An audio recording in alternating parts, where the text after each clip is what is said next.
She just smote the fuck out of it.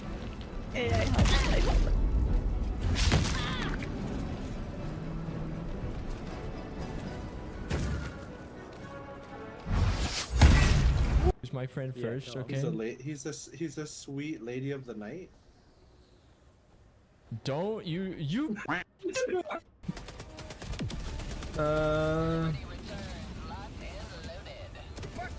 Oh my. Are you, dude? What is my luck, bro? Run. Ah, I hate my life, dude. What even knocked me back? What even knocked me down? Doesn't count, Dion. No, it's not on purpose, I swear. And that's how you play it. You don't even have to worry about Oh my god, fuck, I'm lagging again.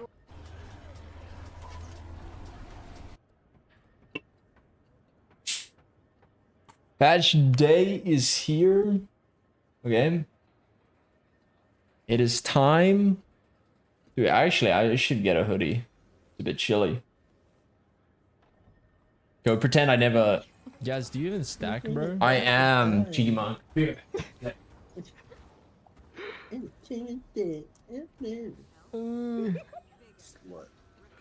No, don't make me grab my measuring tape and tell you it's so small. Okay? Couldn't even see those stacks. It's okay. You're probably gonna lose it in the first 10 seconds. You slut whore. Not if we YOLO. We YOLO to the. Oh god, we're doing this. Help. Yeah, we are. Oh, you were right. I did lose it. Okay, be ready.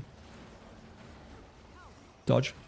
Oh, we dodging. We dodging. Oh my god. Dodging late. Oh, it's better to dodge early. Dodge. Crazy. Oh. Sorry. I wanted to get a hoodie, bro. It's winter. It's kind of chilly. Now we're comfy, dude. Got a nice energy drink.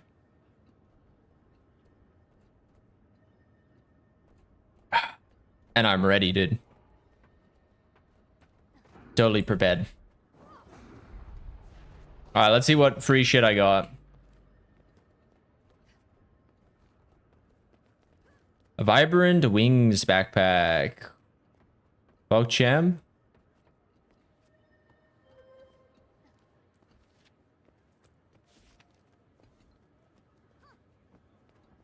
Adya. Oof.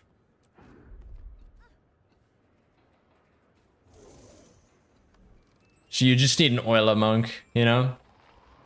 You get an Oiler sponsor you. Then you can be free. We do make a good team, don't we?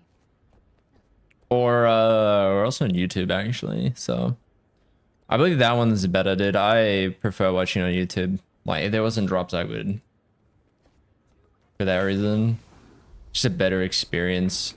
I mean, apart from the emotes. And redeems, I guess. Yeah, let's... Yeah, we'll use these dies.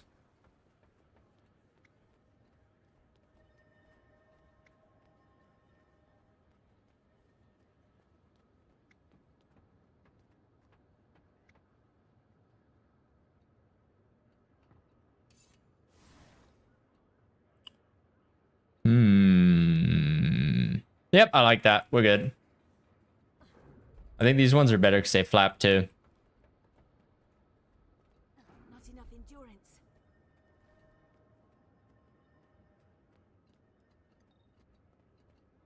Yeah, alright, cool.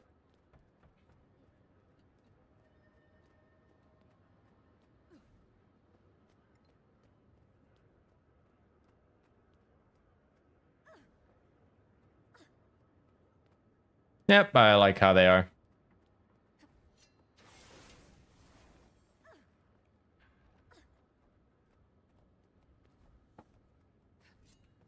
Might be a bit large, actually. I'll die. Oh, good.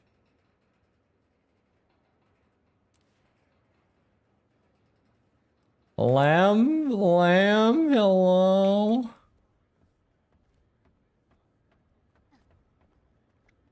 It's either that or just die.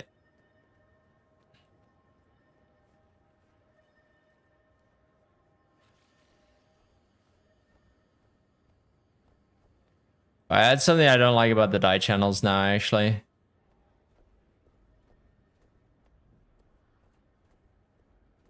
Unless...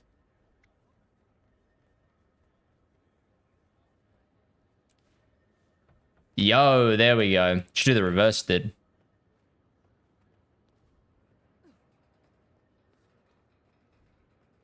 Or actually, wait.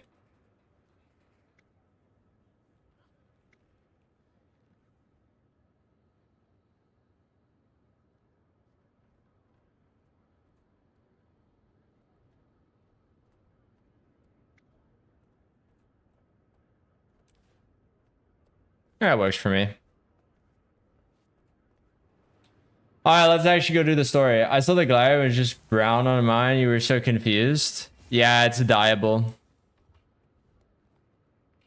So you can dye it whatever you want. I mean, I'll have it like this for a while. I'll see.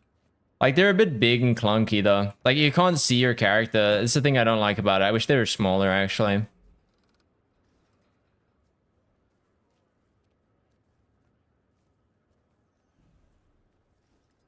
Like, the reason I like these ones, or even these ones, is because they're tiny. So you can still see your character, right? So you could just be like... boom. You know what I mean? And you still got the nice color to them, and you can see your character. Gift of Shadows? Oh my god, dude, Digit is already grinding the backpack. Okay, let's lock in. I need to stop distracting myself and actually do the story.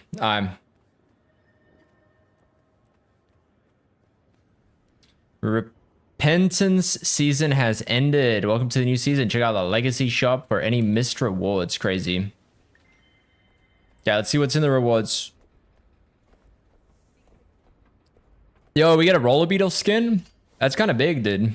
I like that. I do need a roller beetle skin. Thank you.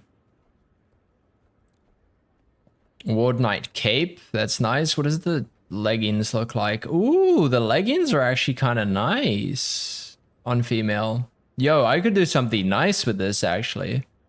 What about the chest? Okay, the chest is kind of meh.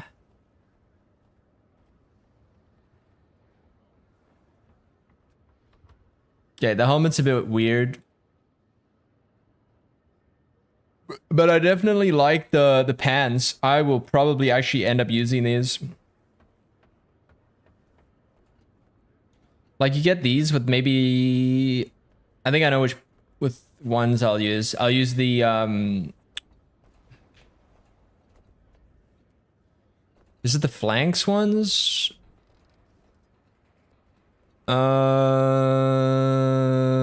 Either like the mist shot, right? I think would work. Or there's the blanks ones, maybe. Both look good. So I'll probably do that. All right, let's fucking lock in and do this. Okay, we got shit to do. Okay, we can't fuck around. Shimmering or dude, 800 just for a fucking sky in your homestead.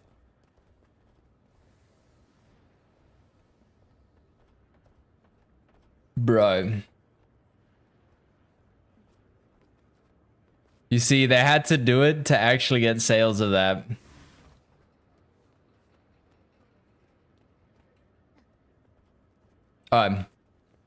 Story first, and then we will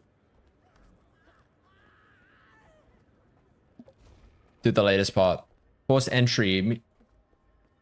Commander, we need you at the gates of Baba Nisos immediately. There's a situation. What happened? Wait. We still have no voice lines, bro? I'm on my way.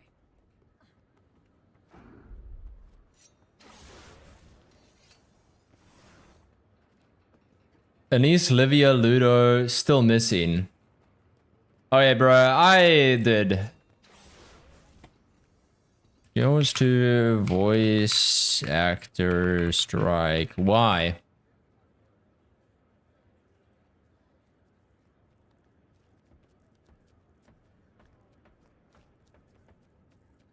SAG-AFTRA members performing video games going on strike. I'm gonna look into this shit later, bro. This is just getting annoying.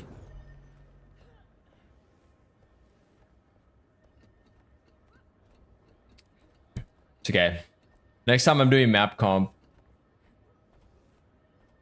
Savari female VA was missing for a while but returned. News lines may have just been recorded yet. Not much ANET can do about it, I think.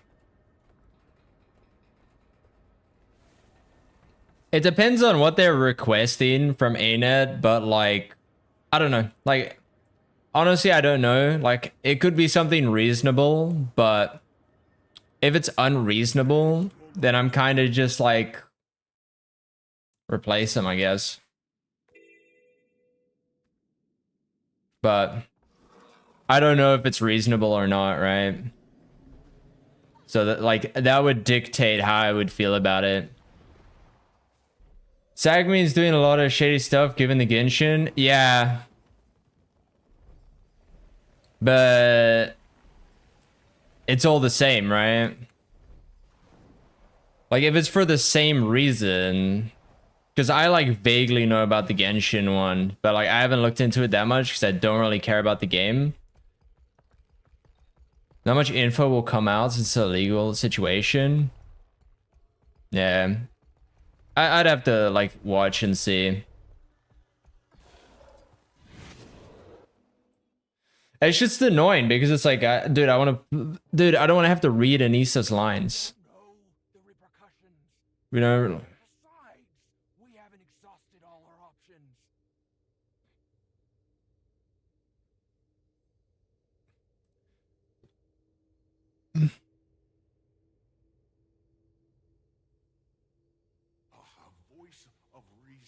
Sorry, I cannot hear this, so I don't know if you guys can either. It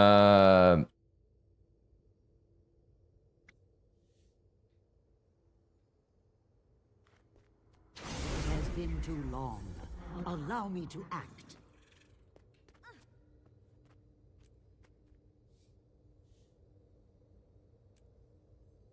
Yeah, we restart this.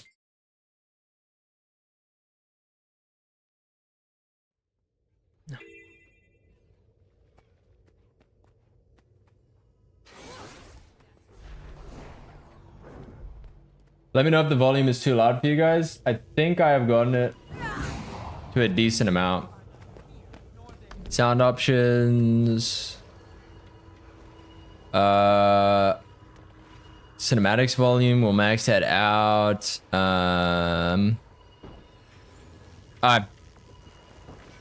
We will see how it feels for you guys. I might adjust the levels later. Let me know if it blows your eardrums. Because not everything is going to be like me, where it's like at the right amount. Besides, we haven't exhausted all our options.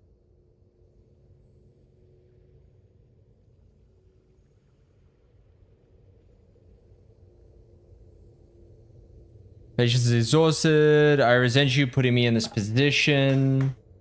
I'm moving us towards a solution, one we already have. It's been in your hands from the start. Rather curious that it's found its way back to your hands. Anise is wise not to take a thief at her word. Difficult to see what already belongs to you. The Gavo belongs to no one. Trying to control it is a sure path to it controlling you. Quaints of you to assume me and capable of handling great power, not that you would know anything about that. Oof. Hey. Uncalled for. Cheap shots won't win you any favor. Quiet, all of you. Calm yourself. I can't hear myself think. A voice of reason arrives. Wayfinder, talk some sense into them.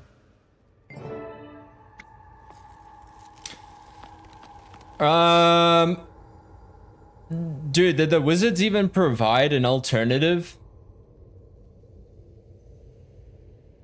Like, if you're not going to propose an alternative...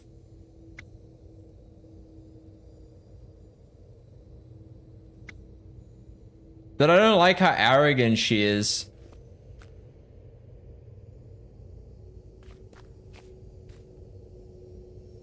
But if you don't provide an alternative... Nah, well. We use the Olivia scepter. has a point.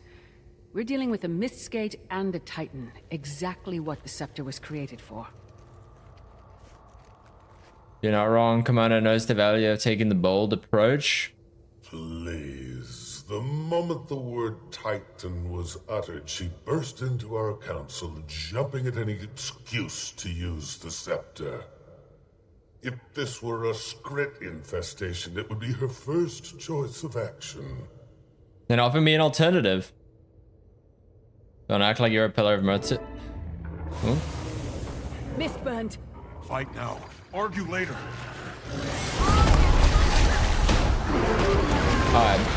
That is way too loud, bro. Sorry if that blew your eardrums. Dialogue volume higher. This lower.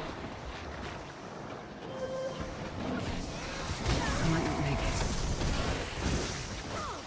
Here I come. Yeah, is that alright volume for you guys?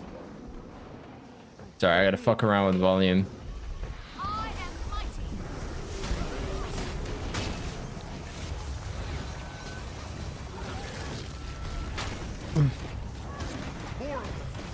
The scepter is likely attracting them. Look what you've done! Brandishing that scepter around like a toy! Give up yet?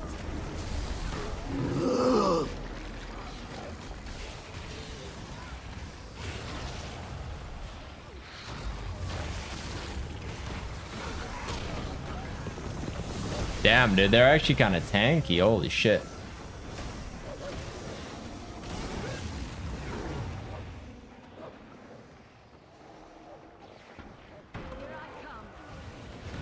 I can't go on for long. I am mighty. I'm fast as the wind.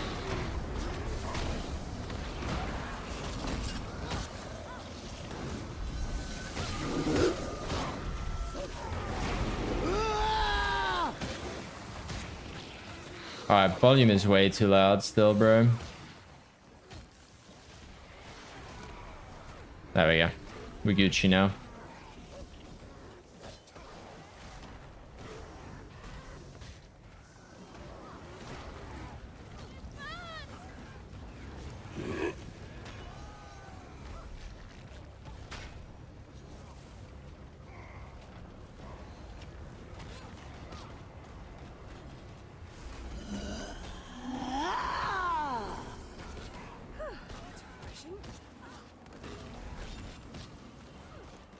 Score one for me. Christian defenders, defending a misspelled ammo shot within the time limit.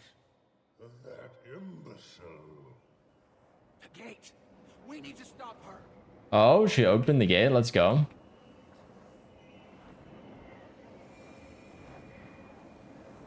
Let me know if the music is too loud for you guys.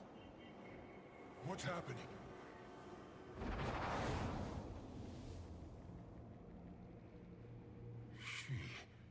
She did it, didn't she? So she did.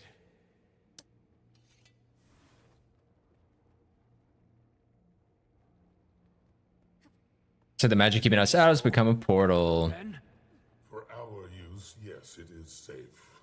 As for Livia, I'm not sure she's prepared for the toll the scepter will take on her. That, however, is her problem. For now. What are we waiting for? Yo, we go in. Let's go.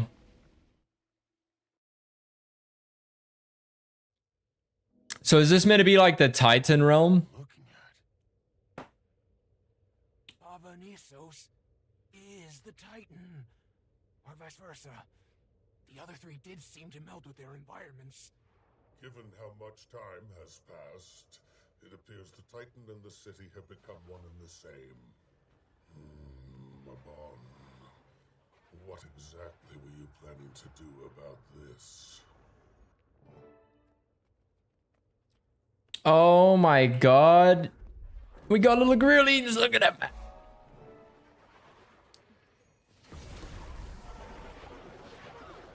Protected.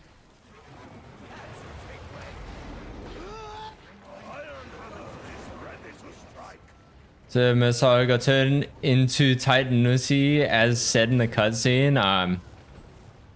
CPC. CPC. World v World. Roll together. Titan defense. Wow. 84%. Let's go.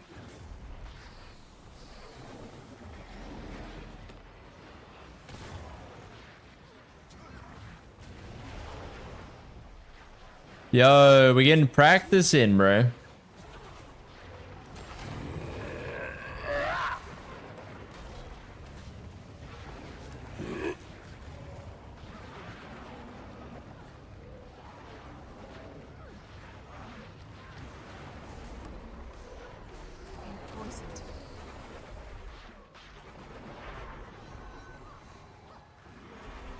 The pains of this world are fleeting.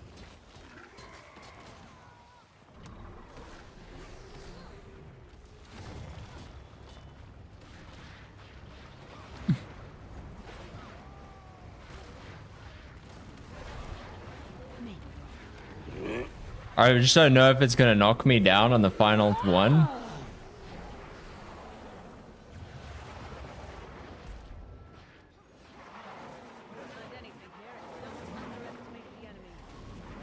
Guards or something? Seems like they're defending the city. Iron Hammer is ready to strike. A few Marola, let's go. What is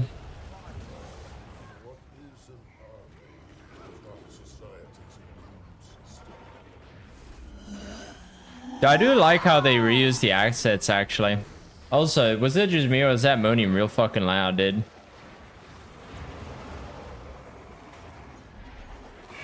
It's not too loud for you guys, is it? Ah, we're good.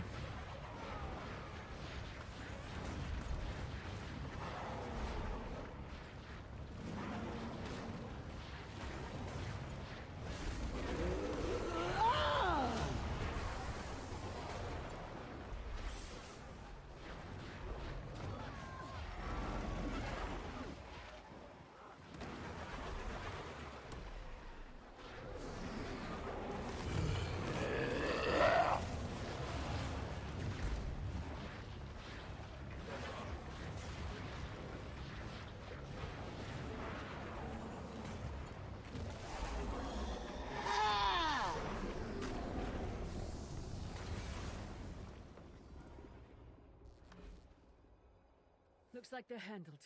For now. Ren, that immune system theory, I think there's something to it. Yo, didn't they add new relics and stuff too? As we've seen it, though heterogeneous, they appear to be acting as part of a whole. We've seen the Titan spawn exhibit coordinated behavior.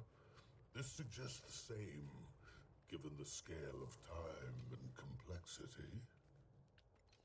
I'm sure they'll only get to the city. We need to choose our actions deliberately. And that goes double for you. What does a camp do in a place like this? Don't try to distract. Right. Look. How is this not destroyed in the wreckage unless this came after the fall? Only one way to know for sure. Of course, where chaos flourishes, the white mantle are never far behind.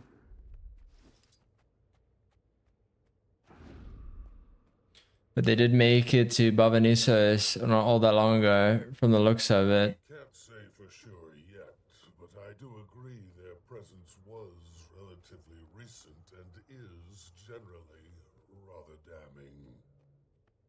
Come to think of it, I found some white mantle journals a while back. They did mention making it to the Isles eventually. Why don't you start by searching the perimeter? I'll have a look around the camp.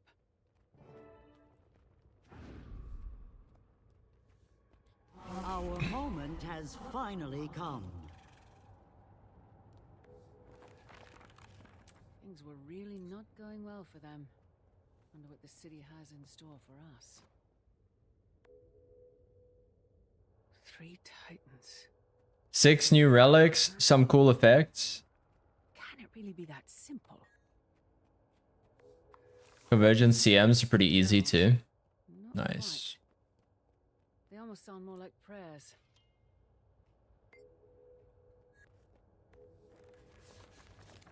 Was he losing his mind? Or was the voice real? And if so, could it have been? I wonder.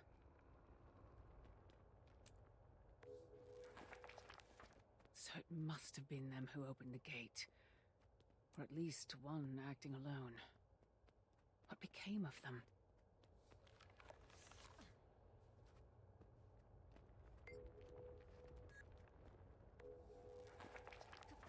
They really believed themselves the righteous ones until the very end. Tragic. The others need to hear this.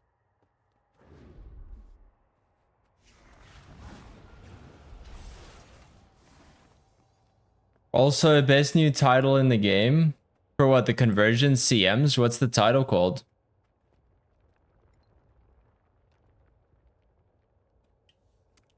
Or at least give me the achievement and I'll have a look. What's interesting? Centuries of meddling. Excuse me.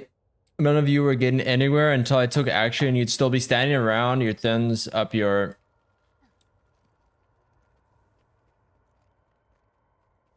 You know, Olivia, you're right. You took plenty of action abandoning us in battle, but put our lives at stake. Sure, you could have killed us along with half of Tyria, but I'm getting the impression you really don't give a damn. I'm tired of arguing. Gods know you won't listen to anyone but yourself. You've already made that clear. Take whatever the hell action you want, and while you're at it, you can shove that scepter up your hell. Yeah, dude. Go on. You have my blessing. Not that that means anything to you. Wait, why did Anise become a... You heard her. Livia, if you sink this city, you better pray that scepter takes you with it. Deal. Jeez, bro. I don't mean to be curt, Commander, but I really could use a moment to myself.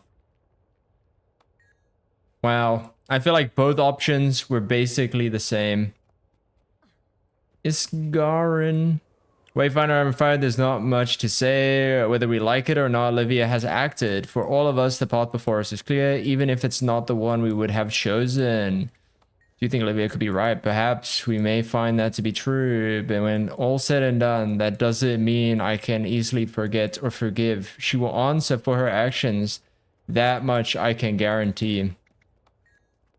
Oof.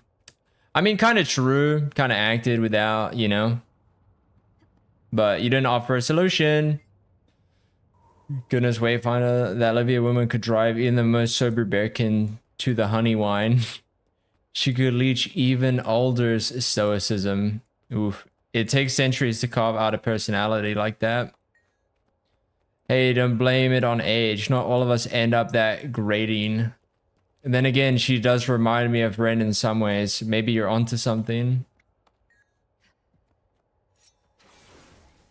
I should have become a VA for them. Dude, honestly, RB, like, it's been so long, dude. I don't know. I feel like maybe I should look into why they're striking at this point. Like, it could be for a good reason, and that would, like, change how I feel about it, but it's been too long at this point. We lowlanders can get heated with each other at times, but these wizards give me a headache. Are they always like this? Well, not quite like this. How are you holding up? Fine, just need to smooth my tufts. Seeing friends argue always makes me uncomfortable, especially when I'm not sure how to help. I'm sure things will work out though. One's nerves can't be calm. Hey, Kizuma. Long time no see. Oh my god, he looks fabulous, dude. Ah, Wayfinder, should have known someone with your reputation would be in the Vanguard. Luda and I are here to help Lady Livia with her mission.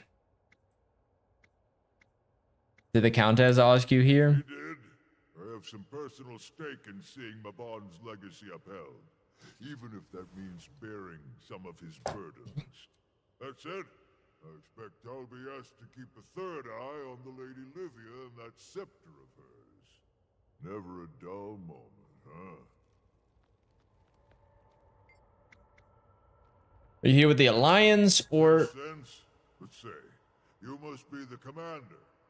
Between Anise and Casimir, I've heard enough gossip over the past decade to spot you in any crowd.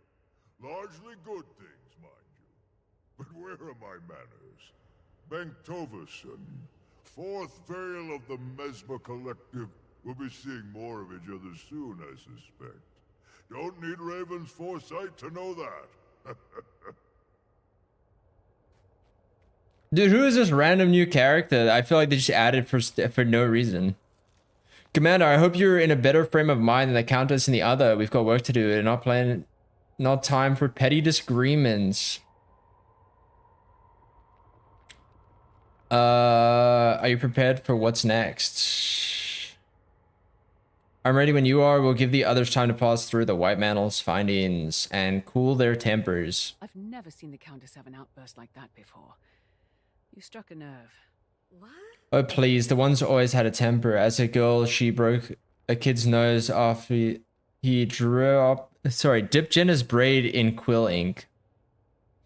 She had hard to, never thought he'd stop crying. Unfortunately, he was a Baron's kid that took a while to smooth over.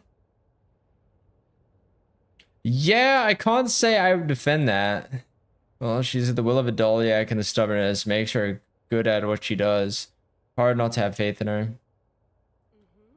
Sometimes she just needs a nudge to give her momentum, and that's all I'm trying to do. Not sure if she sees it that way. Yeah, well, no shit. You didn't actually give her a choice, now did you?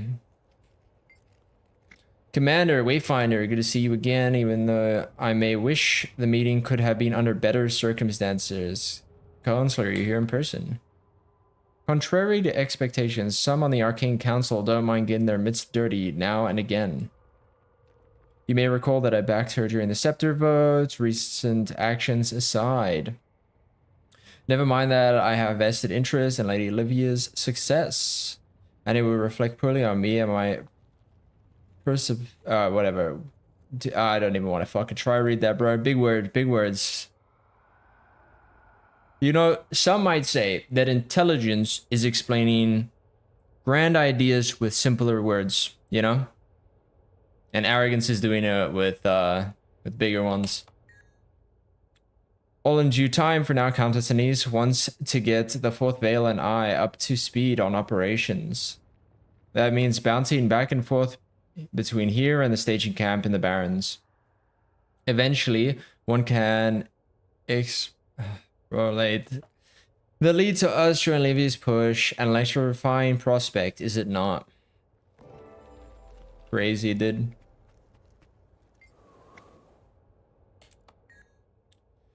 Looks like it's just us for now, Commander. I'm in agreement with this whole immune system theory.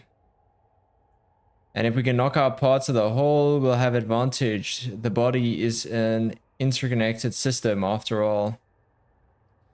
As for the Mistgates, it's sure to be heavily protected. Some simple divide and conquer, and we'll have our in. Okay. Story chapter done. Chapter 18.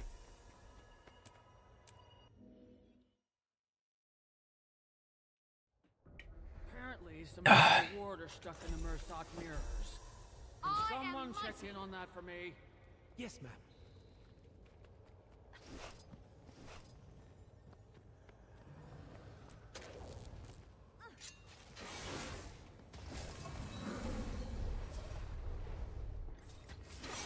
A true warrior needs a weapon for every day of the week. Slumbering lightborn weapons can be found in Baba Nisos. Purchased from Lightborn Carver, purchased from the training bows.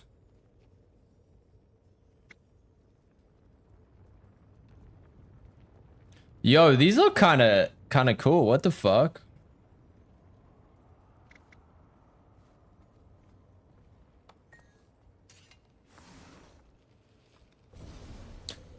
Are these meant to be like... No, they can't be legendaries.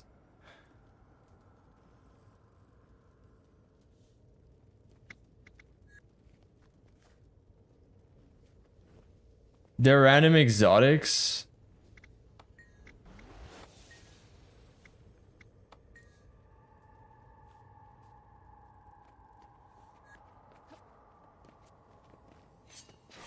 Like, they look like the chaos weapons, like when I look at them. Here, take a bowl. A little bit of fish broth with fresh vegetables from the village.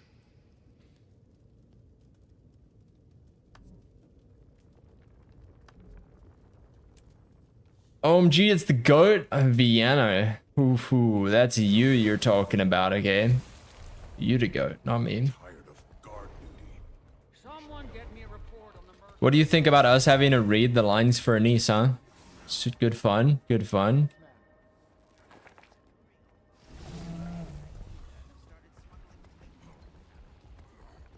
This backpack looks kind of expensive. Dude, it's because it's first day. The price is just popped up. It'll drop down over time.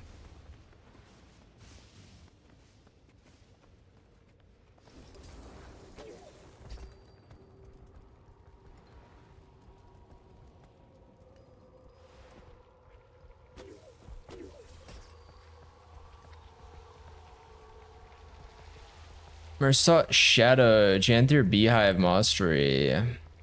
Your vocal gains a speed boost when interacting with the beehive. You have the blazing speed mushrooms roster train. This effect and the duration are improved.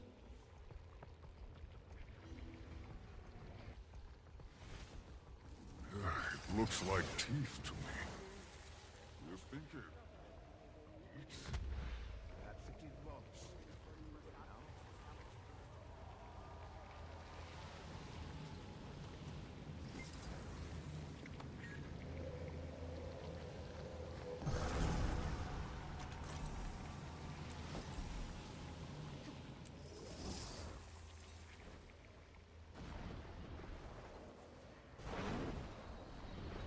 Apparently, some astral ward are stuck in the Mersot mirrors. Can someone check in on that for me? Yeah. Yes, ma'am. Is there any new Jade box bot stuff or no?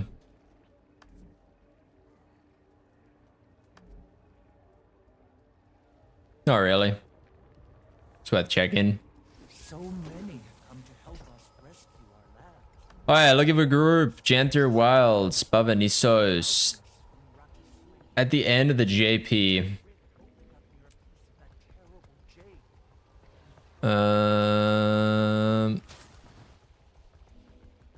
It is in 50 minutes. Fast as the wind.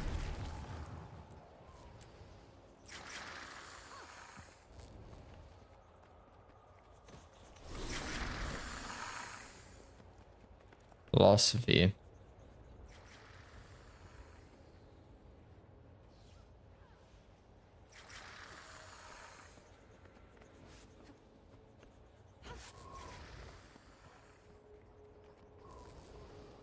This text has to be transcribed.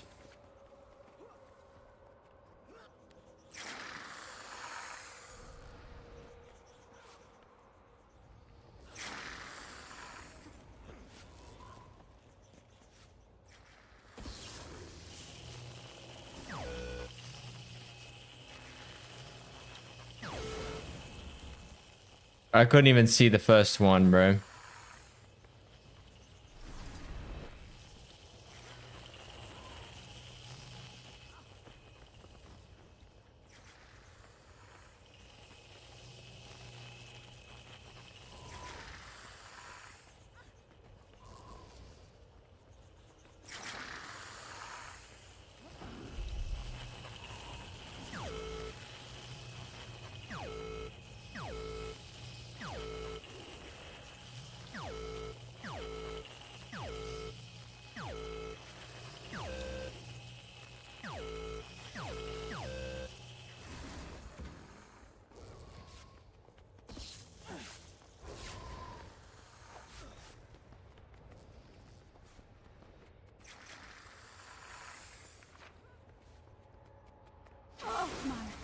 An anthology of poems from Wow, before crazy. previous Dragon Rise.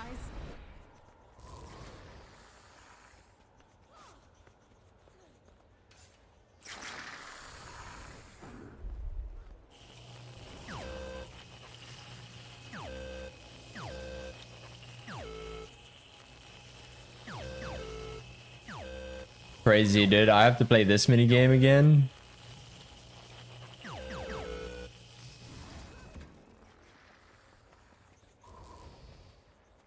History. The historical words of Apavi in the first citadel? Incredible.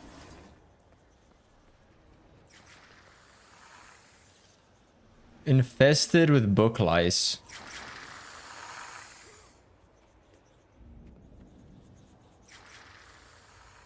Arcana, I guess. You're doing good work, Commander.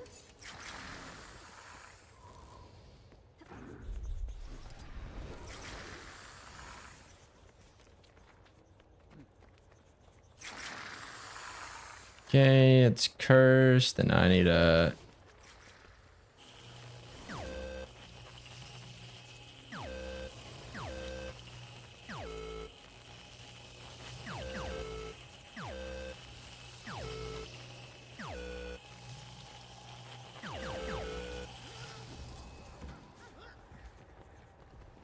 There's a philosophy is over there.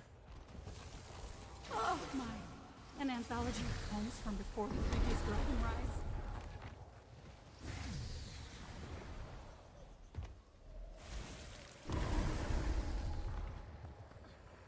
Rise. How much is that gonna be worth, actually? Participation wise. Destroy the Mersot Jade. Charged Mersot Jade.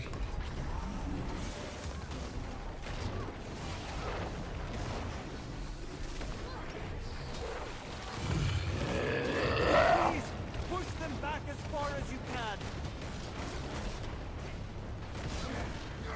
Alright, yeah, cutscene is over, and then I realized Leah's been yapping for the past 3 minutes.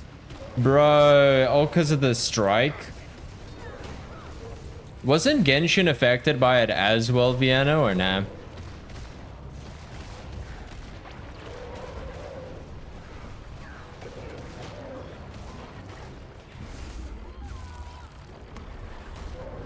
Yep, but I use JP Voices base, dude. They're not striking, at least. I'm pretty sure I use the JP Voices as well. Like, a lot of the times I don't like the American voice actors for stuff, but it just depends. Sometimes they pick good ones, like... For some reason, anime, they always choose, like, the absolute worst ones. And then also they alter the translations, which I'm not a huge fan of. Restoring the connection. Keep them away.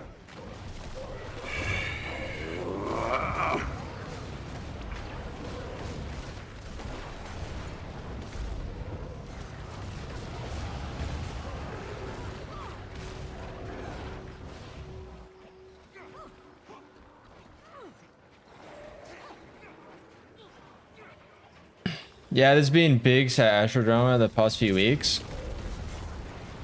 Yeah, I feel like when I do my next map comp, it's on my, I added it to my list of things to look into to see how I feel about the VA strike for the game. Because if it's for something reasonable, I probably won't mind it. But if it's not, it's like, okay, bro, it's been like ages. They're restoring the connection. Keep them away. It came out that part of the strike, but Union VA just walked out anyway. Oof.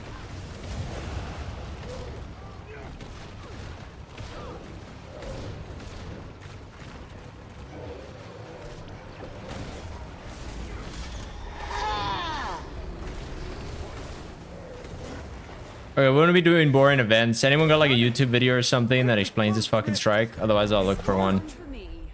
I was right. We did the right thing. When I began, I sent you one. You see, Viano, you are the content master. Okay, this is why I like you. Okay. brave choice. Grateful beyond words I am. Had I been alone, I could not have stopped it. but I had to try. All right.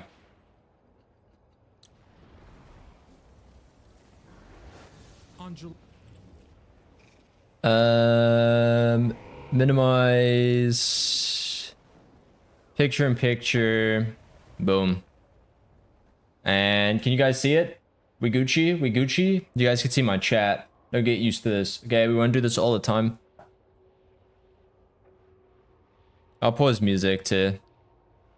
July 26th, 2024, the biggest video game strike in history took place. The 160,000 SAG-AFTRA union members were prevented from working on any video games from the publishers included in that strike. The reasoning behind this was the fact that AI was going to take over their jobs unless they got the studios to agree to new contract terms protecting their performers. What many weren't expecting, though, is that after 8 months, the strike would produce no results, and players started to feel the impact. But even though that was the case, the majority was still on their side, fully and unconditionally hoping that they get the rights that they deserve. This is why it was so incredibly shocking to see all the... Wait. So did they want a specific protection, or did they just want it? Because it's saying... Bro, what the fuck is SAG-AFTRA?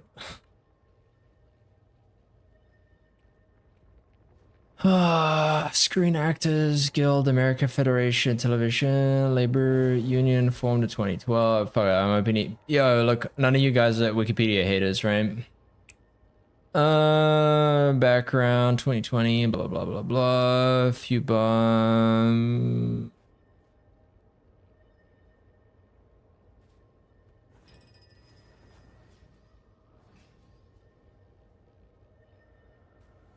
Alright. For strengths, is going to create job opportunity. Members, second faction, members first. Criticize the current administration. Be new, quick, and soft when it comes to negotiate.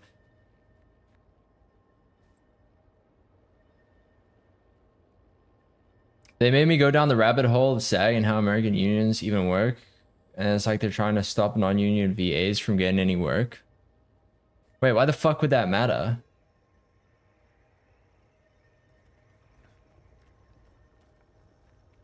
Like, why would you have to be a part? Like, that just sounds like so exclusionary.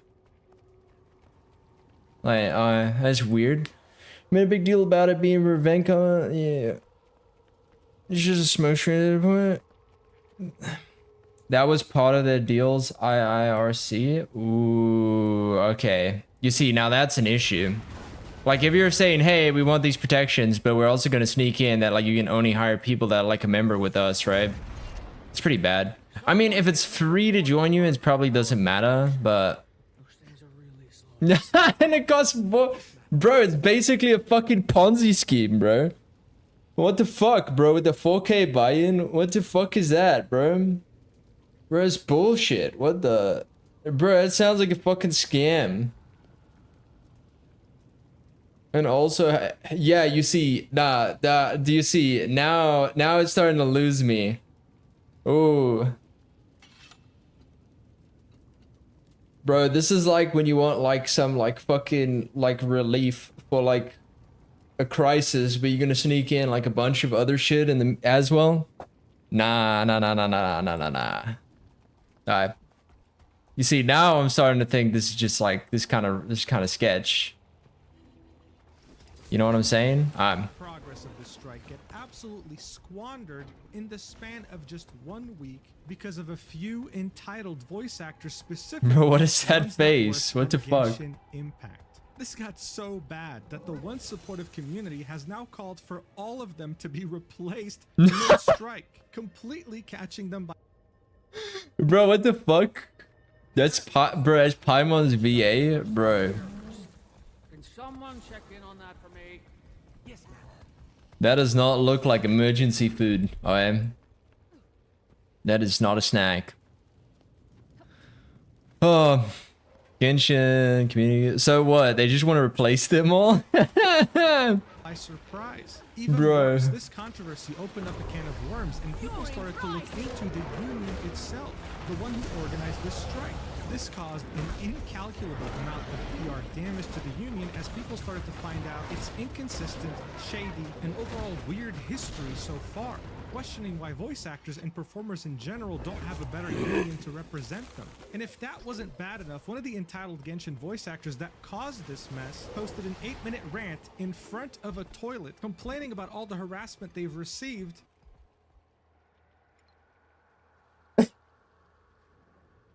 Why the fuck are you ranting by the toilet, bro? What the fuck? That person is special, bro. I don't think that excuses the behavior. Okay, are they just like trying to get sympathy? I've been studying magic with the Skywatcher, but I still don't understand it. Like I trust yeah. my instincts, though. A rift opened up near a piece of that terrible jade. Yeah, I hate sympathy baiters. I'm sorry. Oh, that never mind. Vomit at any second. By the way, that voice actor voices the.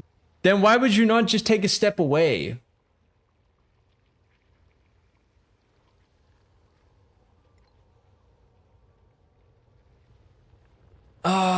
Dude,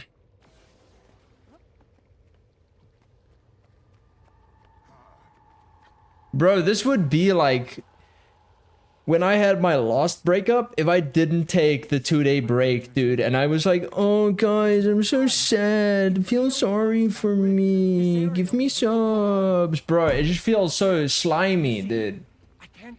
When people do that shit. They want to make you like feel sad for them or some bullshit. Ugh, dude, ugh. Feels slimy to me. Character in the entirety of Genshin Impact. Guys, this might be my most requested video of all time. Now, there are a few reasons for that, but it's mostly because while it is a crazy situation, it's also one of the most confusing. And seeing that this is definitely going to be an unforgettable part of the internet's history, I thought it would be necessary to talk about it. So, without further ado, let's do it. You know what the worst part is? Is depending on how you do this, you might actually speed up the process of like AI actually getting used. As dumb as it is to say, you might actually speed up the process.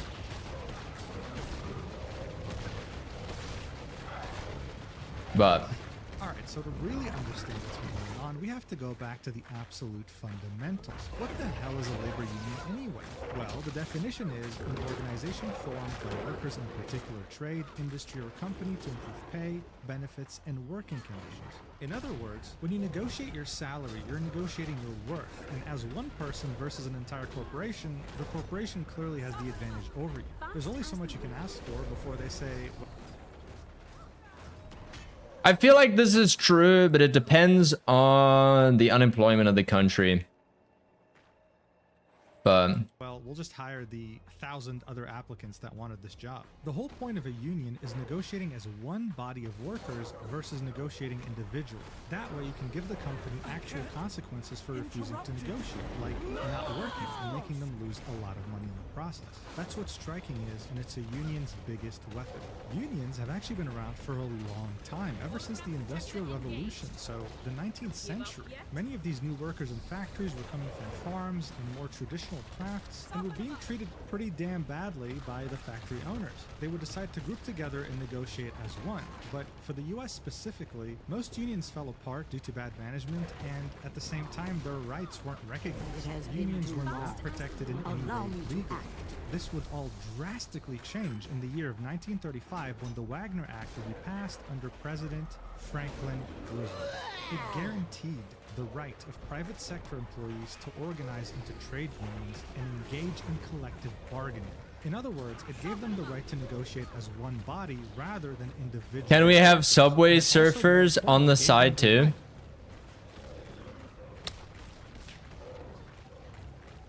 They're restoring the connection. Keep them away. It gave them the right to strike. From that year onwards, unions started to become way more popular. You wouldn't see them just popping up for trades like construction or plumbing. No, they would literally be everywhere. I can try. You would have have a labor union by the name of the Screen Actors Guild, otherwise known as You need SAG, TikTok music as well. in Hollywood, and you would have another union, the American Federation of Television and Radio Artists. Bro, what if I... AFTRA. They would represent everyone else in entertainment. Anything from a radio talk show host to a stuntman. Bro, I just... To strike. From that year onwards, unions started to become way more popular. You wouldn't see them just popping up for trades like construction or plumbing. No, they would literally be everywhere, even in entertainment. You would have a labor union by the name of the Screen Actors Guild, otherwise known as SAG, representing actors in Hollywood, and you would have another union, the American Federation of Television and Radio Artists, otherwise known as AFTRA. They would represent everyone else in entertainment, anything from a radio talk show host to a stuntman. We'll get back to SAG and AFTRA in a bit, but for now, just know that this was the golden age for unions. But just like any golden age, it had to come to an end eventually. This paper by John Addison highlights the... Yeah, I feel like once you get like workers' rights to like a certain extent, it's probably pretty good. And like, so long as like the country has like decent like rights, it shouldn't be like too bad, I guess, right? I don't know. Pros and cons of unions in America. And while they do have a lot of pros, one can't help but notice that once a union gets powerful enough, it has the potential under bad leadership to become the exact same thing it seeks to fight against. Ooh. As unions started to become more popular and numerous, they would start to have rivalries. At the same time, you'd also see a new invention pop up, a union shop, a workplace that would only hire you if you were a part of its union. This concept wasn't very popular because not everyone wanted to join a union. They had their reasons. Some people didn't want to pay the agency fees associated with a union. These are fees typically taken monthly or yearly to keep the union running. Yeah, fuck that, dude. Just wanted to retain their independence, being freelancers or contractors. But these union shops gave them no choice. And this must be very confusing to you if you're a European. In France, for example, employees strike like every week at this point, but only 10% of employees are actually part of a union. That's because in France, if a union successfully gets more rights, like, I don't know, 2 more days of parental leave a year, everyone, regardless if they're in a union or not, gets that benefit. Yeah, that's how it should work. Like, hello? It shouldn't just be for the people in the union. Hello? Like, if... Fine. Definitely counterintuitive. Additionally, what didn't help during the Golden Age was that some people realized that having a union full of thousands, maybe sometimes hundreds of thousands of employees under your command was very powerful. So you did have a couple What the fuck can you... Well, play... crime syndicates. Bro, I'm literally holding one right now. And use that power to extort others. At some point, one of the biggest unions in the country, the International Brotherhood of Teamsters, with over 1.3 million members, had their president, Jimmy Hoffa, effectively use the $2.2 billion pension fund that was meant for employees' retirement as his personal bank account.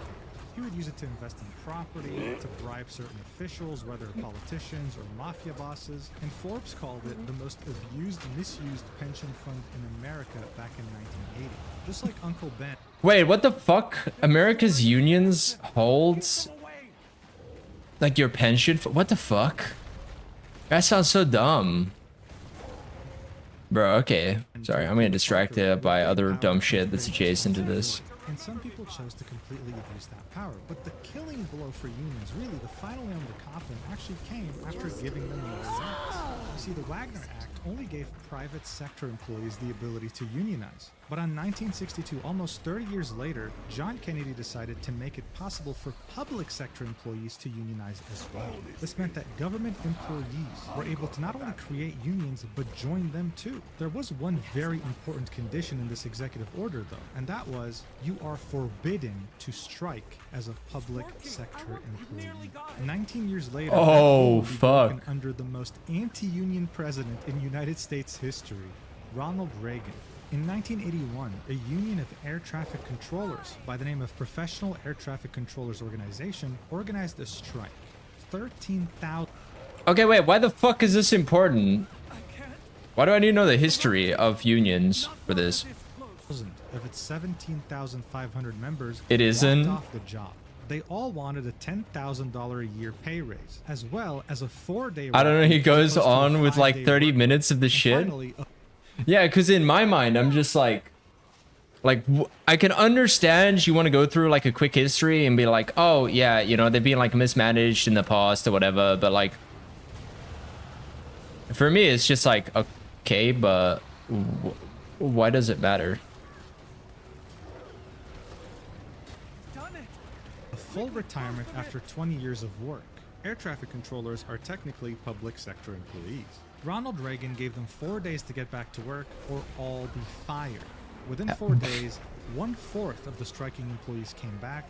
The rest were all fired, which led to the complete what the decimation fuck of this union. After this incident, strike rates in the country would go down significantly and unions would slowly but surely die out a slow, painful death.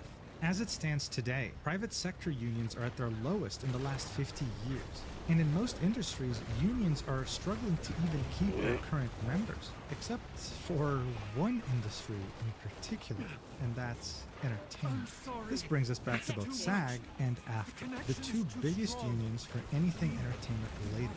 Seeing that they both practically own the entertainment world, they decided to merge in 2012 to really consolidate their position as the premier union for anything entertainment related. But that's not all. Ever since merging, they have been making bank, dude. From 2012, after merging, until 2022, they made over $1 billion in member dues and non-member fees. As if that wasn't enough, its membership climbed to record highs. As other unions struggled to even exist, SAG-AFTRA was killing it, with a record 171,000 active members paying their fees. I mean, look at these earnings. In 2022 alone, they made over $101 million in membership fees. How is that even possible?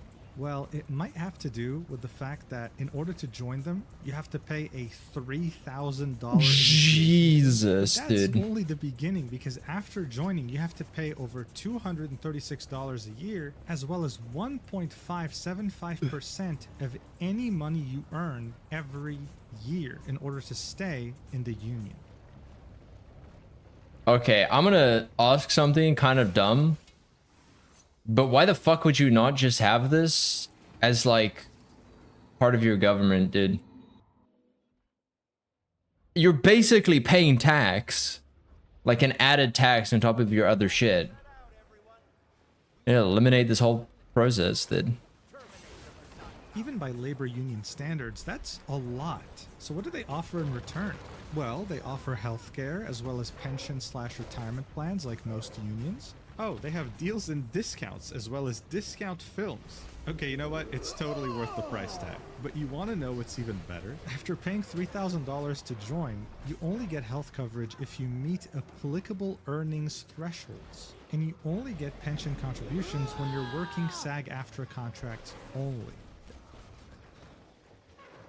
I'm sorry. I need to go back to hear that again. $1 initiation fee, but that's only the beginning, because after joining you have to pay over $236 a year, as well as 1.575% of any money you earn every year in order to stay in the union. Even by labor union standards, that's a lot. So what do they offer in return? Well, they offer healthcare as well as pension/retirement plans like most unions. Oh, they have deals and discounts as well as discount films. Okay, you know what? It's totally worth the price tag. But you want to know what's even better? After paying $3,000 to join, you only get health coverage if you meet applicable earnings.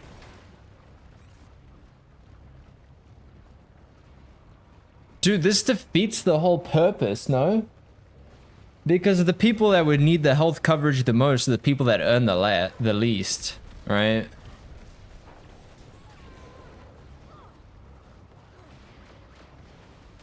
Like once you like, oh man, because the more you earn, right, the less you like, the less money matters to you, right? Like the less you're like pinching pennies, you know, like on average. Like yeah, you could be smarter with it, but it's like usually it's like people that are like poorer need it more, right? But okay, interesting. Thresholds. And you only get pension contributions when you're working SAG-AFTRA contracts only. Okay, that's... So basically, if you don't only do their jobs, then you cannot... You like Oh no, so that means everyone, like, so now I see why everyone has an issue with the strike, right? Or not everyone, why people have an issue with it. It's basically like all these people are like incentivized in every single way to make every single job that they do into a like a SAG job, right? Because otherwise they lose their like bonuses, their benefits.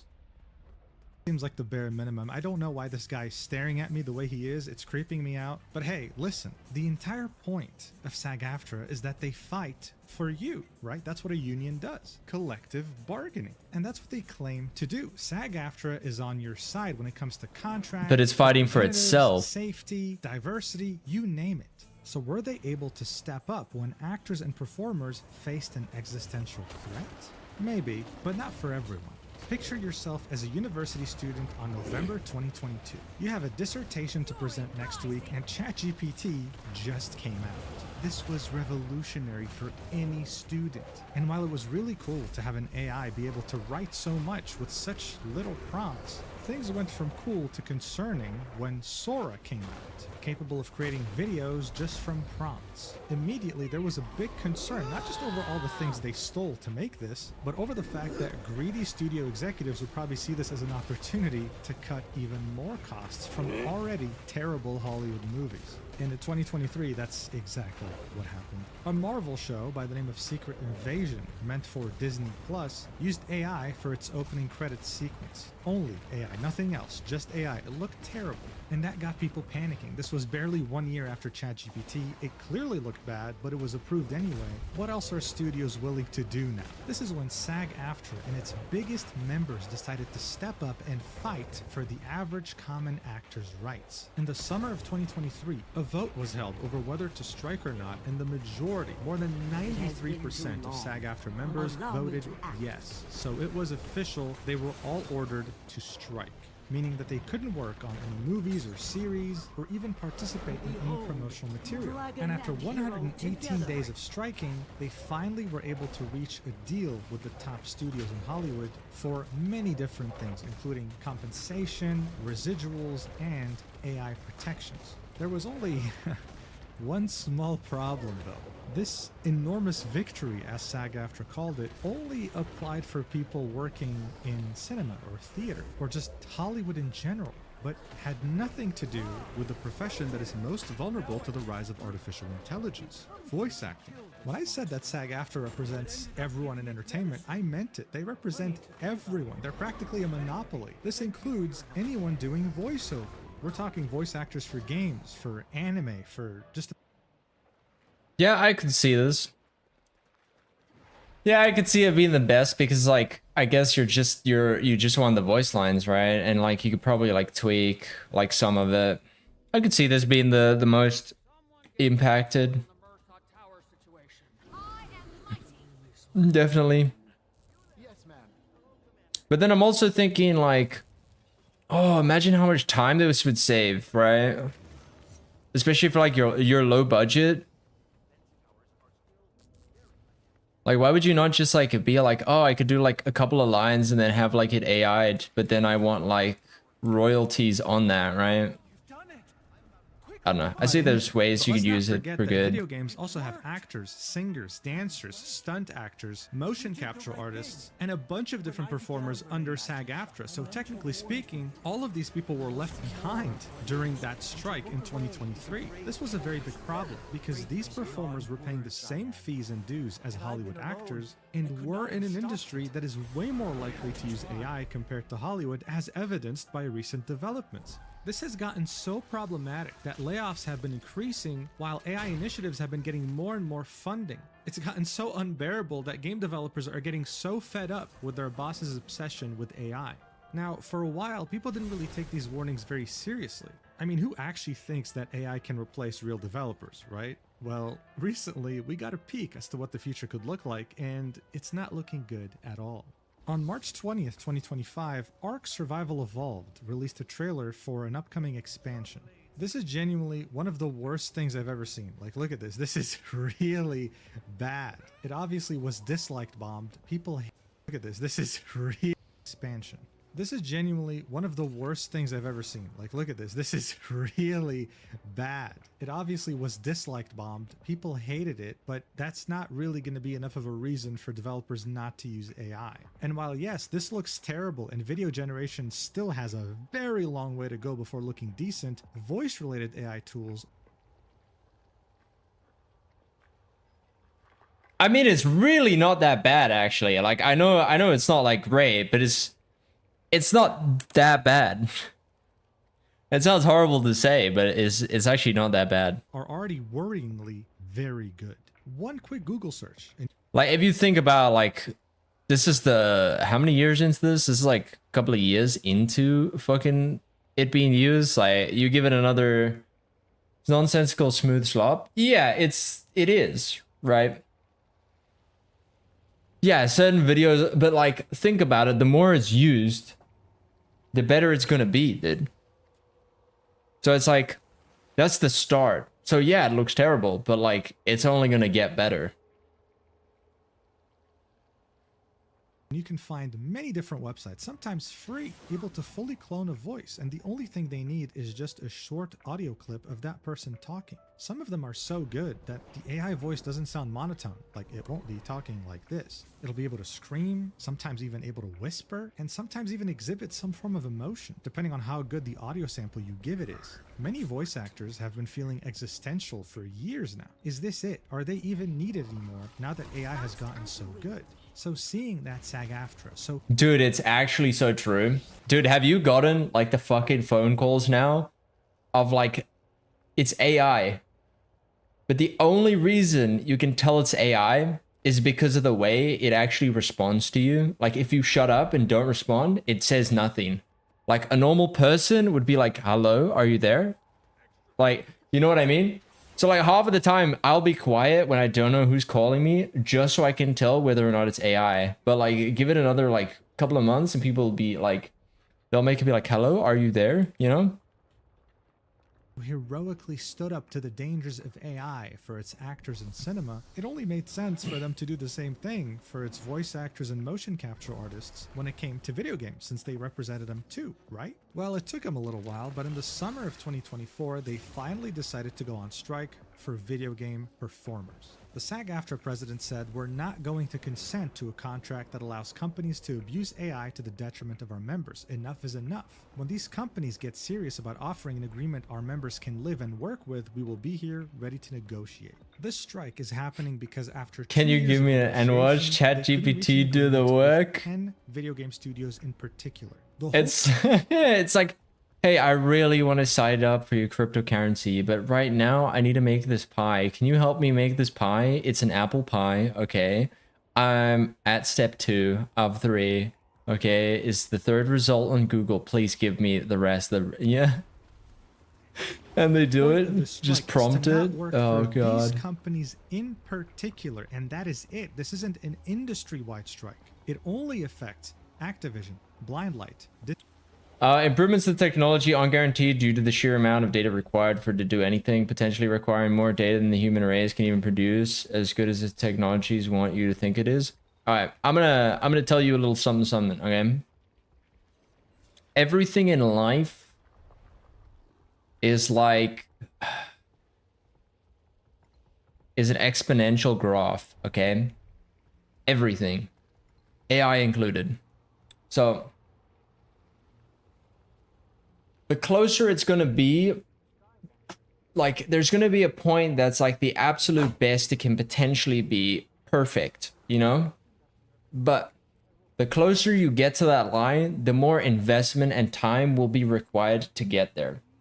And I think that for some sections of AI, we're still at the start of that. But that's why it seems like the advancements are so huge, right, in it, but it'll eventually start to slow down. And then even with like the thing of like, oh, like the technology, right, like the amount is like, it's plateauing already in the case of LLMs, and yeah, it's starting to plateau. But that's also the case of like, you think how much data is on the internet now versus 10 years ago? Like, there's a lot more. Like, I wouldn't be surprised in the next 20 years if like there's even more data on the internet, because I don't even know if it started to slow down. Like, you know what's depressing? Is like, look at the field of science. Like, they're starting to think that there's actually no way to beat the speed of light, right? Because there hasn't been like that big of a breakthrough where it's like, oh, you know, I mean maybe it's because I'm not like in that field, but it's like they think that's like where it like plateaus. That's like the maximum possible, right? But Disney character voices, Electronic Arts Productions, Epic Games, Formosa Interactive, Insomniac Games, Take-Two Productions, VoiceWorks Productions, and Warner Bros. Games. That's it. Under union rules, you cannot work for any of these companies, but no one is stopping you from working for any other company. SAG-AFTRA didn't really frame it that way, though. They said, we're fighting for our survival, and they made it seem like they were striking over the entire industry. This strike affects roughly 2,600 SAG-AFTRA members. And as I mentioned earlier, this wasn't just about voice actors. Yo, do you want a hot take? I feel like America's doing this all wrong. If you really want AI protections, then go lobby your fucking government, dude. Like what? Like what? Like why the fuck is the unions doing this, bro? Like, if you want protections, it has to be enshrined in fucking law. Like, having like certain companies abide by this is just a waste of fucking time.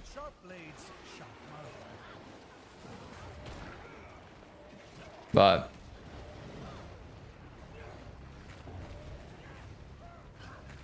current president has a hard-on for AI generated images. Hey man. It was also about motion capture artists, stunt performers, singers, dancers. Yeah, because like, if you think about this, they're not incentivized either to do that, because if they enshrine it in law, then it benefits everyone and not just their members, and they lose a bargaining chips for why people would want to join them, right? Because their whole thing are like, hey, they've got these rights, but only for people that are in their union. And it's like they're really actually not looking out for people. They're just looking out for their members, you know, with their $3,000 fucking entry fee, dude.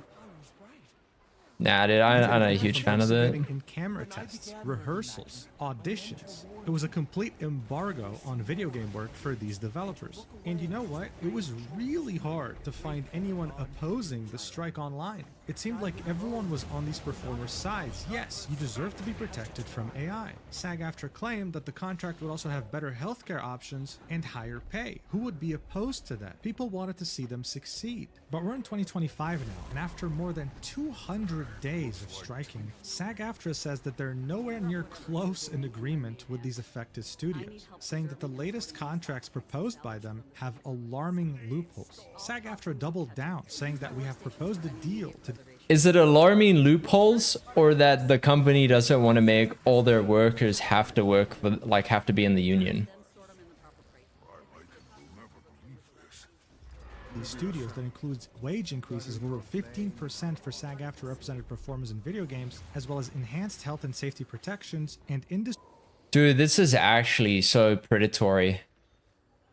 Because if they make it for only their members, right, then what'll end up happening is like the company will have to cut costs to make sure like work, right? Or they have to raise prices, and everyone else is just gonna get fucked in the process. Oof. Leading terms of use for AI digital replicas in-game and additional compensation for the use of an actor's performance in other games. But here's the thing, if you're a gamer, there's a good chance that you had no idea that the strike was happening to begin with. So what gives? The whole point of this strike is to delay the games currently in development by the studios that are affected. So since Take-Two is It's even worse when Genshin is an international project. American Union VAs are bullying an English VA that lives in Japan. Yeah, but people are fucking dumb, dude.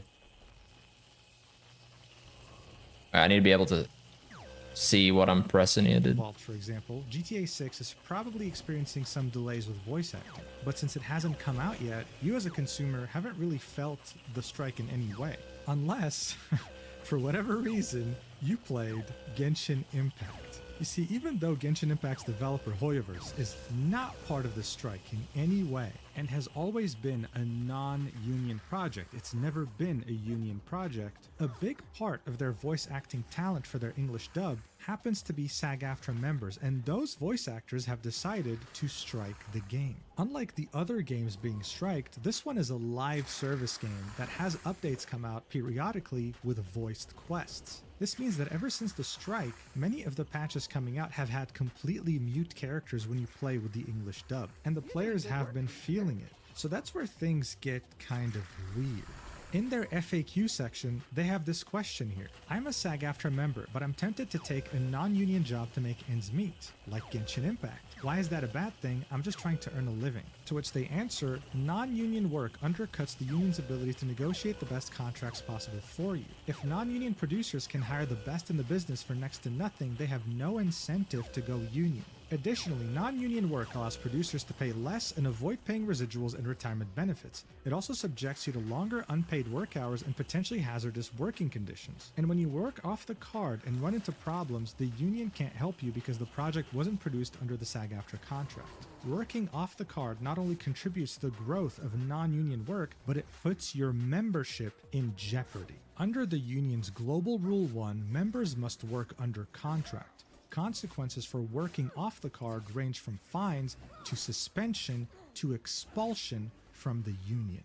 No, what the not fuck? only are you confused? So if you choose, hey, I need to make ends meet, I've got to work, right? They'll just be like, okay, but we're gonna like fire you from your union, bro, that you paid fucking $4 grand to join. What the fuck? Oh, $3 grand to join. What the fuck?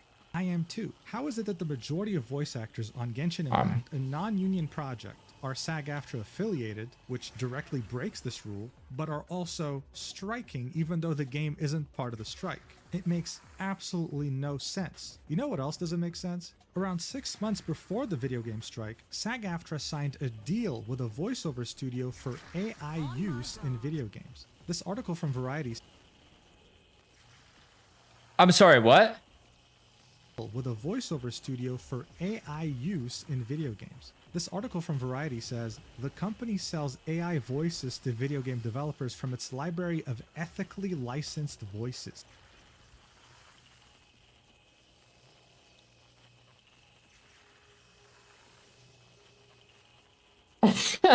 Bro, you've got to be shitting me. What the fuck, bro? So like, oh yeah, bro, we're defending your like rights for AI protections, but also we're gonna sell your voices to a company that wants to use it for AI. What the fuck, bro? What? Dude, this is cooked. Wait, this is a romance novel? Dude, crazy. Last year, the company announced a new iteration of smart NPCs, non-playable characters that could use OpenAI or other language models to interact with video game players. This deal pertains only to digital replicas, using AI to recreate the voice of a real performer, living or dead. This obviously divided the hell out of voice actors in SAG-AFTRA. It's like, what? Like, you just did a strike for actors for like over 100 days, and now you're signing this, and you haven't even covered video game actors yet? Weird. I think disappointment is the first word that comes to mind with both announcements. Amber Warnock is Bro, so not only were they doing it, they did it for someone who's fucking dead. Like, I could understand it. I'm pretty sure, who is it? It's one of the actors in Star Wars. I'm pretty sure one of the actors in Star Wars requested that his voice still be used even once he was dead. Was it Darth Vader?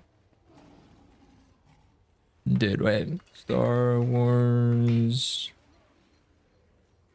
Use voice when dead.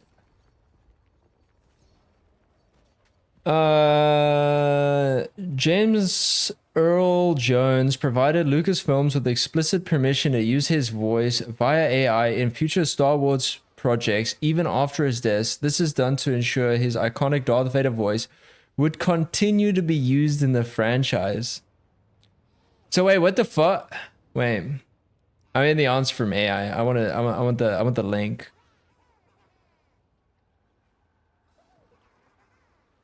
2024, September 9th, article. Monday at 9:03. Made sure in 2022 that his voice would live on via AI.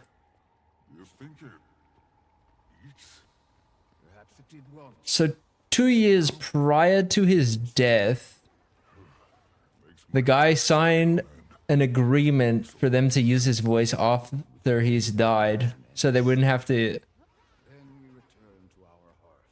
Okay, I hope he at least put in his like will the loyalty money, the royalty. I don't know how. Like no. So I was right. Yeah, that explains. But yeah. Seems like he was, Slipper. He was added in Fortnite recently. That's pretty cool though. Like he's got something that like lives on past when he died, but I guess it also takes jobs away from like new actors, I guess. You know what? This wouldn't be a problem, Slipper, if okay. They didn't keep making remakes of everything, dude. If they actually made like new projects. I feel like it's only like I can see it being a problem because everyone just makes remakes nowadays and they would just use his voice in the remakes rather than just making a new project or like a new like IP. What was the point of the strikes? Marcus Rothenberg, a full-time voice actor, echoed the same disappointment. The union didn't consult their members, Rothenberg said. I know people that had never heard anything about this until the deal went through. You know what else is interesting? For Genshin Impact specifically, Hoyoverse uses a studio established in the US by the name of Side. That means that they don't hire voice actors directly, they hire a studio that gets them actors on their behalf. Side also happens to have very strict AI protections in their contract. So what are the voice actors striking exactly against Genshin? No one really knew, and no one really bothered to research.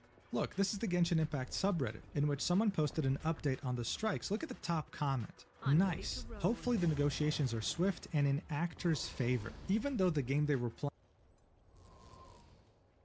Yeah, but this is just Reddit in general, dude. Like, it's just the most upvoted post, even though it's just it's always just glazing like the same people, dude. It's like, dude, have you ever gone on like the Guild Wars 2 Reddit and someone's like, I keep doing fractals and I get kicked and I just don't know what I'm doing wrong. I could never do anything wrong. You know, he gives you a story and then like you'll scroll down because you're bored and you're at lunch, right? And somewhere down in there, you'll find someone who recognizes the name and be like, oh shit, I was in that fractal. And they tell you the reason why that they just conveniently left out. Low intensity build haters, dude. True. I'm an indeed a low intensity build hater. Okay, you know why? There was this AFK DH build that currently did 33k damage for just auto attacking, right? And I liked it on YouTube. Okay, I think it was Derm that did it. Because hey, guess what? I do agree. They need low intensity builds, right? But you know what? If you're an idiot and you grief the run, even with a low intensity build, people are gonna hate you, right? It just is what it is. People need to understand that. It's a team game, right? You're gonna fuck up, okay?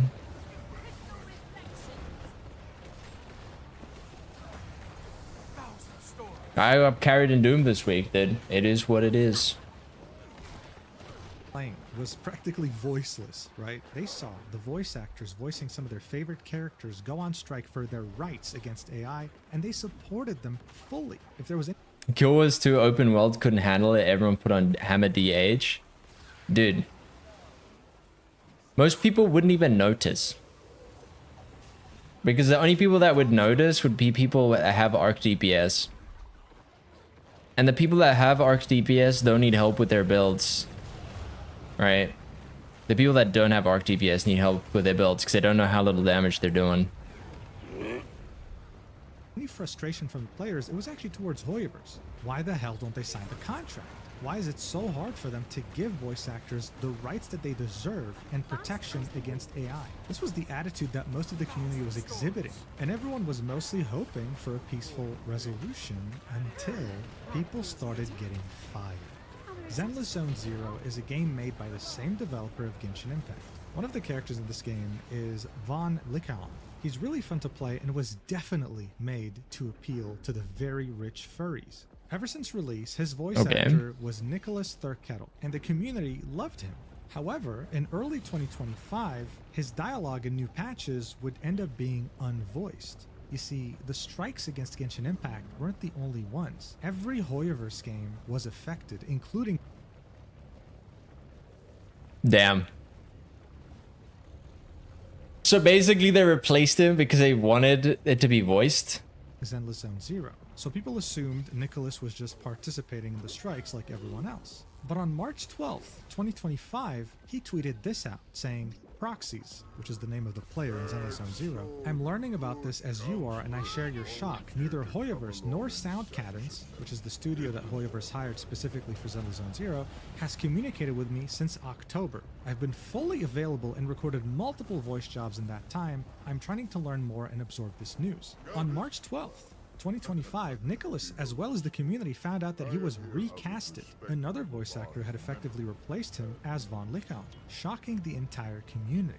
A bit over an hour later, another voice actress by the name of Emery Chase had this to say: "Hey Proxies, I was replaced as Soldier 11, another character in Zenless Zone Zero, because I am unwilling to perform work not covered by a SAG interim agreement during a strike for AI protections, the outcome of which will determine the future of our industry. Any other theories that pop up are incorrect. I'd like to clarify that there's a difference between being struck and not being on an interim agreement. Union projects that began work prior to the strike and non-union projects are not struck, but they also do not offer the union-enforced AI rights we are fighting for. Many actors are choosing to voluntarily withhold work on these categories of projects because we feel it is the best way to support the union's fight for the protections that are critical to our continued ability to create the art we love. I knew that by withholding work, it was possible I'd be replaced, though of course I hoped they would choose to leave her silent until I was able to return. I found out the role was recast today alongside all of you. I loved working on Zenless Zone Zero and would have been thrilled to return to the project post-strike with an interim agreement, but I stand by my choice."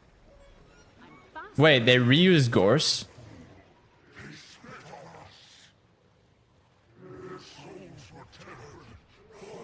Gorse was a Titan? What the fuck? Sorry, I'm interrupting this. This is regardless of the outcome. All my best wishes to the cast and the production team. Thank you for a great ride, Proxies. So there you have it. Even though Hoyoverse is not part of the official SAG-AFTRA strike, Emery, as well as many other actors who are SAG-AFTRA and working for Hoyoverse, decided to strike independently from their union in solidarity with the actual strike. This was all in an effort to make Hoyoverse sign the agreement, even though they technically weren't part of the actual strike.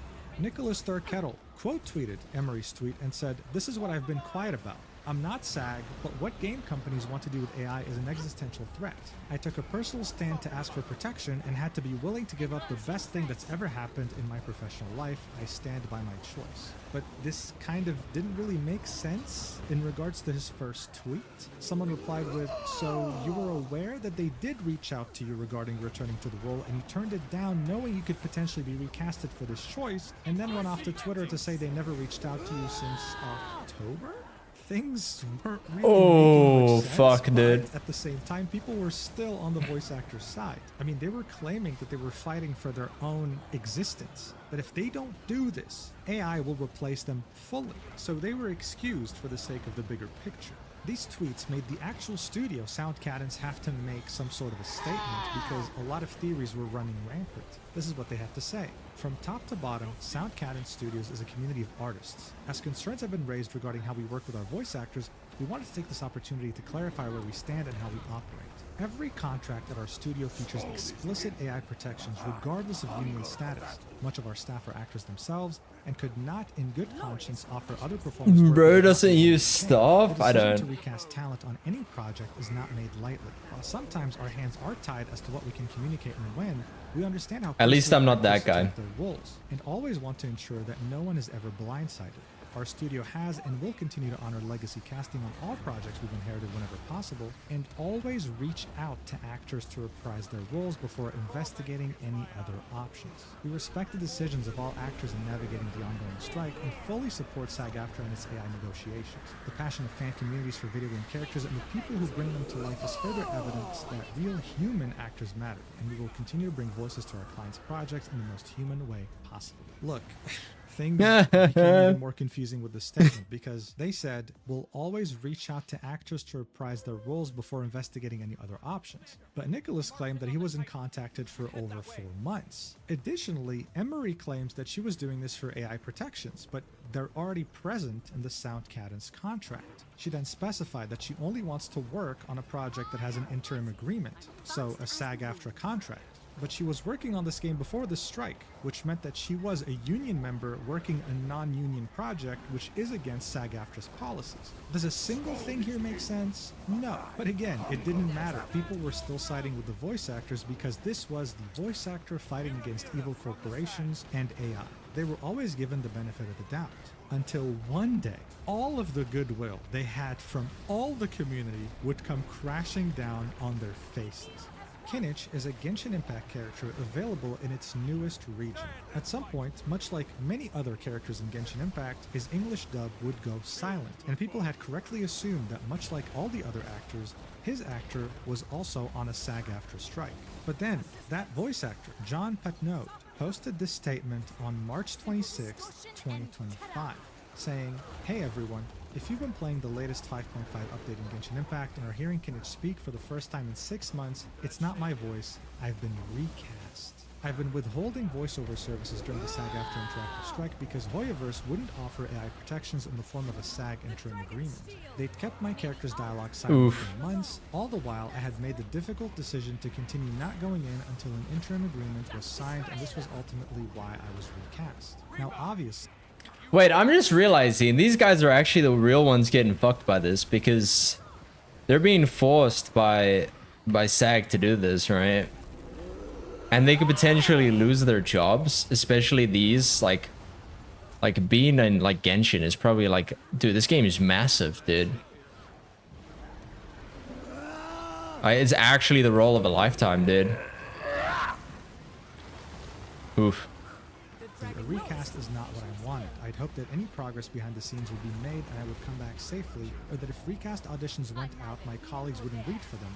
Unfortunately, I was wrong. I absolutely adored playing Kinich. Genshin was my comfort game during the early parts of the pandemic, and it was a dream of mine to book a playable character. At the time, I didn't have an agent, didn't live in LA, or had any connections that would get me close, but 4 years later, I did it, and the messages I've received from you all saying how much my performance as Kinich meant to you made my heart swell. I would and can return if Hoyo invites me back and signs an interim. I stand by my choices regardless of the outcome. Also, the strike is still ongoing. Please don't believe this information on the internet. My best wishes to the cast and the production team. Thank you for everything, JP. This came as an absolute shock to the entire community, because here there wasn't some weird conflicting story. This was John saying, "Hey guys, I'm striking and I was directly recast because of that strike." Genshin is also a bigger game than Zenless Zone Zero, so of course the stakes were higher.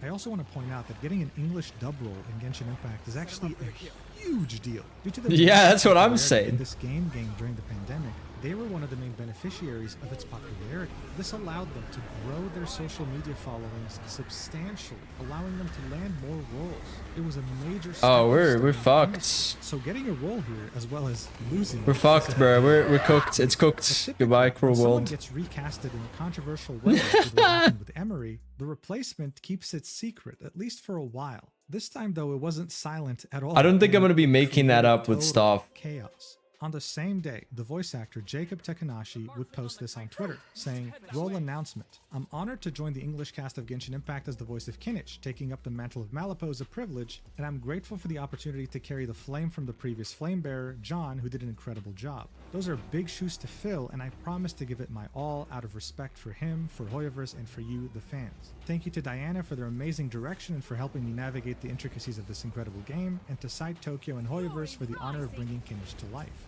They're taking it too seriously. Now, yeah, you're probably expecting the Genshin community to be divided on this, with some people completely shitting on Jacob and others supporting him. What Revive no one was noobs? expecting, though, is that the voice actors themselves would join in on the shit show and publicly attack Jacob for taking on this role. There was only one voice actor with something positive to say. That was Nathan Noakes, saying, "Welcome to the team, Jacob." Every other voice actor in these replies had something negative to say about this. Here are some comments from many voice actors, not just for Genshin Impact. Like, there are many reasons why roles get recast. I personally draw the line with the original actors holding out because they are fighting for better work conditions. I have refused many auditions to take over roles for my peers because I'd never do that to another fellow actor. This was Jacob being publicly called out by a very well-renowned English dub voice actress, but she was far from being the only one. Kaylee Mills, the voice actress behind Keqing in Genshin Impact, someone who greatly benefited from the explosion in popularity the game went through during the pandemic, had this to say: "This is actually kinda diabolical. If you need the money, at least take the role uncredited. This just comes off as an easy grab for clout. It's not a good look." This is another Genshin voice actor replying with 3 thumbs down. And then you had the voice actor behind one of the most recognizable characters in the entirety of Genshin Impact, Paimon, who's literally the mascot of the game, say, "This wasn't a passing of the torch." And even going as far to say that there is a huge difference when you take the role of an actor who is striking for AI protections. You are no castmate of mine. Now, these voice actors making these aggressive public statements probably thought that they were on top of the world, convinced that not only are they on the right side of history, but because they're on the right side of history, everything they say will be taken positively by the community. And you know what? Maybe in another world, it would have been the case. It just so happens, though, that they're using I got platform egged, that bro. has something called community notes. And that's exactly what happened to Corinna, inadvertently triggering one of the biggest reputational catastrophes you could ever imagine. Here's what the community note said. It should be noted that despite bullying another voice actor while using SAG-AFTRA as an excuse, Corinna themselves isn't on strike, even though they're American-based and the voice actor they're harassing. Wait, so she's bullying other people because they took the role, but she's like not even striking? What the fuck? Bro, this is like, this is what a virtue signaler looks like, okay? Isn't. Whoa, that's a lot to take in. People started taking a step back and thinking, wait, that's actually true. The strike has been ongoing for 8 months, and yet every single patch that comes out, Paimon is probably the only character that's still voiced. Corinna was starting to deal with an ever-growing backlash, but that didn't discourage other voice actors from tweeting passive-aggressive tweets towards Jacob. This would contribute to negatively impacting public perception even further. Here are some examples. This voice actor said, "I normally try to be pretty professional on here, but if you don't like me speaking out against actors scabbing and taking striking actors' roles, kindly fuck off. I'm not going to be silenced just because you don't care about us getting ripped off and abused by these companies." A scab is a union term that Jacob was called multiple times by other voice actors. It means someone who doesn't strike and continues to work. The voice actors of Sucrose from Genshin, as well as Venture from Overwatch, had this to say: "It's insane how entitled the gacha fanbase is, holy shit, keeping the characters hostage from us and hurting our experience. What? We're fighting for workers' rights. That's what a strike is all about. If this was the 1940s and we were striking, it would be based or some shit. I have no interest in arguing with people who'd rather see integrity replaced by scabs or AI. That's not what video games are all about. It's an art form comprised of so many beautiful artists doing their..." Damn, the CC is so much easier if the ghosts are dead. It's totally fine, bro. Not about the money or fame or AI. I'm grateful that the projects I'm still working on offer humane protections and livable wages, and fan bases that aren't insane and appreciate real, integral voices. Also, I know this isn't all gacha fans, but the replies to some of my fellows are horrendous. Some people pointed out that Jacob wasn't even in the US, he was based in Japan, saying, "You guys outright attacked the voice actor for being a scab when he's Japan-based, and the strike and union don't even exist there. If you didn't know, SAG-AFTRA is American. If you're based outside the US, you can't join SAG-AFTRA." Here's what Valeria had to say. "What's disgusting is y'all fighting this hard for a scab. He's an English voice actor. He can still scab even if he's based in a different country. I don't know if anyone told you, but audio transcends borders. He knowingly took work from someone else." The voice actors for Hu Tao from Genshin Impact, as well as some other big roles in anime, quote-tweeted John's statement and said, "Thank you for standing strong and holding the line with us. You're a real one." And then replied with, "Clear's throat, some of us shaking my fucking head," referring to Jacob. Dude, why? Bro, what is... Bro, what... Dude, he probably need the money. Why are people just bullying the fuck out of him, dude? What the fuck? Bro. So what? You just gotta like starve to death, bro? Because that's gonna feed you, bro. That's gonna be great. Kids, dude. Actual, dude. Oh. Actor tweeted, "Say, are you Japanese or Japanese American?" You know what I'm hearing from all of this, dude? Just hire people that don't live in America, dude. Then you don't have to worry about this. Australians are free, guys. Use us. We're great. Promise, dude. Able to portray a 20s male character, can sing, have an excellent home studio. I've got a couple of colleagues in mind, but I would like to know more voice actors, except that one guy. Please DM me your website. Thank you. Of course, he was referring to Jacob. The voice actor for either the male main character of Genshin Impact had this to say. Wow, on the day this happened. Now here's where the crisis really deepens for all the— You know what the saddest part is? Some of these people are probably still working, right? And not like striking.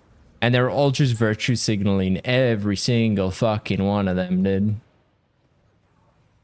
Like some of them might not even be doing it. You might get like some that actually are, like the ones that actually lost their jobs. But even those people, they're like held hostage by the fucking union. That's like, oh, if you work, you're gonna lose your union. Like, ability to be in the union. And then, like, that means the jobs that are union, they lose as well, right? It's like kind of fucked. They want only Americans to get work, I guess. Only if you fork up 3K. Yeah, this is so fucked. And then it's like, bro, the only people that can afford 3K are like the wealthy ones anyway. Like, this is not helping the ones that like are barely getting by. Unions are important here because we love enslaved labor otherwise. Bro, I'm sorry. You guys have a problem with your fucking government, dude. The same thing with like fucking healthcare, dude. When I hear Americans talk about healthcare, they want to go to the doctor and it sounds like it's gonna fucking bankrupt them. I'm like, what the fuck is wrong with you guys? Like, what's it fuck? Like, what is this, bro? It sounds like such a shit country to live in. And it's first world. I'm like, bro. And I come from South Africa, dude. Don't get me wrong, okay? Fucking America's probably better than South Africa. But like, why would I rather be there than like in fucking Australia, dude? Australia's great. It's not perfect. No country's perfect, but you know, at least, you know, I'm on a livable wage, dude. And I won't go bankrupt for fucking healthcare, dude. These voice actors that made these public statements. Nathan Noakes, the only voice actor that was nice to Jacob when he announced his new role, said, right. Yeah, but it's also like, dude, capitalism is great, right? But it's only when it's like managed, right? But it's like everything in life, dude. You need something to like counteract it. You can't have like unchecked like power. It never works well, dude. Because like in the wrong hands is fucked. But people don't get that. I spoke to the new voice actor who lives and works in Japan, and he didn't even know what was going on. He came into an onslaught of criticism and didn't know anything about the strike or SAG, since SAG isn't in Japan. Blows my mind.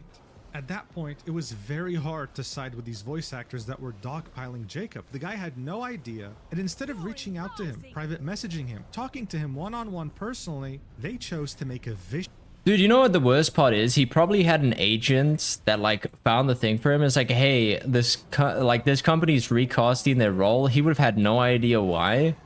And he would have just been like, oh yeah, 100% a job in Genshin, dude. Fuck yeah, dude, I'll take it. Right? But it's like no one wants to give him the benefit of the doubt. It's crazy, dude. Example of him in public. As this was all going on, Corinna was too busy fighting a battle all alone, trying to prove to everyone that even though voicing a character like Paimon during a strike is scabbing is justified, but not for Jacob.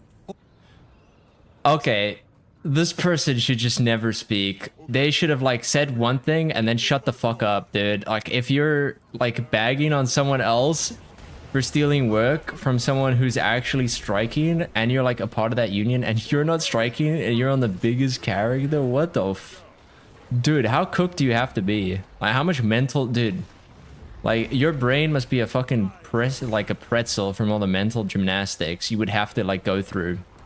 to actually like justify this. Like what the...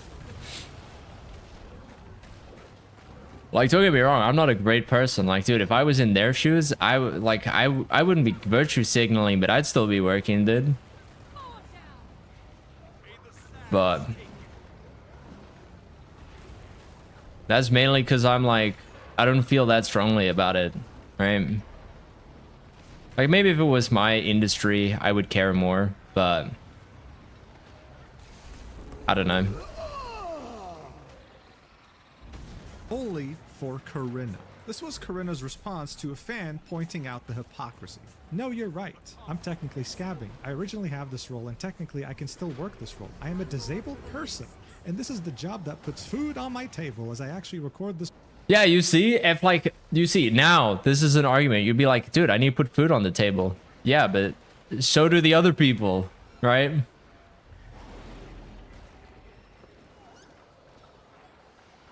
I don't know, dude. Role year round. Like, even if that one person didn't take the role, they just would have picked someone else, right? And dude, people gotta eat, bro. Someone's gonna take that job. But I didn't take this role from another person who is striking. I had this role and I am stuck in it because I have no other way to pay for my medical bills. But yes, technically I am a scab, and you're right. I don't deserve any praise right now. I don't deserve any of it. I deserve to be told off just like this actor, so please do. Oh my dude. Okay, dude. Hi.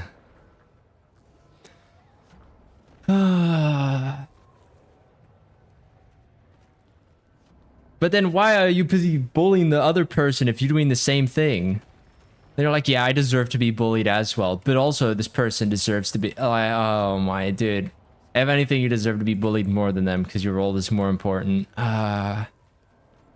But they still just want to get the virtue signal in. Look up to me. I'm trapped and a coward because I continue this job, because if not, I end up homeless. I don't say that because I deserve sympathy. I don't. The one sticking... Nope, you saved that because you want sympathy. I did. This line did not. Nope. I hate it. Not me. I love voicing Paimon. Love it. I have been through so much that you guys will You never see, truly... dude, now, dude, that whole first 30 minutes, okay, was like of hearing the lore of how American unions work, dude, was a waste of my time. This is what I've been waiting for. This is the slop that I've come here to eat. And I'm getting the actual drama, dude. Actual truth of what's happening. Understand, but I also know what I am, and I should not be given any applause for this. If I could feasibly stick the line with my fellow actors, I would. This job actually barely keeps me alive, but that doesn't mean that it makes it different. It is not a good thing to my fellow actor that I continue to work on this game. I have struggled with that since the strike started, so call me out for this. Please, I deserve it. If it means we get closer to making things better, then so be it. So Corinna was arguing that the reason why Paimon is still voiced in Genshin during the strike is that so they don't end up homeless? Isn't... Dude, okay, wait, don't ruin it for me, but I want to know why the fuck they were recording themselves for sympathy points in the toilet. Dude, that's what I'm here for, okay? I need to know. This person already, like, the mental gymnastics is crazy. I need to understand this, dude. This needs to be studied. That why everyone works a job to begin with? I mean, isn't that... I'm sorry, like, how does you being disabled have anything to do with this? Someone pointed out, so what? Many disabled people work remotely in other professions. Voice acting is not your only option if it puts you in such an unethical position. But you have to seek attention on twitter.com like a 16-year-old and present yourself like a saint of the whole community. To which beige, dude. I don't present myself as a saint, but you don't know my disability and what I am able to do. This person said, I'm very... Okay, but why would you not enlighten them? Hello? Like, if you're using it as a shield... And someone's like, oh, like... Then people can criticize it. Hello? Am I dumb?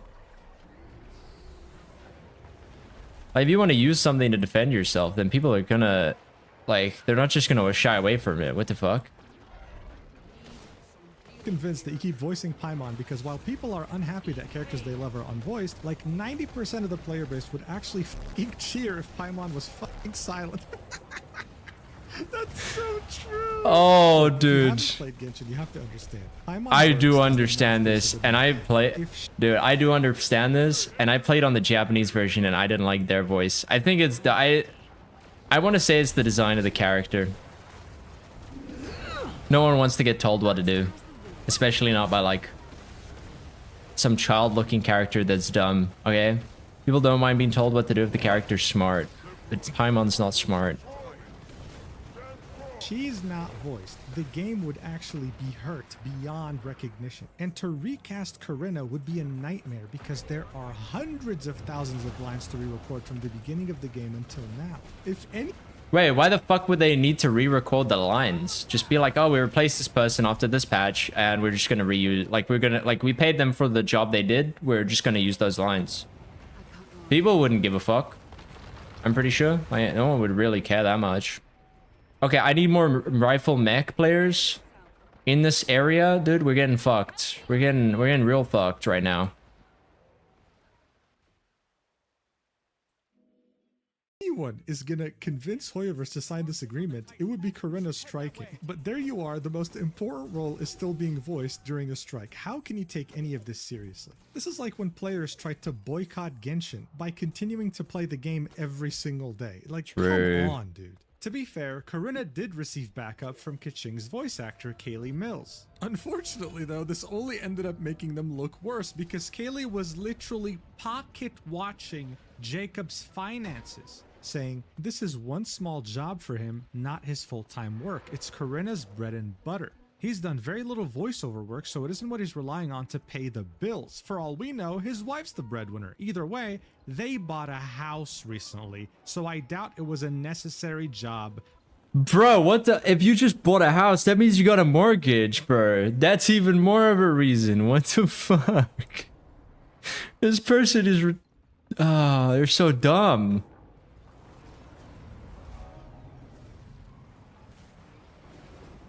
For survival. I think it's safe to say that I'm not the Oh, only one who gets a man. bad taste in their mouth when they read something like this, right? Not to mention that Kaylee very conveniently didn't mention that Jacob has children. He has a family to take care of. So how is it any different from her friend Corinna, who'd be homeless if it wasn't for Paimon's voice acting work? The fact that he bought a house? There's something called a mortgage. And regardless, delving into That's someone's what I personal said, bro. finances like this is unprofessional in any industry, period. They were trying their hardest to paint Jacob as the supervillain. Some fans joined in. Okay, I'm gonna be honest with you. There is actually a way that it's justified. I'll tell you what it is.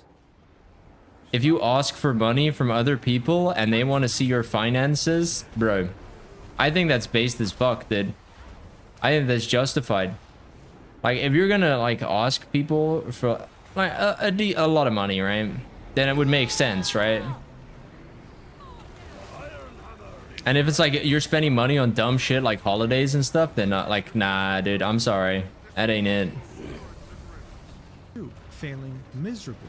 Here's someone siding with the voice actors trying to paint Jacob as a liar that knew about the strikes even though he said that he didn't. Showing a tweet he had made in 2023 saying that if companies used AI for a commercial, then he's just going to assume that the product is subpar. That's because he believes that if they can't afford to pay for real authentic voice actors, then they also can't pay for quality assurance, research and development, and supply chains. This was community noted, and the message is SAG-AFTRA video game strike didn't start until July of 2024, so unless he can time travel, it's impossible for him to have been talking about the SAG-AFTRA strike before it even happened. Also, generally being against AI usage is not conducive to being proof of being aware that SAG-AFTRA is on strike.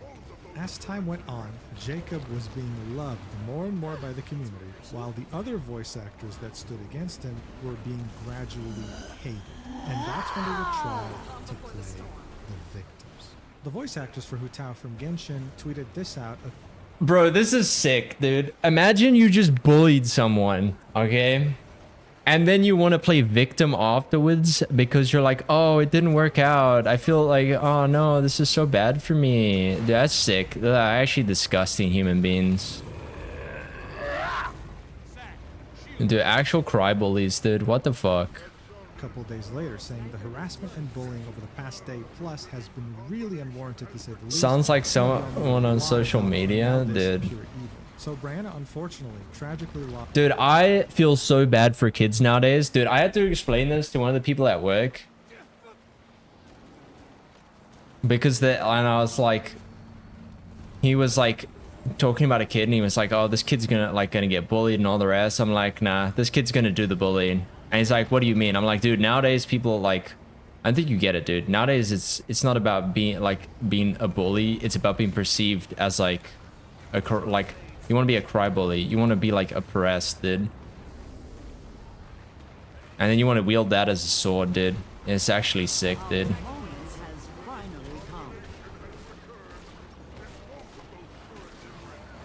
It's like, I'm not sure if anyone ever went to school and there was this one naughty kid, dude. And it was like, he got away with everything, dude. And it was just for like some dude. And it was like, oh, you know, he's got like a rough situation at home or like some bullshit. And it's like, okay, bro, like,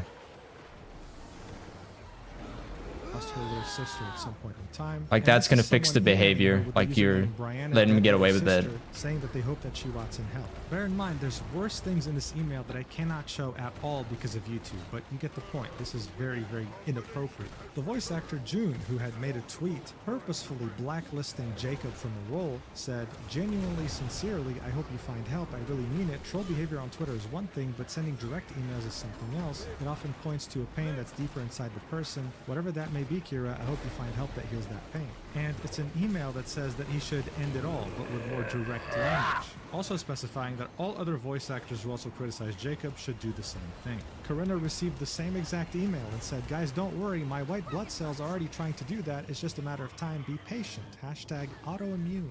Another voice actor would receive the same exact message, again from Kira. I don't know who Kira is, bro, but hey, you gotta chill. The post said, love the community. Someone named Koro Kira thought this was the appropriate thing to send me this afternoon.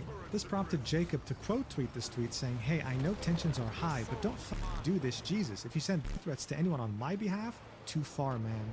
Too far. Sorry. Yeah, it's kind of true, dude. I don't know why people are sending. Dude, this is something that's like kind of a bit far. Like, if you're sending death threats to people, you need to reevaluate your life choices. Like, actually.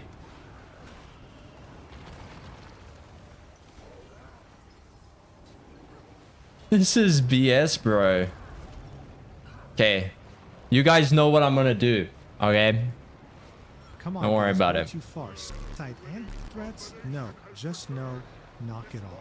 Someone replied to Jacob's post saying, with respect, tensions would decrease significantly if you recognized and spoke publicly on the fact Fuck, that I didn't stop it in time. I was gonna 100% If you him. didn't know about the strike, say so. If you did, say so. But voice actors are going to keep getting attacked until then. I shouldn't tell you that this was extremely controversial.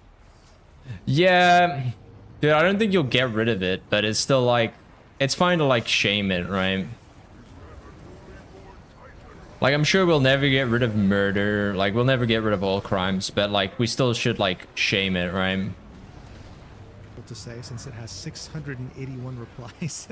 But at this point, it was very safe to say. So I just realized, is this fucking Zhao like from fucking Genshin with like a mewing jawline? Am I seeing this right? Dude, what the fuck? I just noticed what his thing was, bro. People were tired of any voice actor that had something bad to say about Jake. Kiba, the same person that had received that email, had posted a reply on the initial Kinnich post. Someone had said, can we collectively please stop harassing this man? I'll tell you what, Biano, you wanted me to play Genshin, right? I'll tell you what. If all these cry bullies get kicked out, dude, I will come play the game. I am. No, that was Sam. Oh. Never mind then, forget about it.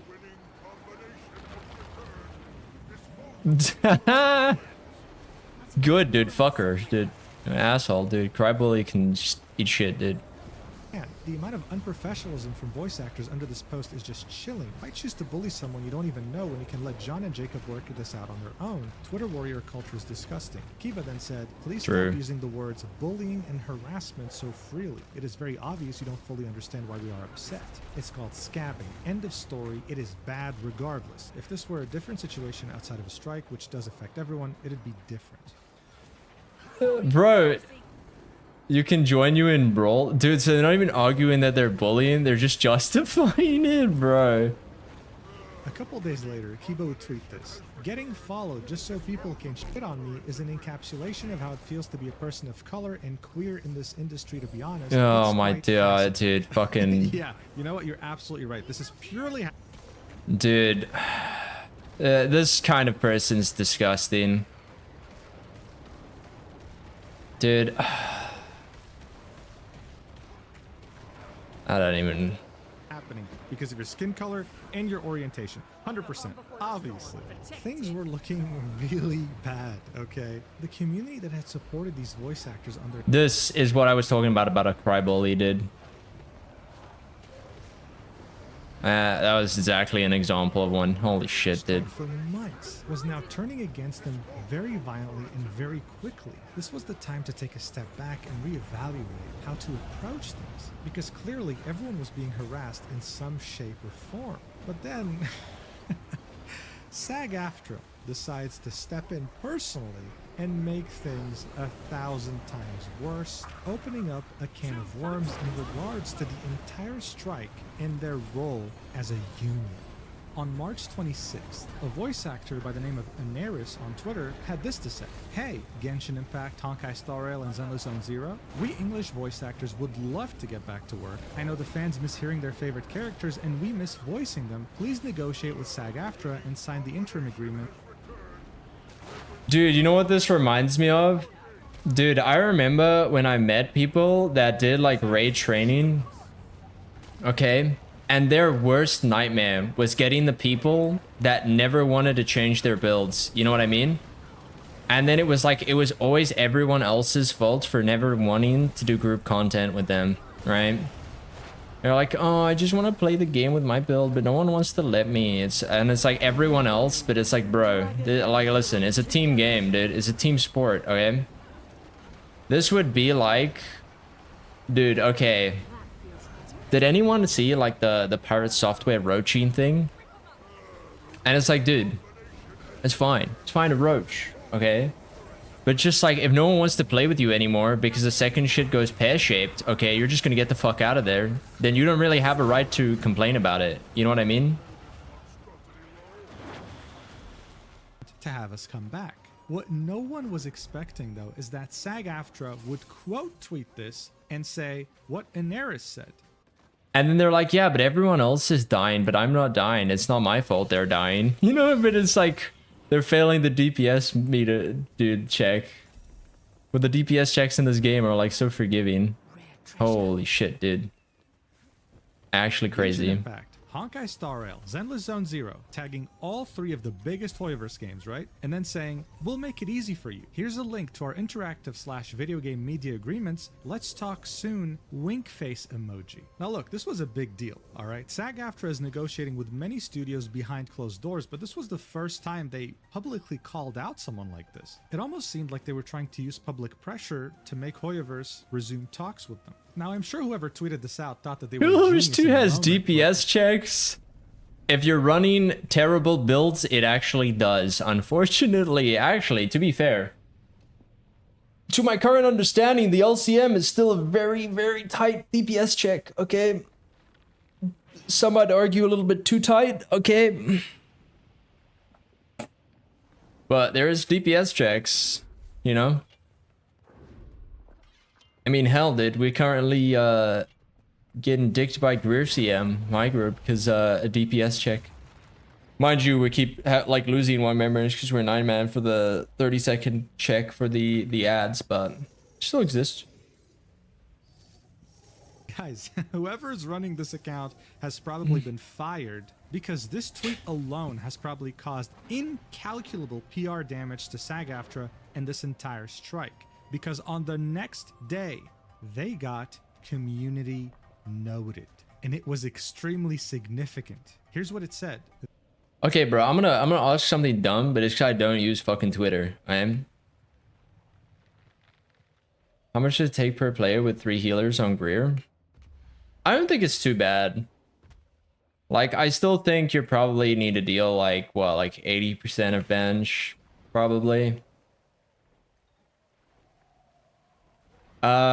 I want to know how hard I should be pushing my Weaver if you want to get into it. Weaver is Condi Weaver is currently like one of the best in slot like Condi DPS classes, so you should actually be alright.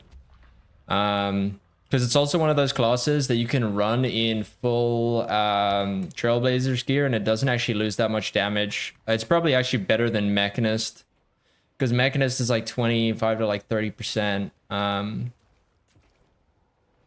like power damage. No, okay, maybe not 25 to 30. That might be a bit of an over, but it's like quite a large portion of the damage is actually power. So you actually lose like a little bit on it. This agreement has severe limitations on how Hoyoverse can work with non-union voice actors, including a lifetime time limit for the voice actor, and eventually forcing the voice actor to either join the union, which has large entry costs and fees, or stop working on the project, linking SAG-AFTRA's own website twice as the source for these claims. The first link is what we already looked at, showing how much it costs to join, $3,000 and a bunch of other fees to stay in. The second link actually included the SAG-AFTRA Independent Interactive Localization Agreement. This is what SAG-AFTRA was presenting to studios in order for them to sign it. It's 65 pages long, but what people were focusing on was Section 6 under Article 1 titled Union Security. It said, employer will only employ performers covered by this agreement who are members of SAG-AFTRA in good standing, or those who shall make application for membership on the 30th day following the beginning of employment, and thereafter maintain such membership in good standing as a condition of employment. Nothing in this agreement will be construed. Oh, dude. So imagine saying like, oh yeah, the reason is because they didn't want to put AI stuff in, and then there's like a clause in there that says, oh, you can own, like it only covers people that are in our fucking union, bro. Oof, oof, oof. That's rough, dude. As preventing actual Ponzi scheme. Non-SAG-AFTRA members in according with the Taft-Hartley Act to perform in interactive programs. We'll get back to what this means later. But for now, they continue, employers shall pay to SAG-AFTRA as liquidated damages the sum of $500 for each breach by the employer of the provisions of this section. Any breach of this section is subject to arbitration. Each time the employer hires a performer in violation of this section, it shall be considered a separate breach irrespective of the number of days of employment. It is the employer... Dude, that's basically locking it in that you just straight up have to use American voice actors. Like, what the fuck? Responsibility to ascertain if each performer is a member of SAG-AFTRA in good standing. Employers shall provide SAG-AFTRA the names of performers to be used in the production of interactive material no later than the time of hiring or 48 hours in advance of the initial sessions. You want to own the English language? True. SAG-AFTRA, making this tweet, thinking that they were going to publicly pressure Hoyoverse to talk with them, ended up backfiring because now people were reading the agreement in depth when they didn't even bother to do so before. As I already mentioned, they were in full support of voice actors and the strike because they thought it was purely just about AI rights. And after seeing this, they started not just questioning the strike and the voice actors themselves with their behavior, but SAG-AFTRA as a union. At the same time, the Chinese community of Genshin Impact caught wind of this, and they were just as confused as everyone else, with one user explaining in detail that Hoyoverse, as a Chinese company, was already under strict anti-AI rules in China. Article 1023 of the Civil Code This is what I was talking about. You want it enshrined in law. You don't want it like where the unions have to do it for each individual job, because then it's like every single time it's a legal cost. It's just a waste of money. Yeah. And I'm not a huge fan of China. I don't really like China that much, right? But it's like, they've got something right here. Explicitly protects voice rights by referencing the protections for portrait rights. Unauthorized use of a person's voice, including highly similar AI-generated voices, constitutes infringement. If an AI synthesized voice has identifiable characteristics like tone, intonation, or speech patterns that can be linked to a specific individual, it may still be deemed a violation of personality rights even if the original recording was not directly used. This law even covers using voices in different languages. This same Chinese user argued that if Hoyoverse were to sign the SAG-AFTRA agreement, they would face trouble in China. It's honestly wild seeing how US unions is, dude. I'm gonna be honest with you, I don't even know how fucking Australian unions work, but like, dude. Is this narrated by AI? Dude, we will never know. That's a good question, RB. We have no idea. Have you seen this person? I haven't. I can't tell they're a real person.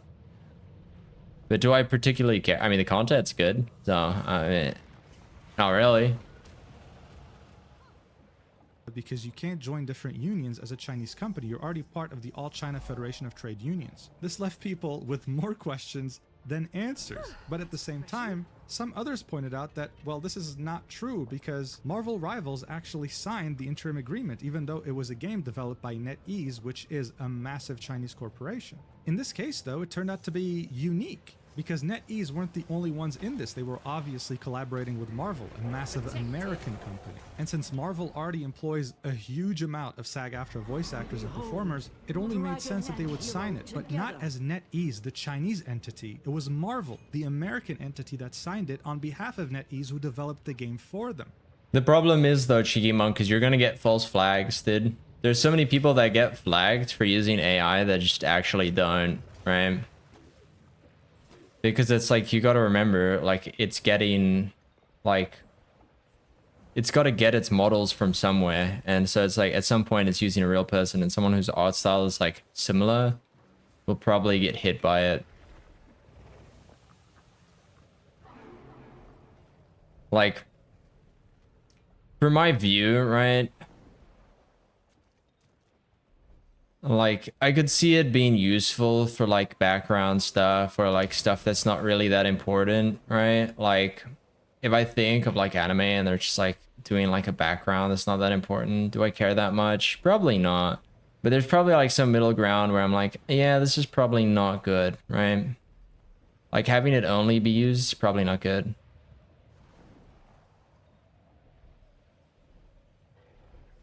They give very few false positives. Hive case, name, image, just all the...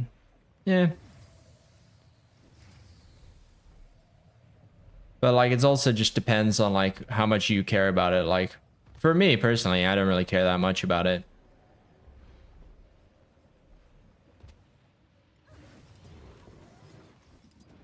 Like, the way I look at this, right, is imagine you're someone who like really likes doing like YouTube essays, but you have like a speech impediment, right? Would you be mad if that person used AI instead of their own voice to make stuff, and then you watched it? I probably wouldn't actually care, right? I could see arguments as to like why you would use it. Or say, for example, you've got someone that's like mute, right? And this person will obviously, they can't talk. They would have to use AI, right? Would you be upset for this person to like type and have it read? You could have it disclosed, but like, I'm seeing that there is cases where you could potentially use it, and people will probably claim it, be like, oh yeah, they are this way or that way, and they're probably not. But so SAG-AFTRA and the voice actors were making this out to be like, oh yeah, you can just sign it, just sign the agreement, bro. It's very simple, but it's actually way more complex than they made it out to be. As confusion was running absolutely rampant, Koidao, the voice of Albedo in Genshin Impact, decided to use the huge following he garnered during Genshin's explosion during the pandemic to clear confusion about the strike. Around the time Von Lycaon and Soldier 11's voice actors were let go from South Cadence, he made a little thread clearing some things up, saying, if you're just learning about the video game strike, I want to clarify a key detail I've seen get distorted a lot. Generally, the developer decides whether to sign an interim agreement, not the recording studio. Often, the studio is only a middleman, they do not set this term. A recording studio may offer AI protections in its own contract with the actor, but this ultimately means very little because the developer owns the final recordings, not the recording studio. They cannot dictate how the developer uses that audio.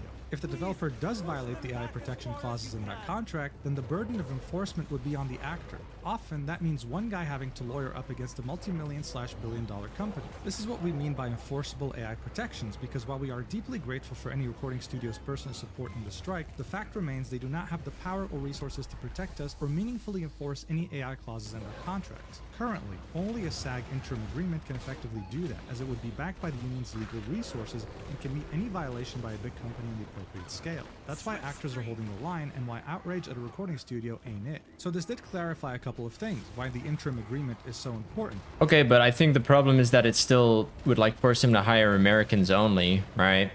Which, you know, if you're American, you wouldn't really care about. And it would only cover their members, which costs like $3,000 to join, bro. Because and they own you, little bro. Back you up legally if problems arise. But on March 12th, when this post was made, people... And let's be honest, most people don't have like 3K standing around for a rainy day.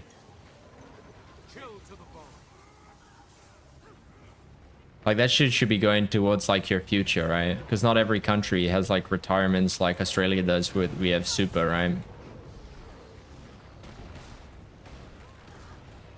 Which is like our retirement fund basically, but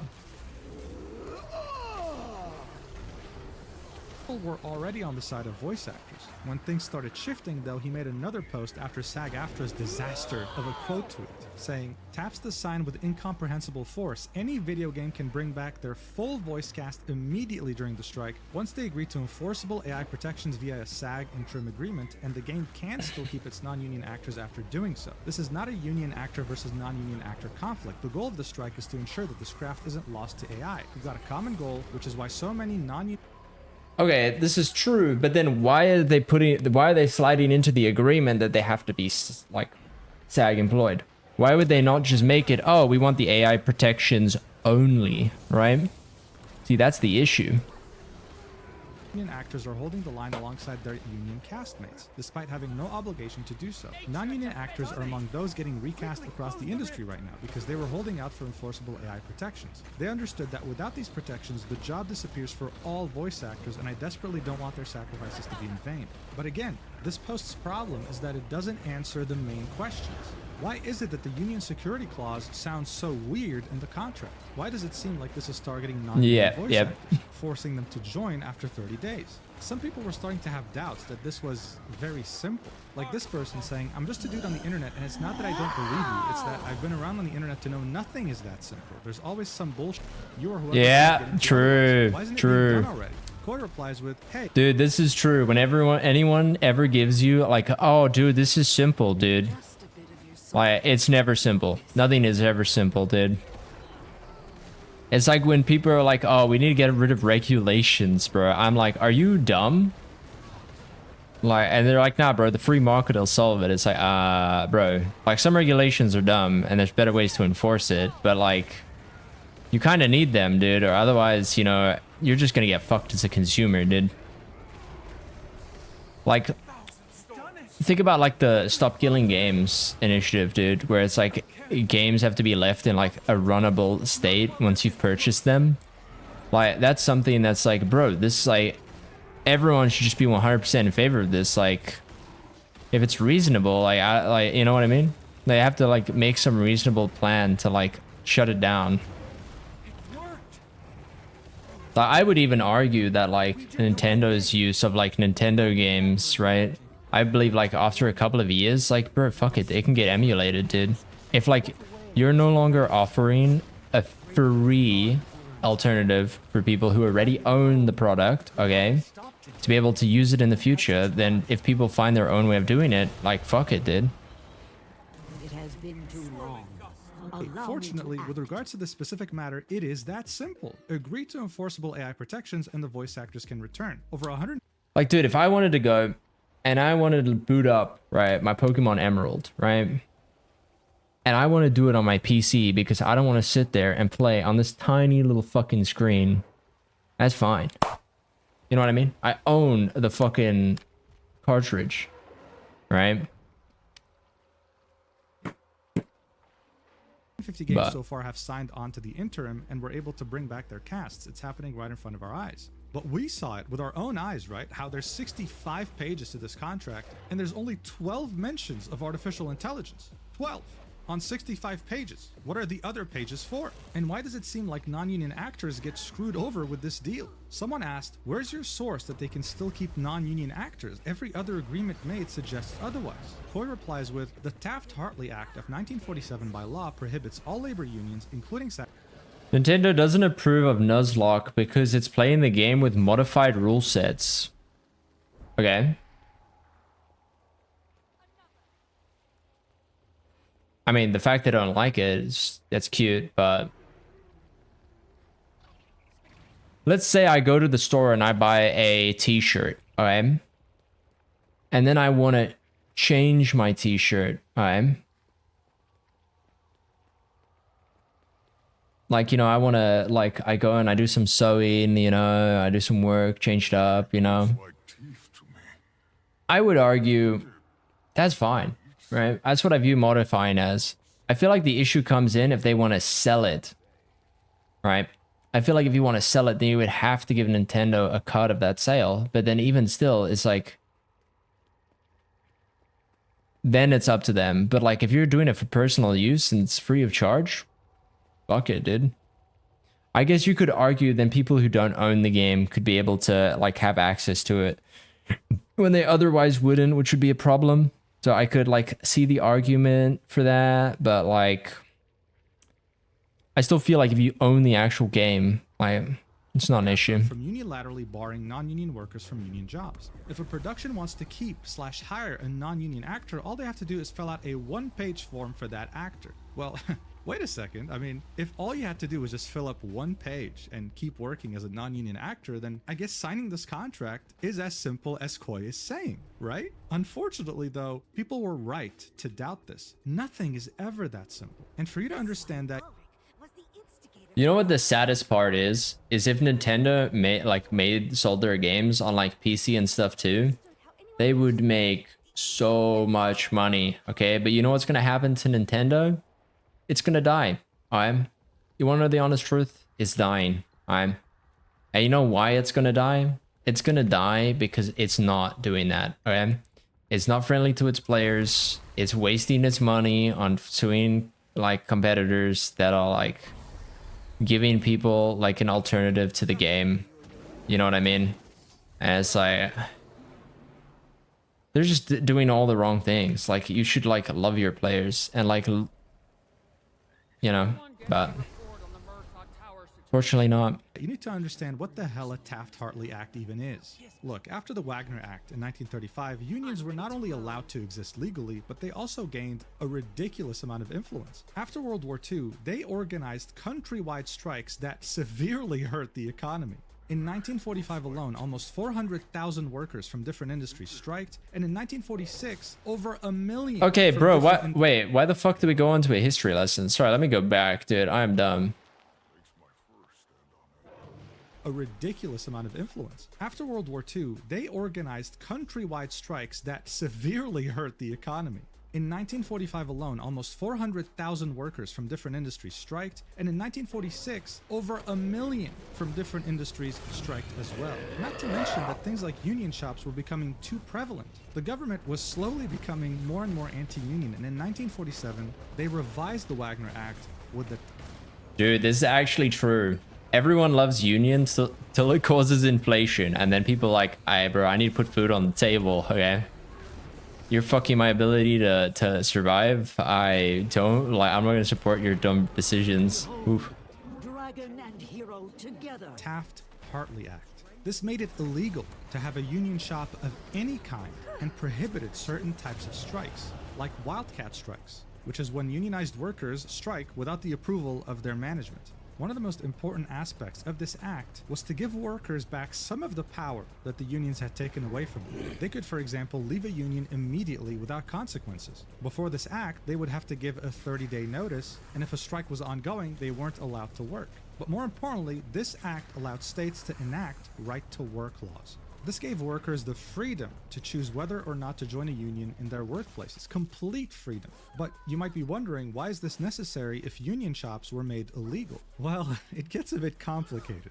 There are currently only 26 out of the 50 American states that have right-to-work laws. This means that I can join any industry without ever, and I mean ever, having to join any kind of union, period. But if a state has no right-to-work law, then they must follow the Taft-Hartley Act, which states that if you were to join an industry that has a union contract, you have to join that union after 30 days. Again, if you're European, you must be very confused right now. I am too. But as you can very clearly see on this map, California is not a right-to-work state. And according to SAG-AFTRA's own website, this is what the process looks like if you want to hire a non-union actor. First, you have to submit compliance documentation. The Taft-Hartley form is required by producers who intend to hire non-union actors under specific conditions. The form must explain why a non-union member should be hired over union talent. This can include actors having special skills, they are famous, have certain physical appearances, among other qualifications. The union will review each Taft-Hartley form and decide whether the non-union actor meets the criteria to be eligible. 2. 30-day window. Once the non-union actor is approved to be... Wait, what the fuck? So you have to justify why you didn't choose their actor as well?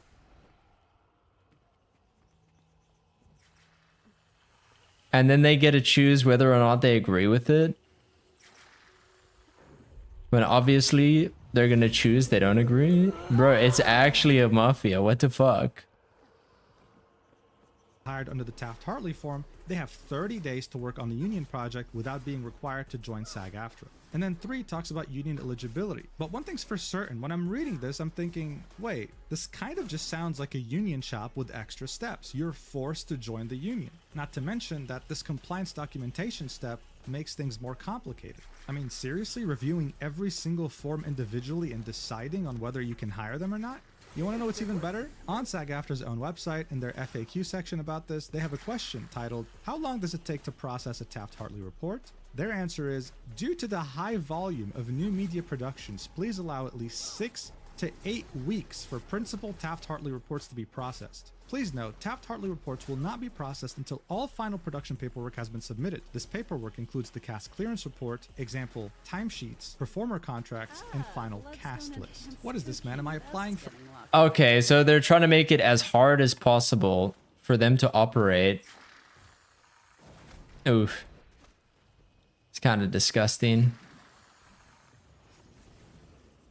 For a visa? Slowly but surely you start to understand why Hoyoverse would not be interested in this. They're hiring studios with AI protections to find voice actors on their behalf. Why would you subject yourself to such bureaucracy? So if I tell you right now that more than 80% of voice acting gigs use a non-union contract, would you be really surprised? But technically, as a union member, you're not really allowed to work these non-union jobs. So what's the alternative? How do you avoid SAG-AFTRA's wrath? Well, you become something called FICOR. This means that you can work on non-union jobs even if a strike is ongoing. You still pay the dues every year to SAG-AFTRA, but you can't claim any of the benefits. As an added bonus, SAG-AFTRA actually calls you a scab if you're FICOR. Financial Corps members are viewed as scabs or anti-union by SAG-AFTRA members, directors, and writers, most of whom also belong to entertainment unions. By the way, this entire page about FICOR on SAG-AFTRA is literally just begging you not to do it, okay? It's like, please, like you are losing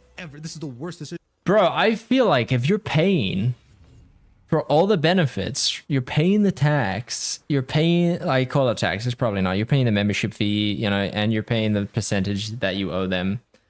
I feel like they shouldn't be able to decline you the benefits. Actually just feels like that's actually disgusting. Ugh. Of your life. And you know why? That's because once you turn FICOR, you're essentially exiling yourself from SAG-AFTRA. It is extremely hard to join again. The more people kept digging about how SAG-AFTRA works, how the Taft-Hartley works, and how complex all these terms are, the more they became disgusted with SAG-AFTRA and the strike and the voice actors acting entitled on Twitter. Coy understood this and tried his best to answer these questions that people were asking all over social media to the best of his ability. He does specify that a Taft-Hartley can be extended 3 times, up to 90 days. He then answers a question that says, but it sounds like the Taft-Hartley process can be exhausted and that actor will have to join eventually. To which Hoy confirms, correct. Under normal circumstances, after the 3rd 30-day period, the actor is required to join if they wish to continue working on union projects. However, with the ongoing strike, the SAG negotiates... So wait, what they're saying is every single person that's working on that job would have to, in 90 days, they are forced to, no matter what, join that union. They lose their opportunity to say no after just 90 days. So that means against their will, if they don't actually want to pay $3 grand, they have to join or they lose their job. Ooh. Oh. He has publicly stated that they want to help non-union actors keep their jobs and eliminate whatever complications they can to that end. That's not true. Because if they wanted to eliminate the thing, they would remove the fee. But they're still having the fees. Nah, they just want to look out for their union. They want to make money. They want to grow. And as such, they are able to negotiate a waiver for the must-join rule. This would be granted on a case-by-case basis, and the details of such a waiver would be determined in negotiations between the production and the SAG negotiating committee. The next question is, the production has to negotiate, so it's not a guarantee? I don't like that. To which Koi responds, bro, I promise they're not going to flip a coin to decide whether or not to grant the waiver. Negotiations are necessary, if only to make sure neither party is conditioning their commitment on some kind of loophole that undermines the other. And with the existential threat of AI, it is very much in the union's interest to grant these waivers wherever they can to get productions to agree to AI protections. So again, guys, this is all for AI. No matter what, this is all for AI protections. Even though it's only mentioned 12 times in the interim agreement, this is the true goal. One question says, I'm still not comfortable with this requirement to join. Sounds like a big organization bullying the little guy. To which Koi responds, I understand how this whole situation can give off that impression, and it's worsened by all the misinformation and anti-union propaganda out there. SAG-AFTRA is not a corporation. It is a non-profit labor union, albeit one comprised of very annoying theater kids. Wait. It's considered a fucking non-profit? So it's making a profit and it doesn't even have to pay tax? Holy shit, dude.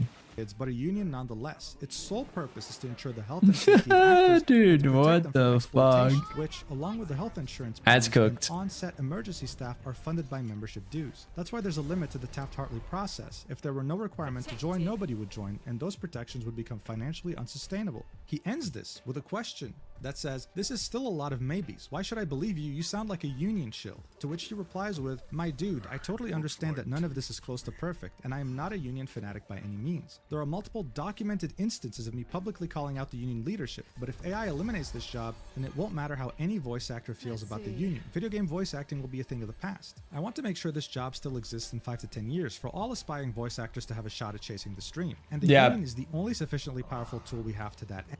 He says that, but imagine you do that, but you're signing away everyone's choice whether or not they want to join. Oh man. You're basically just signing them away to a new person that owns them. And one that actually signed contracts giving companies AI rights they didn't have. Oof. And I know it sounds counterintuitive, but if making sure that non-union voice actors can still work is your main concern, you gotta bet on the entity trying to save this art from extinction, not the one with the incentive to replace all actors with AI. Again, I know it's not perfect, but we can't wait for the perfect solution. Yeah, but they have the incentive to replace all actors with their actors. And you have no choice. Like, what if they up the fee? Do people just have to take that? Oh my god, this currency isn't depositable. Why does ANA do this every patch? When AI is at the doorstep and already replacing human voice actors. I am becoming an Genshin expert now. True. Of a labor union, which is beholden to its members and relies on. I am actually, against my will, learning about the unions in America, okay, and how dumb they are. They forgot to do it for the shards as well. Bruh.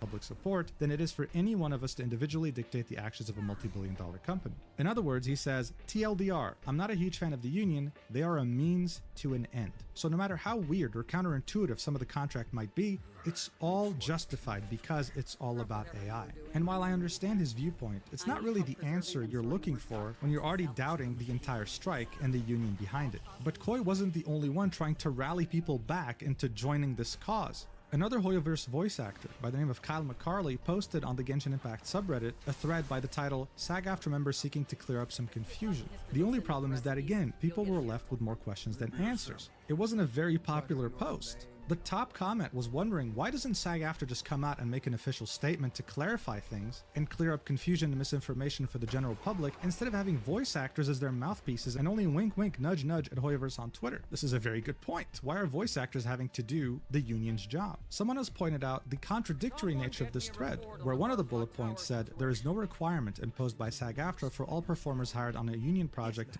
Wait, did I miss Convergence right now? Bruh. Okay, I'm a bit sad now.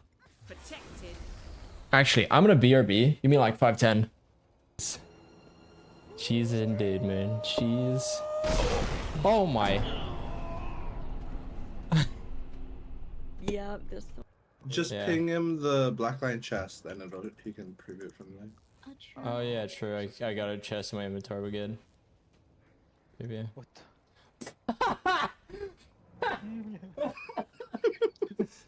Oh my god.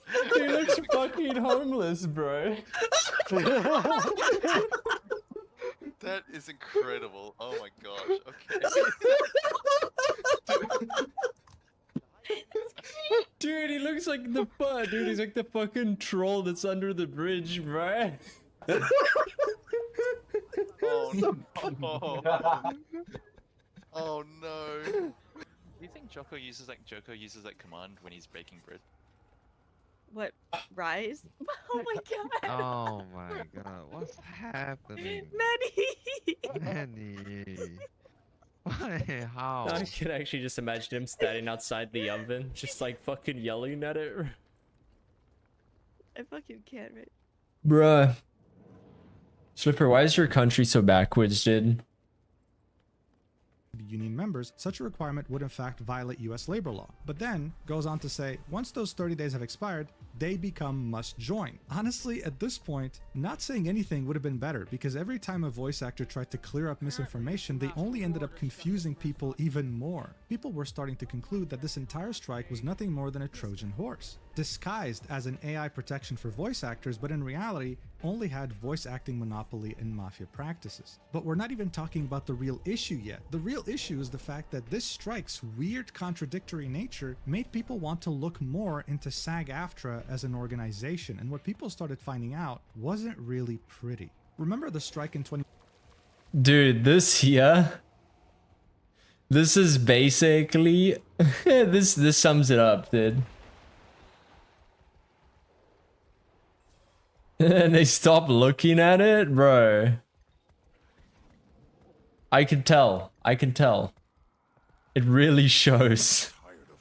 Organization, and what people started finding out wasn't really pretty. Remember the strike in 2023 done by SAG-AFTRA? This was meant to give people working in Hollywood more livable wages and, more importantly, AI protections. Well, it turned out that many people were disappointed with these so-called protections. This article from Prism said this: critics of the deal who spoke to Prism were most concerned about the sections on generative AI, which is used to create synthetic performers or digitally created assets that are not any specific human performer but generated entirely through AI. This is uncharted territory. SAG-AFTRA member, actor, and director Satu Runa in Los Angeles believes the union should have stood against its use, period, rather than trying to work with it. It's very easy to replace us with this technology, she said. We shouldn't normalize it. The protections also include some significant loopholes. For one, for AI involving the participation of human actors, Schedule F performers who make more than $80,000 for a film are exempted, and consent is not required from actors if the photography or soundtrack remains substantially as scripted, performed, and/or recorded. Prior consent given can apply for future features if the producer includes a reasonably specific description of the intended use, language that could be interpreted broadly by producers. So if you make more than $80,000 on a film, those AI protections don't even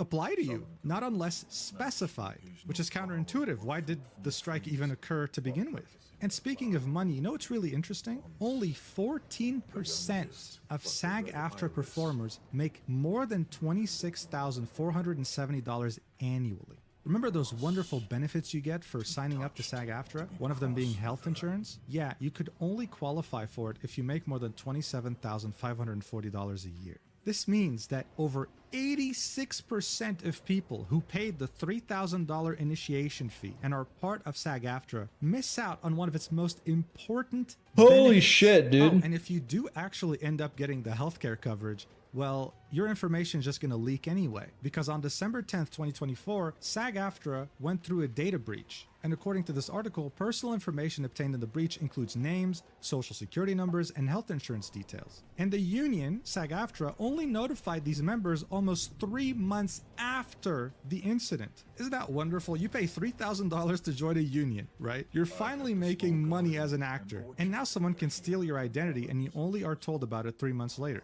But it's okay, because the chief of SAG-AFTRA is making over $1 million every year, guys. People weren't fooled anymore. They started siding with Hoyoverse the more they felt the taste of disgust. Holy But fuck. just as you thought that He's making over $1 million, guys, but don't worry, it's a non-profit, okay?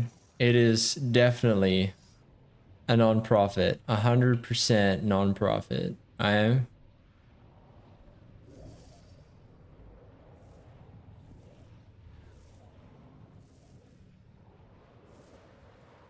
things couldn't get worse. Just as you thought that this taste of disgust in your mouth couldn't get more rancid, some voice actors, instead of logging off Twitter, decided to keep being dorks, making this way worse than it should have ever been. Kaylee Mills, the voice actor who had already tweeted some very interesting things, had this to say. SAG winning the strike means that their contracts will all have AI protections going forward. It doesn't make every game union. Also, I've worked on several union games with international talent. A game going union does not bar that talent from working.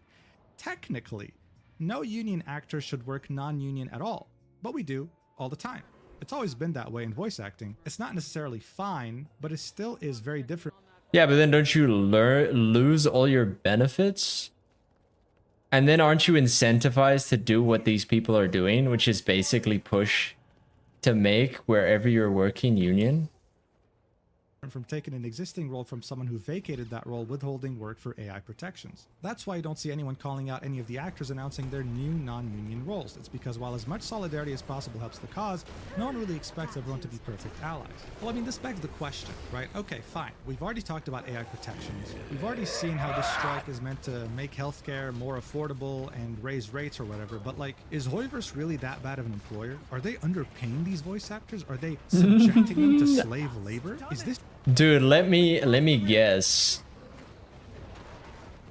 They're not. They're paying very well, and it's a very popular game, so they're also getting like amazing exposure.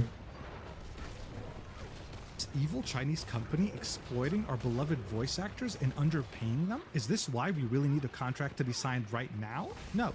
According to Kaylee, even though the game is non-union, many of us are making the union rate.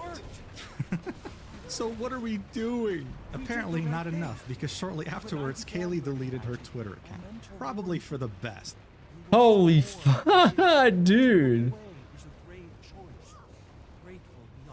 Dude, why would you not just stop talking about it? Be like, yep, no, I wasn't that informed. People are valid to have their critiques of it, right? And then just move the fuck on. You know, you don't run the union. You don't get to choose what it does. Because God knows what else you would have said that would have hurt this strike even more. But it's okay, because this is like a tag team wrestling match. Kaylee's out, but guess who's in now? Corinna. The voice actor behind Paimon decided to post an unhinged rant on TikTok, and wait, is this the one in the toilet? Please. Probably won't succeed, so just watch.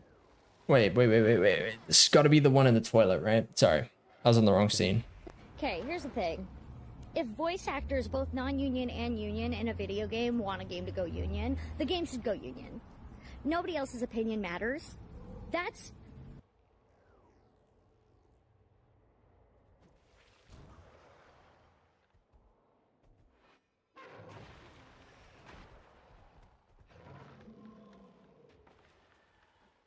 It probably won't succeed. Sorry, I want to re-listen to that.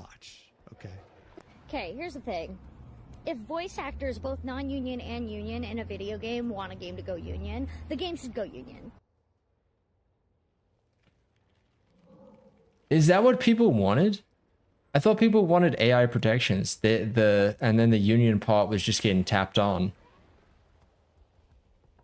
Am I dented? Nobody else's opinion matters. That's it. And YouTubers don't know anything. YouTubers don't know anything. They're not voice actors. They've never been in my industry. They don't know what my industry is about. They don't know anything about SAG. They don't know anything about being a non-union actor either. Stop telling me to go to liars. Liars. They are paid to lie to you. Also, I'm sorry. They have more incentive to lie. They have more of an incentive to lie because idiots like you fall for their shit and they get paid for that. Hello? God forbid. I want my industry to actually, like, I don't know, function and that everybody gets paid and everybody gets...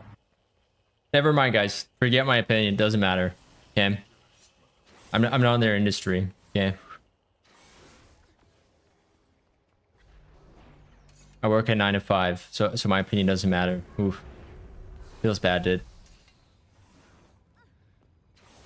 Oh, dude. You know what this feels like, dude? Imagine, dude, if your government said to you, look, you guys aren't in the government, okay? You don't understand how this stuff functions, okay? So your opinion doesn't matter, dude. Holy fuck, dude. Can you imagine if a government said that to people? The response would be like, well, then explain it to us, right? It wouldn't be like, oh yeah, we're too dumb, right? Like usually if this is like an argument you would have, then the supplying of more information would usually only, like, if you're doing the right thing, would only like boost your cause. But it seems like the more information that people get, they're like, why the fuck is all this other stuff being tapped on, right? And it's like she's saying she has less of an incentive. Bro, you're getting all this glazing, okay, for virtue signaling when you're not even participating in the strike? Like, brother. Like, what are you even doing? You're getting all this free exposure. You got people retweeting your shit. Dude, this is like, you have all the incentives as well. Like, healthcare? Did you know that, like, once things become union, people get paid a lot more? So people are like, oh, but, you know, then some non-union actors will have to join the union. Yeah, they'll be able to, easily, because they'll get paid more. Perhaps it did once, but now... But 80% of the people in the union don't earn enough to get the benefits. So if 80% of the people don't earn more than 27,000 from them... So for, I'm no expert, but is $27,000 a livable wage in the US? I would have to assume not. A livable wage US. So $52,000 a year is a livable wage in the US. So 80% of the people in our union don't even make a livable wage in the US. Oh, dude. Fuck me. Hi. Oof. Also, there are options that the union has to help pay for those things. There are options. Yeah. Oh, yeah. Just take out a loan so you can join us, bro. And we will give you great interest rates. Bro, it's a Ponzi scheme. Let's go. To help people pay for the union dues. Oh, man. SAG, but you don't know that. True, I don't. It's almost like you're not an actor. It's almost like you're I'm not not a true. voice actor. And neither are those YouTubers. But bottom line is that both non-union actors and union actors in a video game want it to go union and have wanted it to go union for a long time. So nobody else's opinion that is super fucking wrong anyway matters. Hope this helps. Damn, I guess I'm I guess I'm lying to you guys. You know, just don't listen to me because I'm a YouTuber apparently. You should listen to Corinna instead, the voice and face of reason. But seriously, what was the Dude, why does she look like she's gonna unhinged? Dude, why does she look like she's gonna murder you? This is like, dude, this is crazy eyes. Holy shit. but it's also all over the place and says things that don't make any sense. Genshin was never a part of the strike. People are striking because they want Genshin to have a union contract. Why? Because it pays more. But they're already being paid the union rate. Then comes the topic of healthcare and benefits. But you know what's funny? As far as I know, and I could be wrong here, but I'm pretty sure Karina is Phi Corps, not even a full-fledged member of SAG-AFTRA. You become Phi Corps purely because you want to work non-union jobs without getting into trouble. For that privilege, you're exchanging every benefit that comes with being a SAG-AFTRA member, including healthcare benefits. So I'm so confused, dude. Like, I just genuinely don't understand what the point of this rant was. And yet, Karina was kind of becoming the unofficial spokesperson of voice actors regarding the SAG-AFTRA strike, which I'm sure you can understand is a disaster. The most ironic thing in all this is that Karina makes this out to be a life or death situation, while continuing to work on Genshin Impact as the most important character for voice acting. You just can't make this up. And this just makes this whole rant even funnier. I mean, honestly, this is this even reached Chinese players, and they didn't really have a lot of nice things to say. Saying things like, please change Paimon's English voice actor, everyone will be happy. I'll even do another 6 months of battle passes if you want. I'll top up too if they do it. If I were an English dub enjoyer and have to listen to this rat scream any longer, I would actually quit the game. What a voice. It's like a desperate mouse that got pressed onto a grill by a piece of bread and slowly gets made into a sandwich. God damn, these Chinese players are losers. Oh, and just to add more fuel to the fire, Karina said on Blue Sky that this TikTok was AI. It's not the original.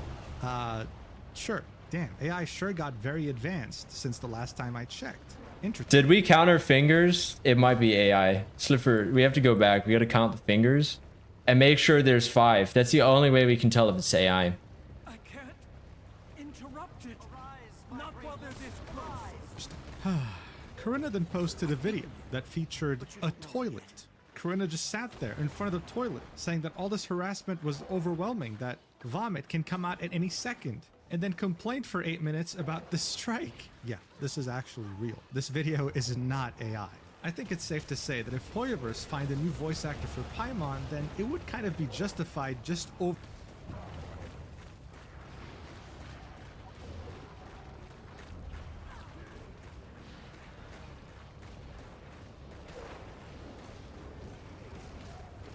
Bro, have you no shame?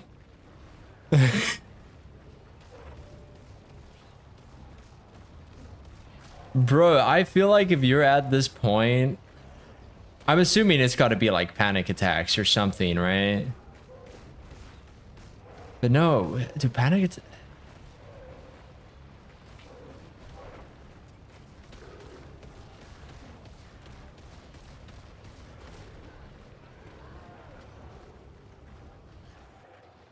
Okay, yeah.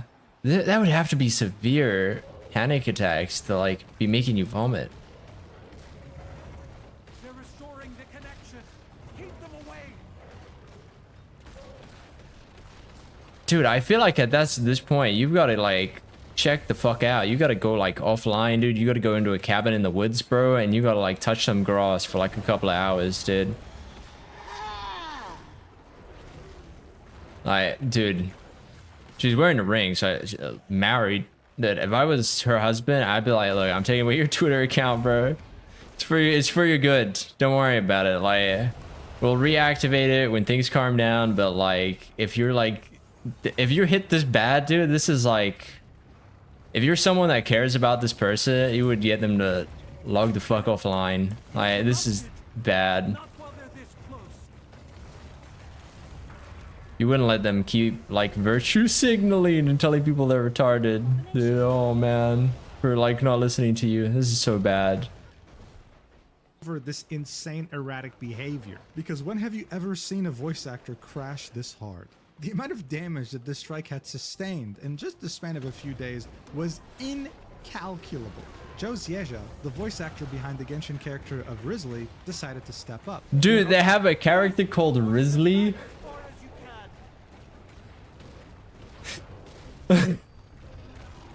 What the fuck, bro? Dude, how are there not memes about this? Okay. They fucked it. It should have been spelled correctly. They spelled it wrong. Already made a video when the video game strike had begun explaining why voice actors were striking, and now thought that he needed to make a new video explaining what's been going on with Hoyoverse while clearing any misinformation about the strike itself, saying, I do my best to inject You see, clarity, this is how it should be become a really spelled. sad cyclone of misinformation Look at that, and look at that. toxicity. RE, Boom. SAG-AFTRA strike, Genshin Impact, the recasts, and AI. Similar to my first video on the strike, it's an attempt to educate, not aggravate. But it ended up not really helping the situation as much as he was hoping, with this post quote tweeting it and saying, so they bullied the new Kinich voice actor for a strike that does not exist? Yeah. Let's look at the video real quick. So one of the first things he does is reiterate that the whole point of the strike is that SAG-AFTRA actors are not allowed to work with the struck video game companies. But as we saw earlier, Hoyoverse is not one of the struck video game companies. He then goes on to explain what's been happening with Genshin Impact and Hoyoverse games, and yeah, you'll find out soon enough why that tweet that we just saw was made. I'll put it on 1.5 speed. Watch. Things that started production before the strike are also not struck. It's a very confusing atmosphere, I know, but I can relieve that confusion for Genshin fans specifically by saying this. You know what company isn't in that select group of production companies being struck? Hoyo. I cannot emphasize enough that MiHoYo properties are not and never have been union games. Therefore, Genshin has never been a struck property. There are 0 union rules governing Genshin or any MiHoYo game, period. End of story. As of this day, this is not an opinion. This means, and I want you to listen very carefully here, if the SAG-AFTRA strike ended tomorrow, this would mean absolutely nothing for Hoyo games and its actors. If suddenly WB and Formosa, Keywords, all the rest, threw a ticker tape parade and said, we agree to all the actors' demands, yay! Nothing would change for Genshin, or Star Rail, or Triple Z, or any other non-union game. So point number 1, please stop talking about Genshin like it has anything to do with the SAG-AFTRA strike. Genshin is not a union game. The actors are not Bro. contract, period. Put a pin in that, okay? Because we're going to come back to the idea of union and non-union actors in a minute, now that we've sort of covered union and non-union games. Okay, so why the hell aren't actors going in to record lines for Genshin if it's not struck? When the strike happened, many Genshin actors got together in various disparate channels and decided that now would be a good time to try to engage with them and encourage them to take some action. Actors could use the momentum, the social momentum of the SAG-AFTRA strike to include Hoyo properties in conversation. Again though, it's not a strike, and it has nothing to do with the union. Since this is not a strike, I'm not going to call it a strike. From here on, I'm going to call it a collective work refusal, because it's not governed by any one body like SAG-AFTRA. There is no one result desired, like a collective bargain. No, bro. No wonder people are getting replaced. They're not even covered, bro. And there is no penalty for not participating, unlike the SAG-AFTRA strike. Bro, this would be like, I'm not sure if Europe has this, but like, I'm pretty sure you have to get like, you have to like plan your strike. You have to get like approval for it. So you don't just like choose like the worst time of year to like do a strike. You know what I mean? Like, imagine if all the teachers striked right before finals, dude. How many kids' futures that would fuck up, right? I'm pretty sure none of us would agree with that, right? I'm pretty sure there's like there should be like a process of applying for these, but If you're a union member and you cross the line and record games you're not supposed to, you can be penalized. In a non-union environment, that doesn't exist. So, what did Genshin actors want? This is where some of the confusion kind of begins. The goal wasn't really totally clear. Some actors wanted them to sign a union agreement and flip union, become a union game. You might have heard this called an interim agreement, which just has to do with an agreement that's going on during a strike, or a full union contract. There's some nuance of difference here. Because Genshin's an ongoing game, they're essentially the same thing. Others wanted them to just add AI protections into their non-union contract. Something like the Nava right, okay? Which is something that any actor can attach to any contract to legally protect themselves against AI exploitation. And some actors, understandably, didn't really know what to think about the whole thing, but they were motivated by the social side, solidarity, social obligation, community feeling, and they also refused to work. This is part of the problem of non-union games, or non-union anything, actually. Since there's no actual collective bargaining agreement governed by any union, it becomes difficult for a group of people to take a collective action. In social psychology, you call this a collective action problem. It's very complicated. So anytime a group of non-union actors tries to get together to achieve any result, it's hard. It's hard for us to communicate. It's hard for us to bargain. Since there are no rules in place, any actor is free to just disregard that collective effort at any time with no penalty. Unlike, again, an actual strike where you can get fined or kicked out of the union or strike breaking. So Joe confirmed one thing that we've looked at so far in this video. Genshin was never part of the strike, Hoyoverse games have never been part of the strike, and this is literally as if you were working in a corporation. Let's say you work at Amazon. You and your coworkers decided to stop showing up to work one day. You can't even agree on why you're striking, okay? Half of you want AI protections, the other half wants more money. What do you expect?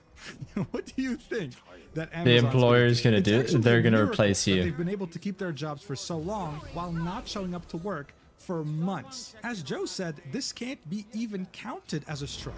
And if anything, it sounds like a wildcat strike, something that's been prohibited under the Taft-Hartley Act. A wildcat strike is a strike action undertaken by unionized workers without union leadership's authorization, support, or approval. They're just hoping that by using the momentum of a different strike, they can somehow force Hoyoverse to sign their agreement. Do you realize how ridiculous this is? This is insane. I want to reiterate, if this was done in any other industry, you'd be fired within 24 hours, all right? And yet they're still doing it to this day. Then Joe talks about something that many people have been asking about. Okay, but what about the Taft-Hartley? What happens to non-union voice actors if Hoyoverse were to sign the interim agreement? Here's what he had to say. The actor does not live in a right-to-work state. Now we're getting murky. You might have heard the term Taft-Hartley thrown around, and I advise you really just don't look too deep into this because it's confusing. It's a piece of labor law that actually has nothing to do with SAG-AFTRA. It was written in 1947 and designed as a path to both protect people from being forced to join unions, but also offer them more flexible ways to join if they want to. For our purposes, bringing it back to us,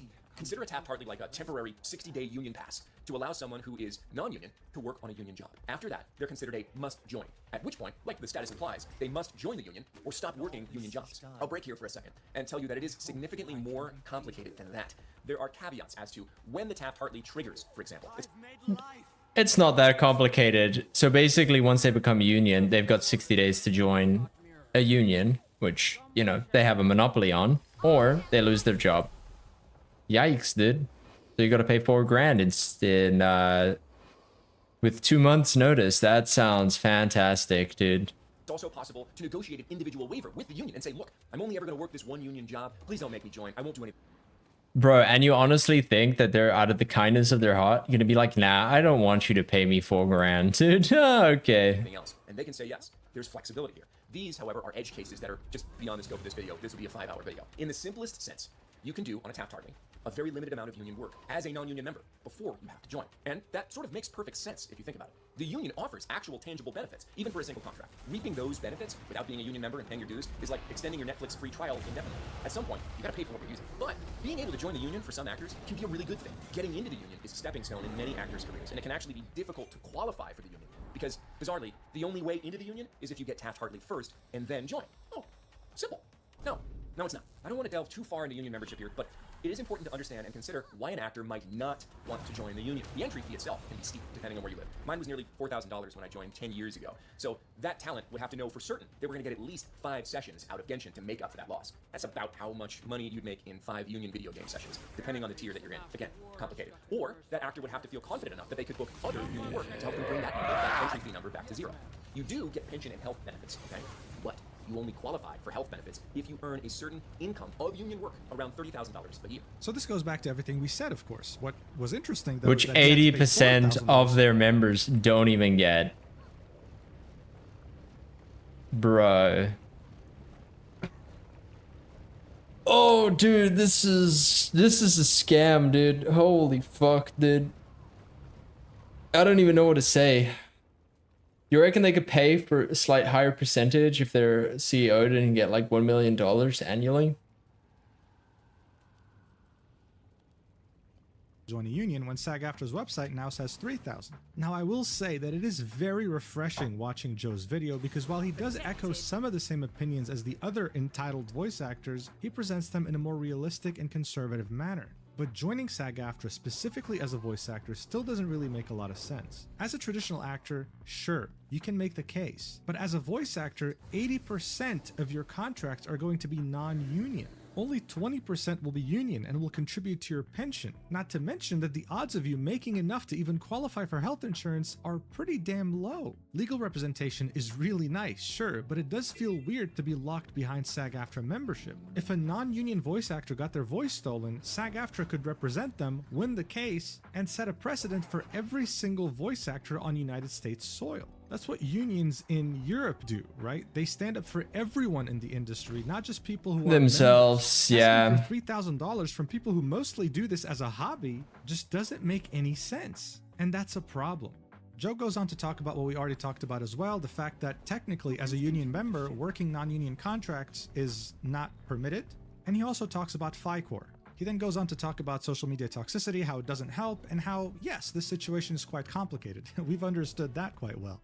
Unfortunately, Joe's intention didn't really work out as well as he had hoped, because many of the comments are left in utter confusion and were also disillusioned with the voice actors that have been participating in this discourse. I mean, look at this comment here with 4.6k likes saying, so let me get this right. Union voice actors are bullying a non-union voice actor for getting work with a non-union game, which isn't being struck by the voice acting union. A non-union project that union voice actors shouldn't even be working on.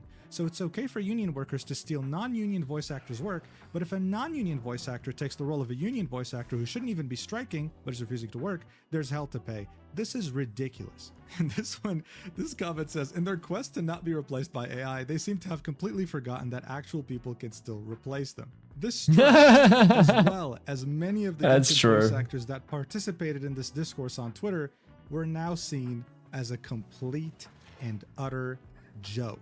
Kiba Walker, who had already participated in this discourse, said, is it just me, or was that video, the video we just watched, not helpful to the situation, and now people hate us more? Well, unintended consequences. I feel like at this point, you gotta just realize that, like, if people are getting more information and it's making them like you less, you're probably just on the wrong side here. Like, it's not helping you. Of this video stretched far and wide, with some people calling for every striking voice actor on Genshin Impact to get replaced immediately. People didn't care anymore. Yes, the video was 29 minutes long, but they could only focus on the part that said Genshin and Hoyoverse were never part of the strike to begin with. The voice actors who went completely unhinged on Twitter had lost all good faith. As this entire catastrophe was fully unfolding, Corinna decided to post a picture with some very well-known Hoyoverse voice actors, one of them being the voice actor of the main male character in Genshin Impact. This was after the unhinged rant and the sitting in front of a toilet complaining about vomiting rant. Look, this might have just been an innocent picture, but you have to understand, many of these voice actors had not really expressed anything on Twitter during this crisis, but they were still because being in a picture with Corinna after the insane unhinged rants, which meant approved of this behavior and meant that you thought the same. I really don't like this, dude. Like, being friends with someone basically means you, like, wholeheartedly, like, support everything they say. Is just dumb, dude. It's actually just dumb. Like, now you can disagree with people. Like, why are people such purists, dude? Where it's like, oh no, you gotta agree with 100% of everything of your friends, dude. I have friends specifically because I disagree with them, dude. Yeah. Way. Corinna is now essentially a walking plague. Any other voice actor that is seen in the same picture is probably going to get hated too. It's just not a good thing to associate with someone like that right now. Look, overall... What is my build for Power Herald? My build is just the default one from Snowcrows. It's pretty much just like full Berserkers, right? With power infusions and like a Dragon's back piece. The relic should also be Thief. I'm using Zakiros here because I'm in open world, but I usually just change it to Thief. All of your friends agree with hollow edging by default. Only the ones that are all about semen retention, okay? And its benefits, you know? The other ones, they're like, nah, you got a goon, you know? Congratulations. Overall, this whole strike, as well as the fundamental need... And we just keep them around to try force them over to our side, you know? It's not because we like them. It's because, you know, we're just trying to convert them. Dragon and Dwarf is like... Dwarf is stability. Right? Which is nice. But Assassin is more damage. With no utility. Like, you can change depending on what you need. If you need projectile destruct, you can put a bubble, you know? But Dragon is pretty much always used. The Condi build uses Demon, though. Need for SAG-AFTRA as a union is now being questioned. It's pretty insane to witness a strike that has been going on for 8 months get hurt so much from a public relations standpoint in just the span of a week because of some entitled voice actors. SAG-AFTRA is a joke of a union, especially for voice actors, and they deserve better. And while you may be disillusioned with all English dub voice actors right now, I do want to point out that look, most of them are actually very good people. I had the pleasure of speaking with one in particular, and he was one of the nicest people I had ever met. It just goes to show what a few bad apples can do to the reputation of an entire profession. It's something that will take a long time to recover. It's such a shame. In the end though, many people are asking themselves, is Hoyoverse actually going to sign this agreement? After this, probably never. People are fully on their side now. Before, if they had recasted some voice... Dude, I'm gonna be honest with you. I'm even on their sides, bro. Fuck that, dude. Why would I support them signing something that would mean every single person that's not in America?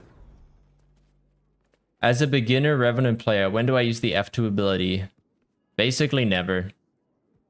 Don't worry about it. All you want, you see this number, you see this here to give quickness, okay? You just want that one in the negative, okay? One in the negative, and you're given this boon here. This is the boon you care about, okay? That's the one that matters. People don't really care how much damage you're doing, so long as you're giving them this boon. This is the boon they want from you, okay? When you get more comfortable with it, then you can start using this, because this here, like in Dragon, gives boon extension, or in Assassin, it like boon rips, right? And does damage. Like, yeah.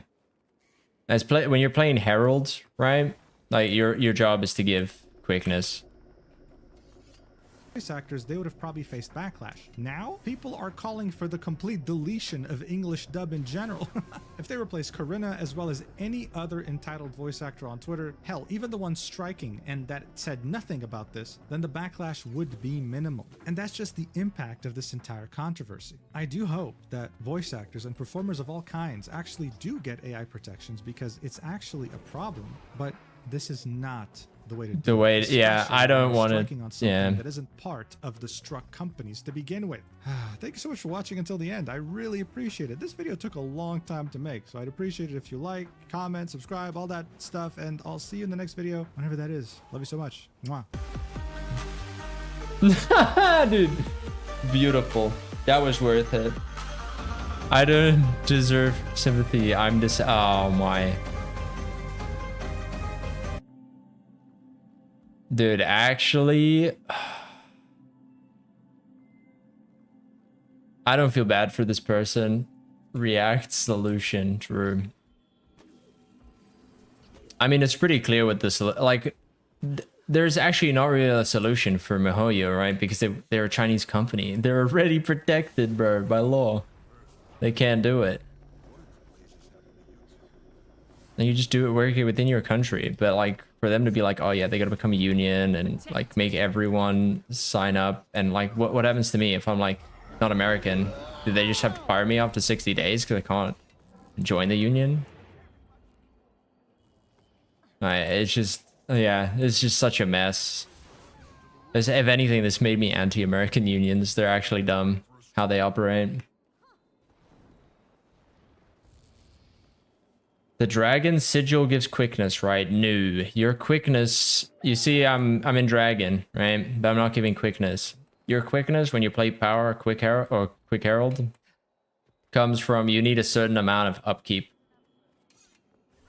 right? So upkeep is like the energy you gain.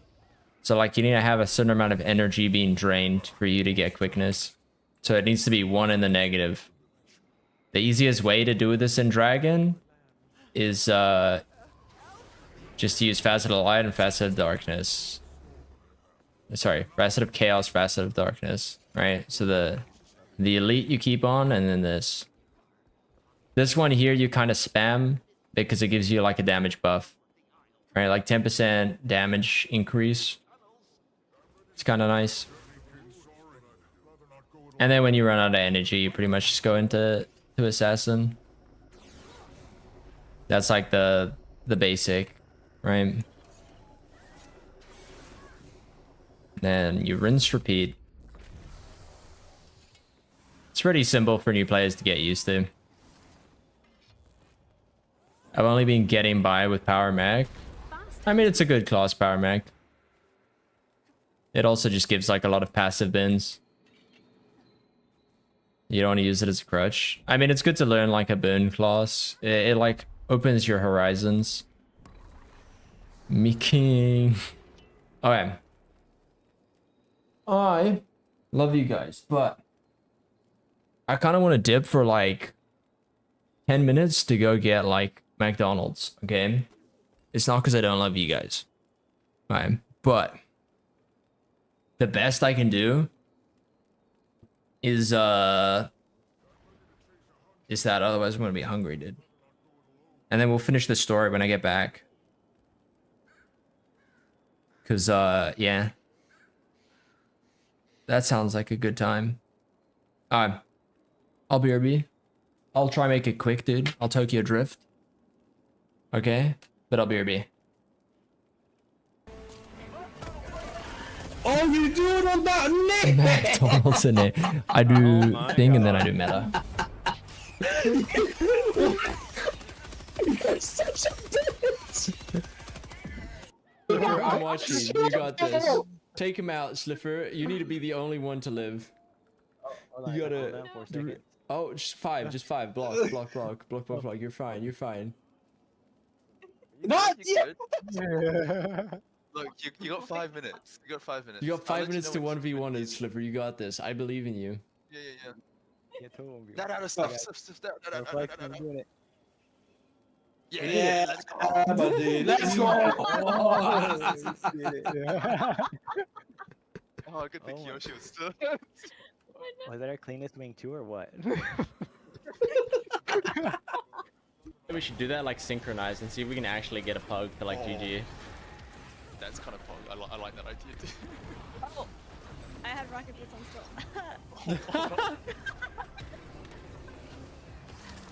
on still. I'm clipping that and said that to bot. Oh my.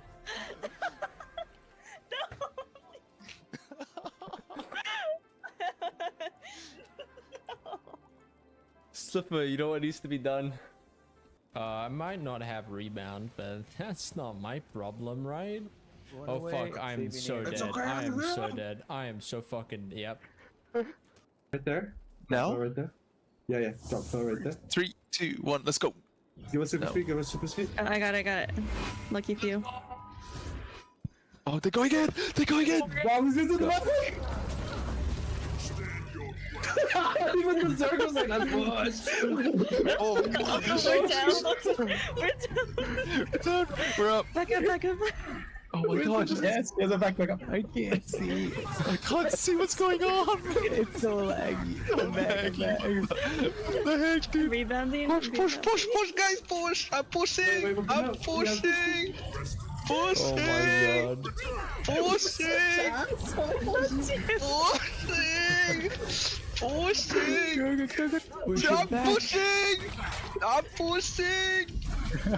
I'm so deep! I cannot come out anymore! I'm so deep! Wait, don't go too far. Wait, you can back up. You gotta thank the claim for that one. Oh no! Protect in the middle. Fuck me. No protect. Oh wait, I'm the protect. Fucking Reem. Oh my god. Night, please. Oh my gosh. Oh my god. Is that a Giger? Yeah. I just GG'd. There's no point. At a step, like you were like, wait, but I knew what was going on in that head. I'm starting to think, like, you just wanted the villain lock to have. Oh. Oh my god. Jeez. Okay, how fuck. Oh. So dumb. So dumb. No. Hey, don't lie, Nate. Don't lie. You expected it, okay? And then you just jump. Okay? Don't blame me. Okay? Don't blame me. Don't blame me. Everybody on the same. I was waiting for the Condi ticks, dude. Awesome, you got it. Remember that clip button you talked about, Nate? Yeah. If I ever turn gay arc, you're the first person I'm hitting up. Huh. I feel personal.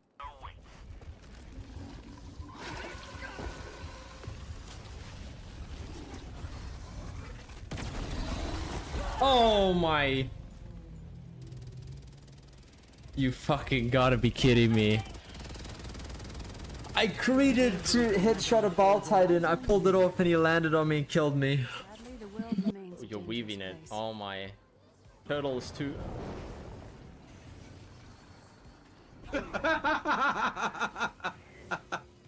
You and Aerell, you blessed, never trust the no?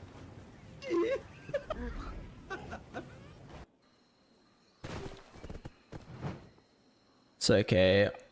Wait, I hope to God I don't take full damage. God. Maybe we did take the teleport. Well, my horse is dead. You're what? I missed it. Did you jump too high? It was a long jump. Ah, fuck. So I'm gonna borrow this real quick. Oh, over laser run. Nate run. Nate run. I died next to Char.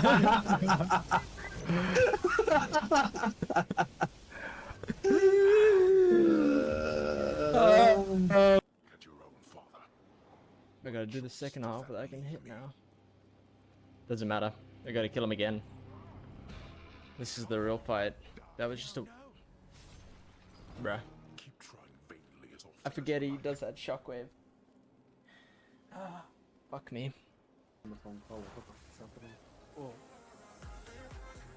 Wait, what? He's painless. Okay. Oh. Oh no! You fucking...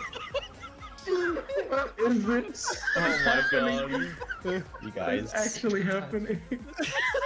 Commander, I'm ready now. He's done, dude. Thank you.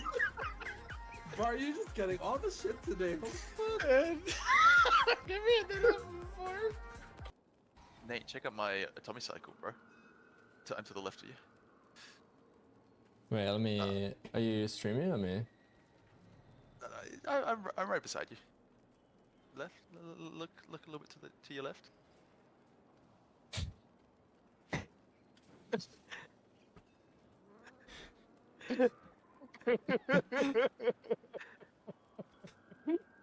Damn, Manny. It's pretty good, though. It's pretty good. Okay, I'm ready. I'll push you. Let's go. Push me. Down, bro. Excuse me, Nate, you're in my face. What do you mean I'm winning? Okay, that's what I'm doing.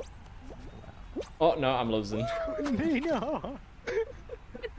As soon as he talks so much smack, you know. just I got pushed off. Just shut your mouth. No, I clipped that. That was too bad. No. Call me the gate whisperer. Oh, never mind. Don't call me the gate whisperer. I ain't whispering shit. Oh my god.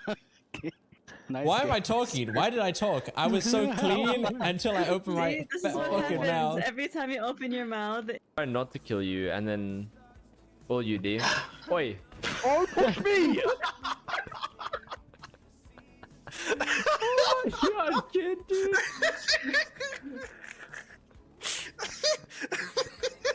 Yo, dude. Alright, let's go on that Hey, drag. Swiffer, It's catch. all day.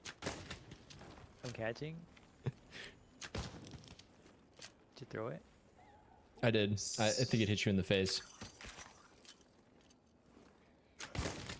You slut. Get fucked, dude. He tried to throw the rock at me and I blew it up in his face. Dude. How dare you? Did you see that? I was trying to set it up for the team and he attacked me.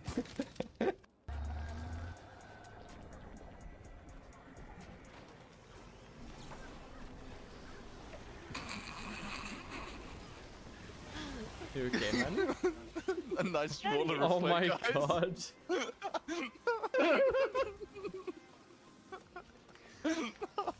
I'm dying. Are you okay, Nate? I think Nate's fine. Just someone else is having I don't know, he faced... breakdown. Nate FaceTimed on Even stream, Nate's you know? I'm not on stream. I thought it was a good reflector that I looked to the other side and it just completely whipped. Oh, I bugged myself. Fall! Shit, I fell! Oh man, you must have sick. That would be a shame if they just, stayed in contact. I can't. Like, I don't know what to do. Oh. There should be like little pink egg things on the ground. Oh, those red thingies? Yeah, if you just shoot them. I think there was only like a little bit. I couldn't get to that because of the Tesla. So I just gave up. You're a liar. There we go. Easy. That's actually pretty funny. I didn't know that happened. Yeah. Slipper. Oh. We're gonna die together, friend. I got you. Oh. Oh my god! Double kill.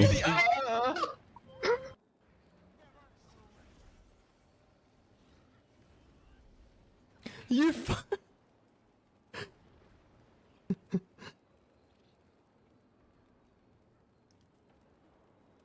I'm getting bullied, what the fuck?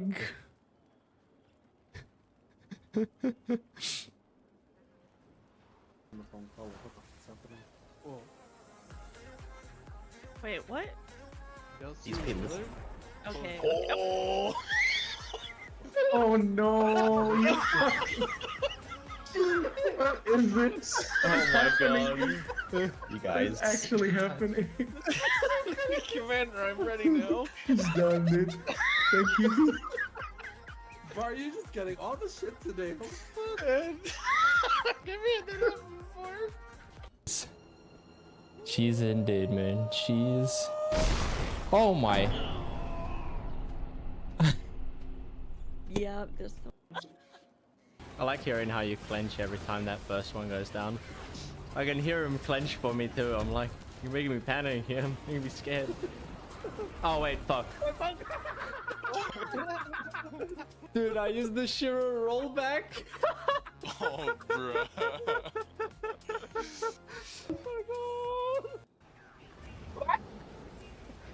Nate, I swear to God, you suicidal, you crazy bastard, I swear. Just wait till he realizes what I did to him as well. Oh my God, 3, 2, 1. I'm gonna die. I'm dead. Bye No. again. I hate you so much. I'm dead. I'm dead! Oh my. I'm gonna report you.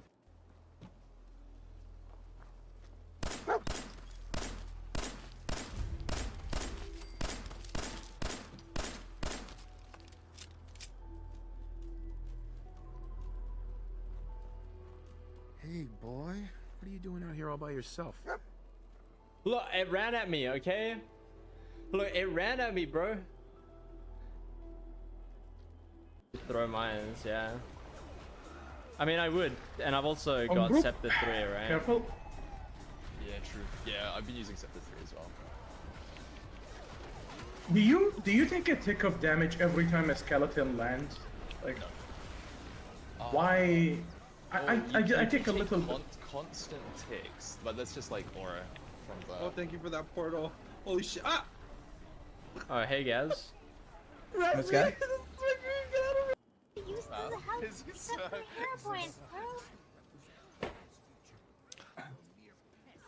What the fuck?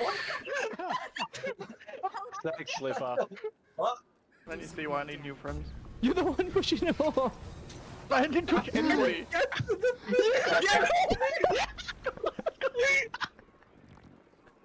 got the time.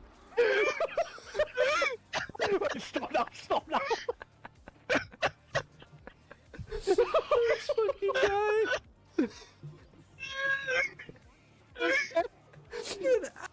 Dude, poor mom can't even breathe. She's like dying from COVID and she's like grasping me for air.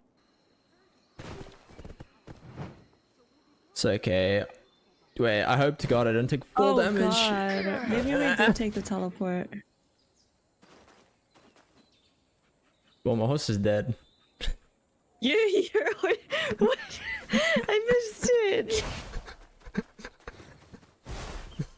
Did you jump too high? It was a long jump. We've got at least one more, okay? Oh no. You bitch!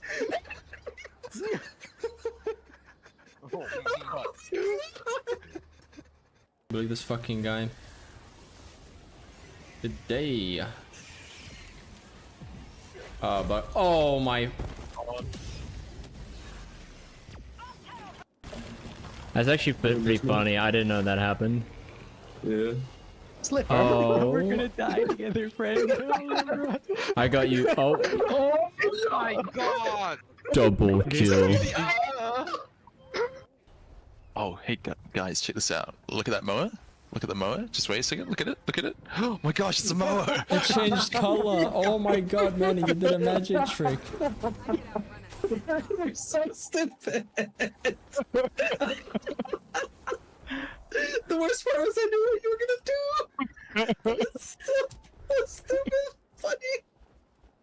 Oh my god.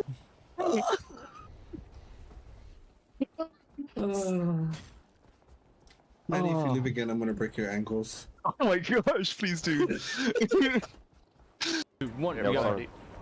Let's go, Steel Team Sit. Oh my god, I just got obliterated. For fuck's sake. Bro, I got one shot. Did you see that shit? Come on, move forward. Oh, fuck me. That orbital strike fucked me up. That orbital strike fucked me up. We can glide now, so... Oh no, wait, we can't. I'm trolling. I'm actually trolling. Wait, why did it give me chests? Hello? Wait. Did I just troll the run? Last one. That's That- from the last one. You didn't know you KO your fucking construct chance. Doesn't count, Dion. No, it's not on purpose, I swear. And that's how you play it. You don't even have to worry about. Oh my god, fuck! I'm lagging again. You can invite us, Sliff, and like, just Sliff, you know, I'm Auster rank 30 now, okay? You know, it's happened. Whoa, you're a big boy now. I'm a big boy now. I got my big boy pins. Who's a big boy? Oh. Who's a big boy? I am.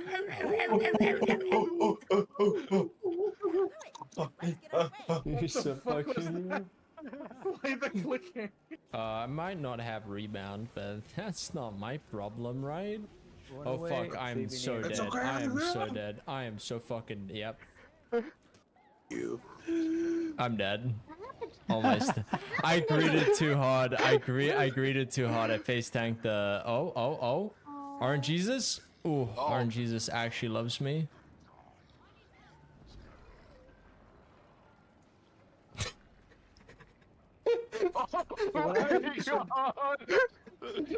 Slipper just was walking up to take out the trash. Come here. Yeah. Let's go. Oh my gosh, that was perfect. Let's go. Oh my god, that was so good. Oh, just leave us. Just leave us. Just leave us. That was 1 and 2. You guys are gonna die. You guys are gonna die. You guys are dying. That's right. That's what you two get. Look who's still alive. Oh, that was beautiful. Oh, dude. Look who's still alive. You're weaving it. Oh my. Turtles too.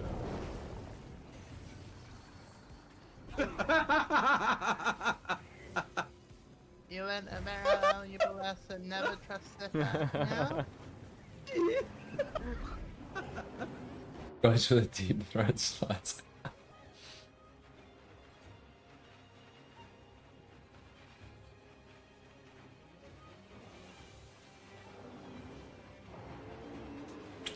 Madame? Do you think Joko uses that command when he's baking bread? What? Rise? Oh my god. Oh my god, what's happening? Manny! Manny! How? I could actually just imagine him standing outside the oven, just like fucking yelling at it. I fucking can't right now. It's so stupid. It's so good. Fuck. I can't even jump. Okay. Oh man. Right.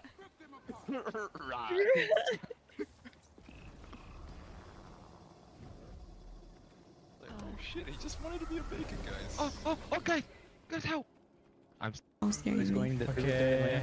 Can you go, Swift? Swift, you go. Oh my god. Shit. I'm dead. Dang. Someone has to go far.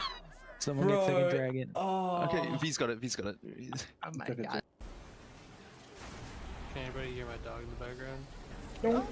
Nope. An ambulance just drove by, so my dog's turned into a siren. Sorry.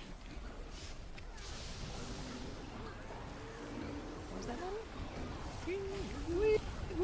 He does it again.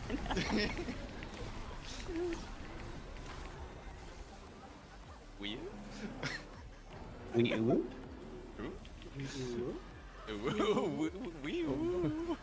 ooh? Oh, I'm back, dude. Is that Let's the, go. Sirens that were going off in your head, Nate, when you realized that Guild Wars 2 had it on F11 as well? Oh, chat, you there? I was just getting violated It today. actually took way longer than I thought it would. Holy. I'm not gonna let you live that down. That took 20 minutes. Whoops. Oh, it's okay though. I got you guys nuggies, dude. You guys want nuggies?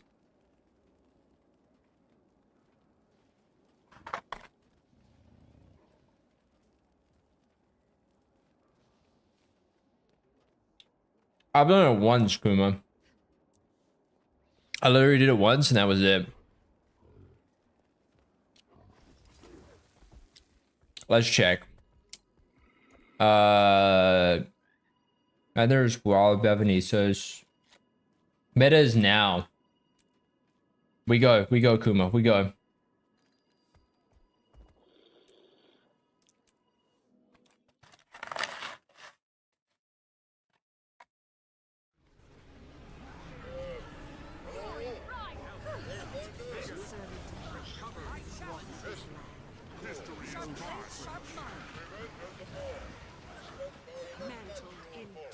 Back on my feet. Hmm. The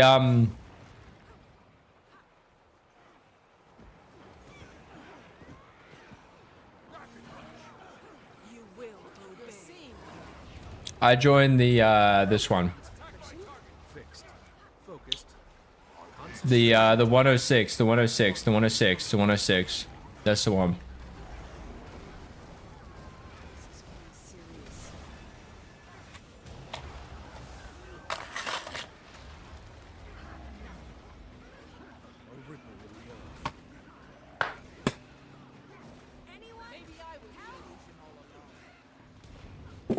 Hell yeah, dude. Bro, what the f...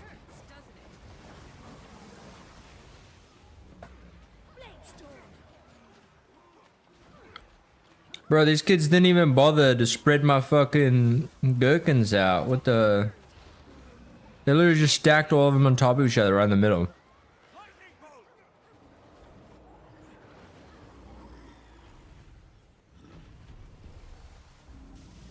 Yo, we did it.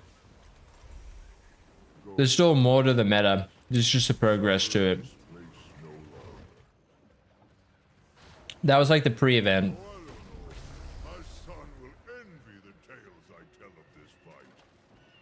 No. That's the pre-event. The meta goes all the way to here, here, and here. It's got 3 lanes. I did North lane last time, so I'm gonna try a different one.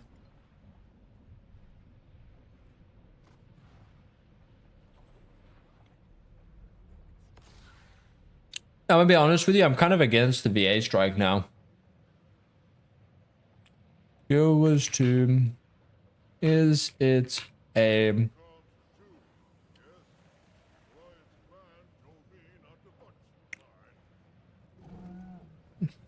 Is Guild Wars 2 even a union contract?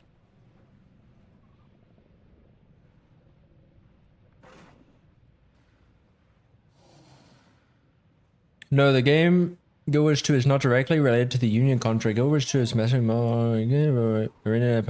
a game title on an employer, an entity that would have a union contract.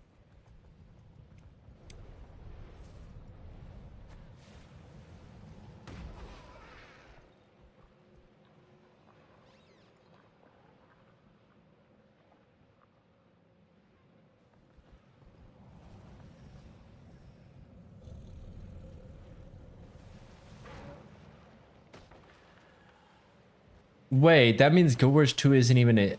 I might be wrong. Is that not really, really bad? That's basically the same as Genshin. They're just doing it because they can. Bro, what the fuck? I need to confirm this. I don't want to spread misinformation.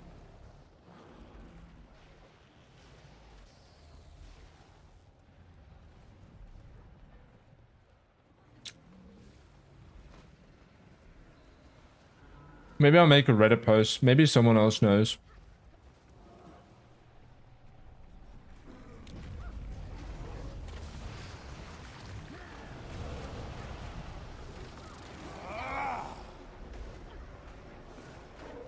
Because if it's not, bro, that's kind of fucked.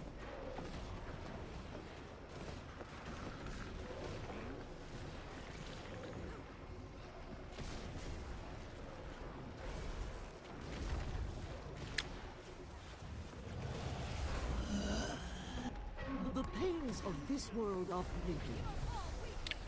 All right, Kuma.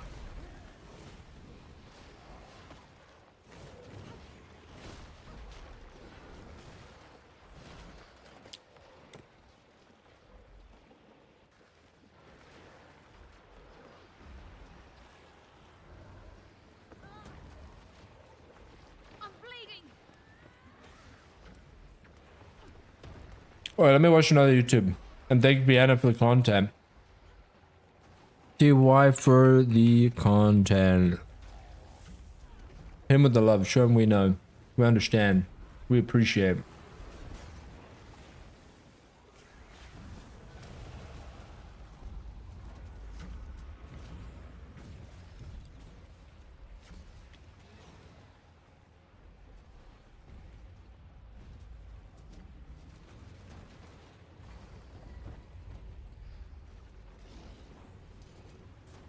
Vienna, we need more content. True.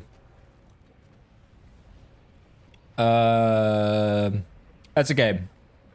I have some videos in my watch later that is meant for when I'm doing map comp, so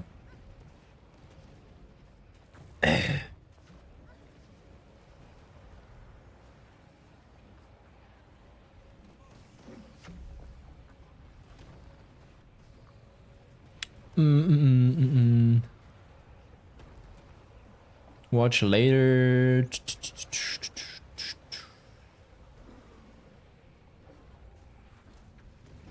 So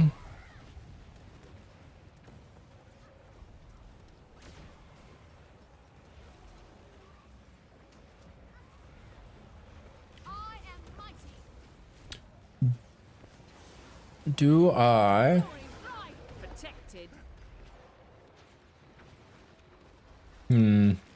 try and figure out which one I want to watch.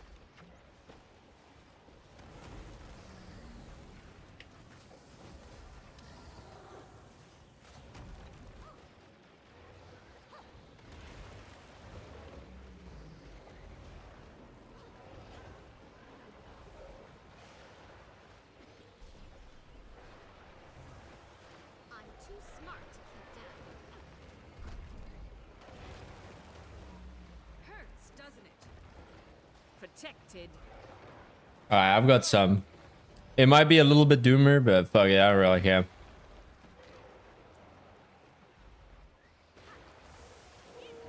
Bunch from Silhouette Gaming, dude.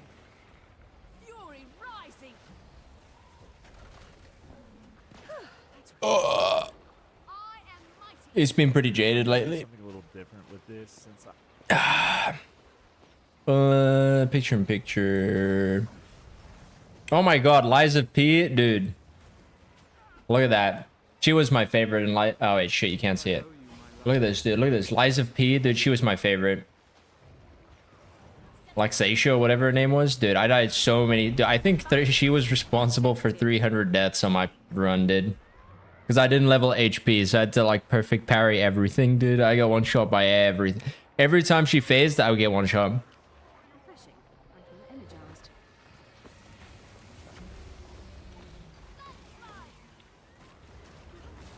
Great time.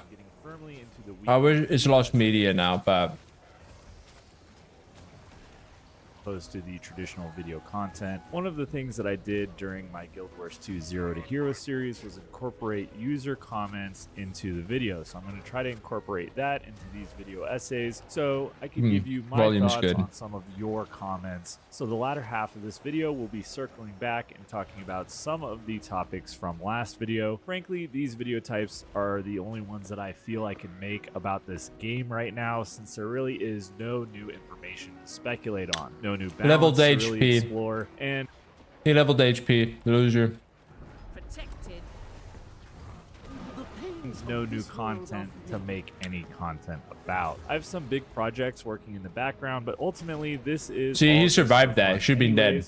So stick around if you want to see some of my thoughts on your ideas. Getting to this week's topic, one of the things that everybody talks about when mentioning Guild Wars 2 is that it respects your time and how you can just play when you want to play and put it down when you want to put it down, and that there are weekly, if not daily, posts on Reddit highlighting this quality of the game. And as a sales pitch, it really does sound good, doesn't it? Like it's you great. As a player not needing to feel obligated to play a game, no subscription fee, no FOMO, no nothing. If you got some time you want to waste, hop on the game. The problem is that there is something about an inconsistent or uninvested player base that is actually a detriment to the overall gaming experience. How many of you guys have been playing either Guild Wars 2?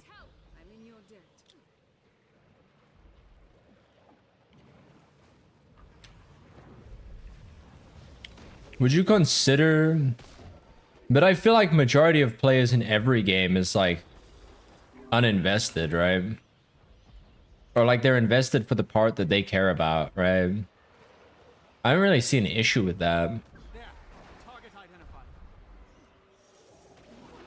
Like for me, I see the community as like invested, but like unfortunately it's kind of just like sporadic.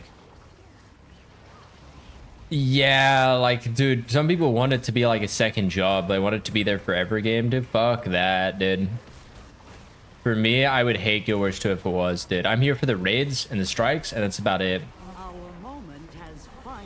Yeah, people who are invested in WoWs don't have lives, bro. I don't want to have to play the game like that, like a job. I mean, if you want to do that, just become an AP hunter, dude. You could totally do that. But like for a majority of people, like dude, for me, the best part of the game is the fact that I can do whatever the fuck I want, you know? I've got every class leveled, you know, I can relatively play anything I want. I just gotta go learn it, right? Which is great. And the game is purely skill-based, so it's like if I want to get good at something, I gotta go put the grind in, you know? I can't just like out-level it. Or World of Warcraft or Lord of the Rings Online or anything else and joined a guild, and it eventually just starts to bleed people out. If a game has a subscription fee, people let it lapse or pause it or cancel it, and then they just never return. Now imagine if a subscription-based game has people that casually just put it down and forget about it, how much easier it is to put down Guild Wars 2. If people playing or not playing doesn't matter, it breeds a culture of apathy. And between playing or not playing breeds a culture of apathy. Does it breed a culture of apathy? I'm gonna be honest, like the times that I've been apathetic about Guild Wars 2 has been like when there's been lack of communication from them and not so much like, and just like lack of hyping, you know? Like I think the time I was very apathetic was when COCM came out after HTCM, and it was just HTCM was like a piece of art, dude. Like HTCM was like, when it came out, dude, it hit like an itch that people had wanted for such a long time. Like DoomCM scratched that itch like a tiny bit, but holy fuck, dude. Do you remember, dude? I remember, dude, even people in WoW were looking at fucking that strike. I mean that, and they were like, wow, that looks fucking cool. The only one where we had ads to deal with, like rear, you know what I mean? Like it was implemented so well. Like I honestly think had rear CM had as creative of mechanics as HTCM, it would be fucking great. And they actually tuned it relatively well.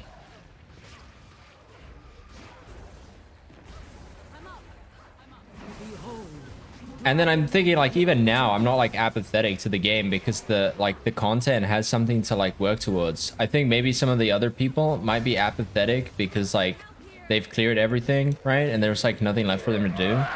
Which like if you just want to complete it once and then you're done, that'd be like cool and like based.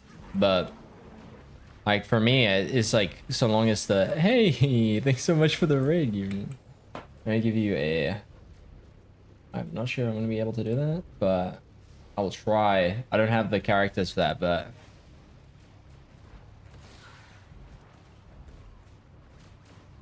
it worked. Hell yes. Let me give you a shout out. Thanks so much for the raid. Sorry, we were currently watching a video talking about like Guild Wars 2 like stuff, and we're talking about like what like makes players apathetic, right?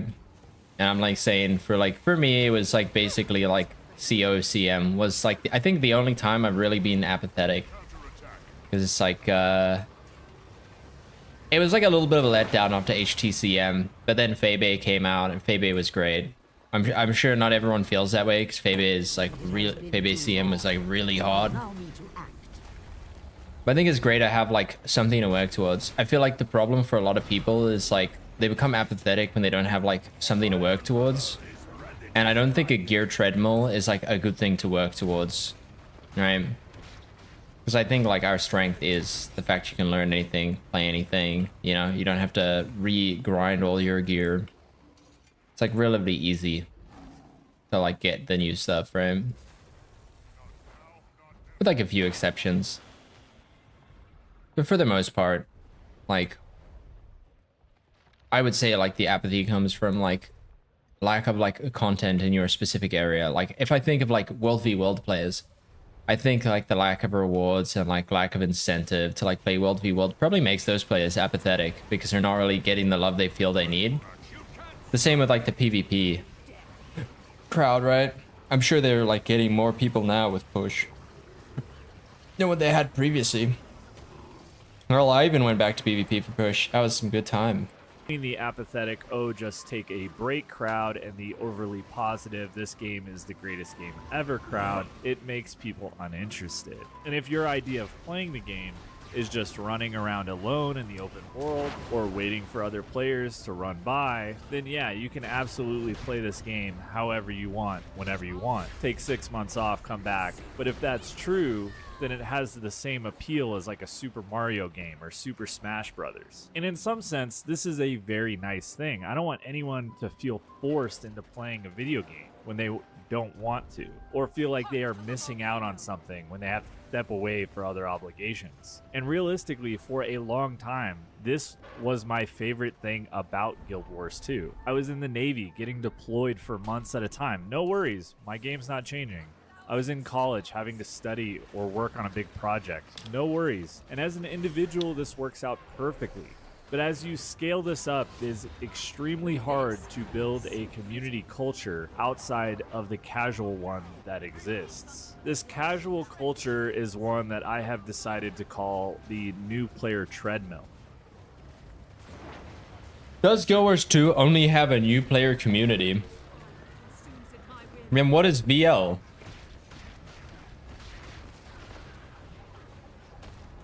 I don't know, like, I don't think this is true. I think there's communities, like, there might be, like, kind of insular, and I'm on, like, on NA, so I can really talk about EU.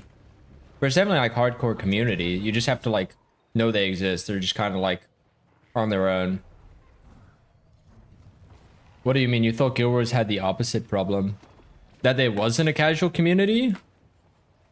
Or like there, like, I don't know, because EU is very like disconnected. I don't know which server he's on. They're very culturally different, the two servers. Yeah, that's what I thought. I thought we didn't have enough new players. But I think, Kuma, I think the thing is, me and you, we're in the raiding community, right? And I think the raiding community doesn't see a lot of the new players. Because unfortunately, we're in this weird spot.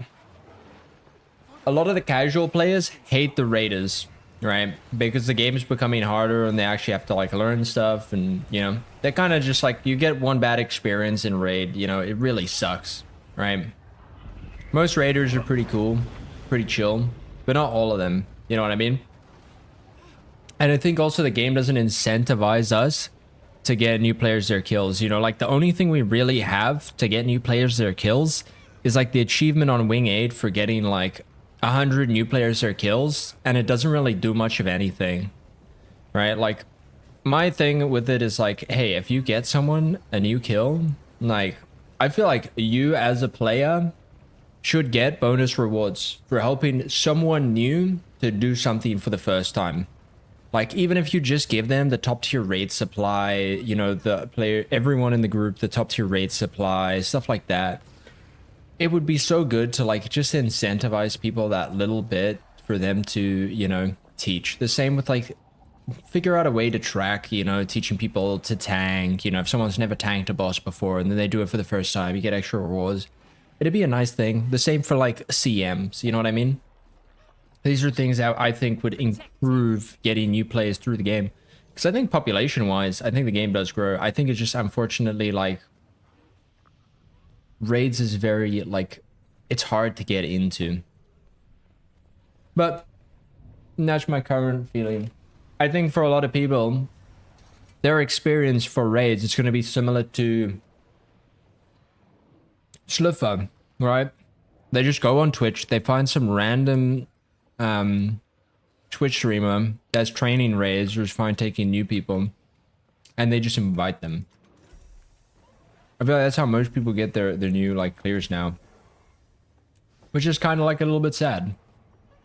Like you should want it to be the case where it's not like these are the only people that'll help you get your first clear. You want like just a community in general to do it.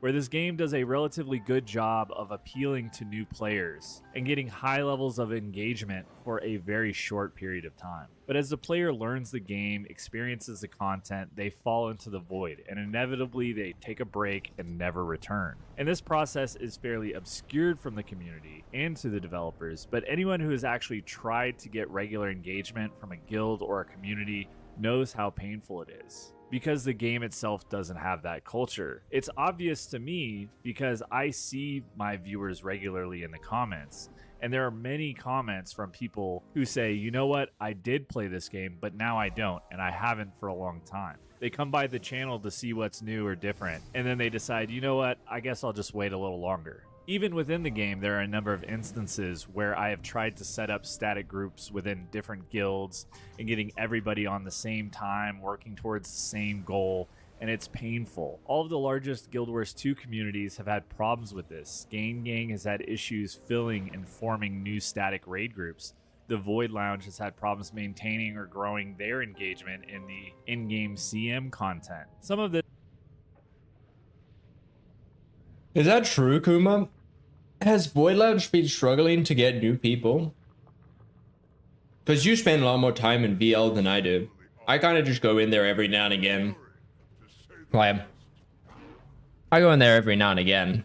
On EU, no. On NAM. Okay. But I feel like what's happening...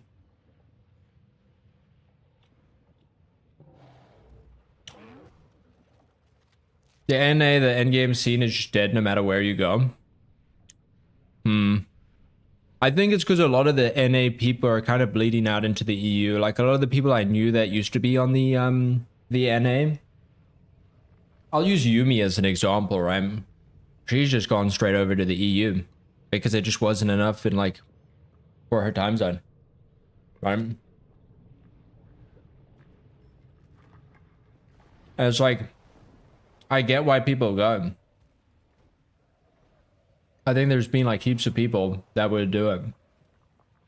But I think this is still the problem, that we don't get enough new people into raids for them to like, oh shit, I want to actually like do more, right? Like, dude, there were so many people.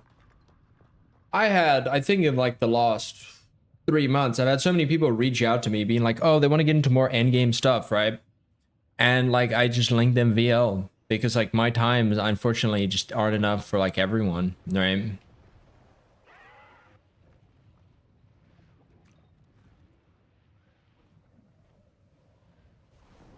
And that's just like the best place to go for it. At least at the moment.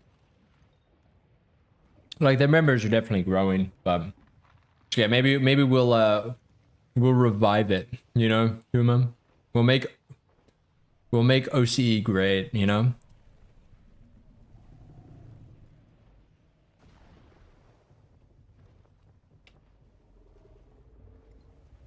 And we'll just call it MOG. We'll just MOG people, you know? This has to do with the set and forget nature of the game, where you get legendary armor or you get the title, and you have no more repeatable rewards after a certain threshold. And the weekly gold incentives even fall off after a certain point. The lack of effective funneling of new players into the endgame content, or incentivizing endgame players to stay at the endgame and repeat that content, really does this game a disservice, and it is an overall detriment to the... I do agree there is a lack of encouraging endgame players to teach new players. The endgame repeatable, kind of less so. Like, you do get the extra rewards, right?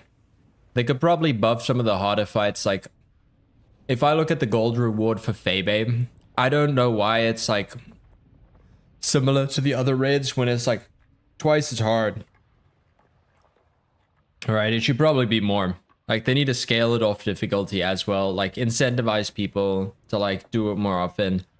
And then even like, if say for example someone doesn't clear a raid wing, but they tried it, they should still get something. I know you get the crystals, right?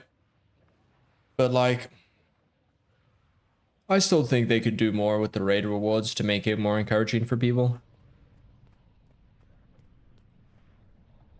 Community engagement aspect as well. Most large non-exclusive creators like Josh Strife Hayes, who plays multiple games, the Lazy Peon, who plays multiple games, and so on, have played this game, and they've even reached what most people would consider to be the end game. However, there is no incentive for them to play the game regularly as one of their primary titles, despite their likelihood to praise the game overall.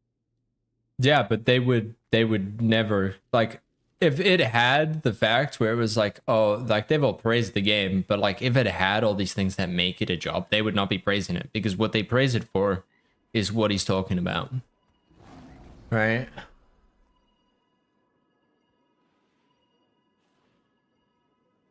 Like, I honestly think they would have a much better time with the game itself if they learned like raids or some of the other stuff, because I don't think they've done it. I don't think that... Has a Lazy Peon even done raids?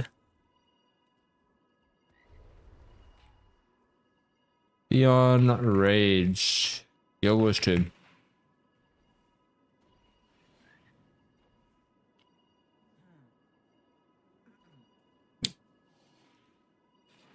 His last video on us was 6 years ago.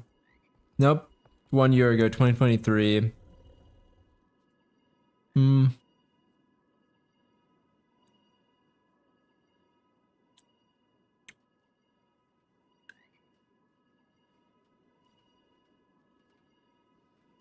I think they just don't perform that well, unfortunately, but...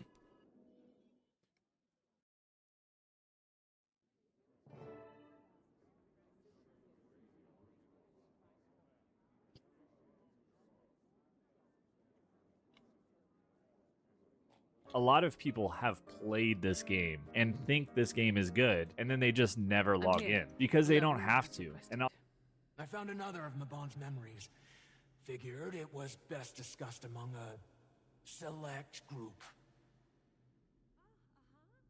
No need to mince words. Thanks, Denise. Trust lately. We thought the matter too important to risk. We'll resume this after the story. Incident. Yes, that's not unreasonable. Well, let's see what else Mabon has to say.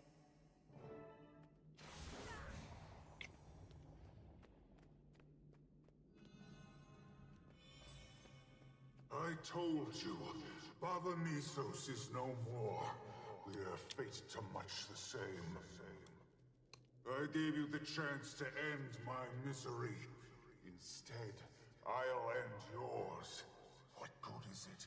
Prolonging the inevitable. How small you seem now. Alone and trembling, without your kind to shield you.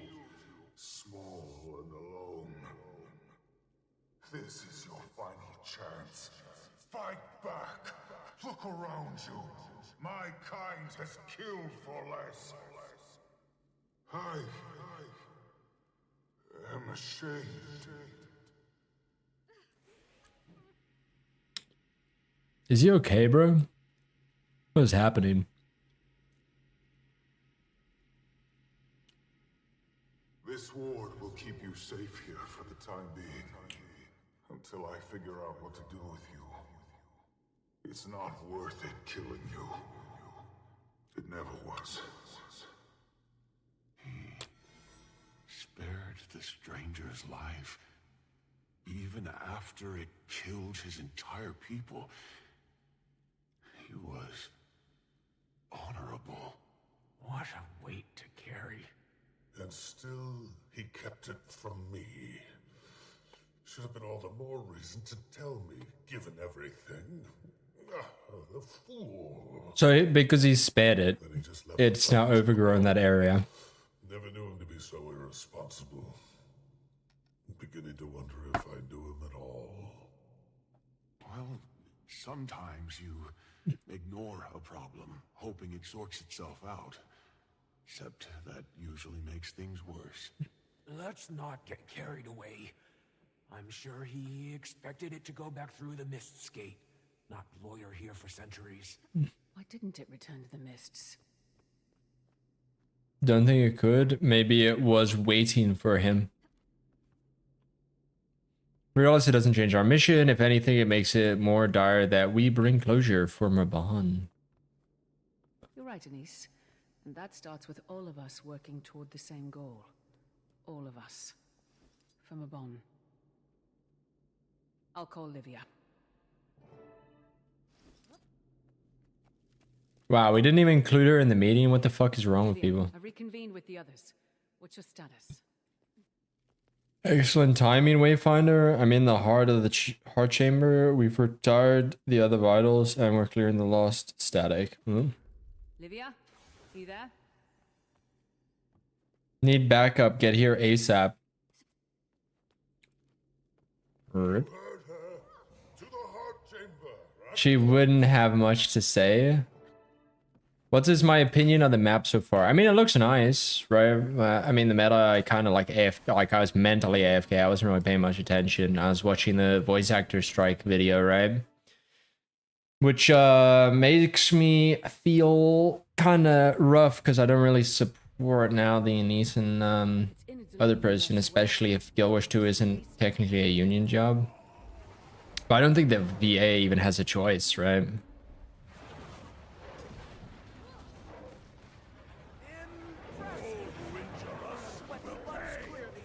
It has been too long. Allow me to act.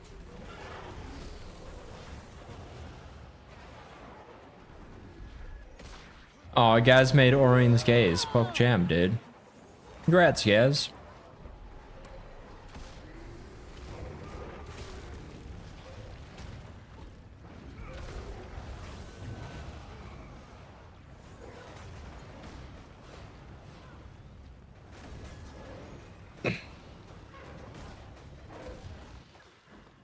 You guys are so dumb. That's all of them. Oh shit, they're talking. I'll live, you better. I thought you wanted her to... Alright now, let's stop that heartbeat. What were we waiting for? You've done admirable work thus far, but it appears the Mist Gate is directly fortifying the heart. So we'll take out the gate and the scepter will take care of it. Yes, it can, but it will require all of its power to do so. I'm afraid a sacrifice must be made. What do you mean sacrifice? I've used Agave for centuries. It doesn't just run out of power. Closing a Mist Gate is in a tier of magic all its own. Even for Tyria's greatest wizards. I know what you're playing at, I swear. If you think you're gonna con me into leaving. Listen to me. This meta is far beyond this. Far beyond the childish fields of the physical realm. What's the gate doing?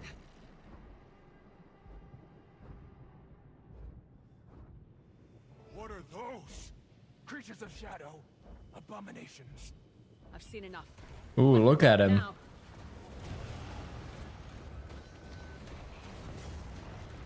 Fury rising.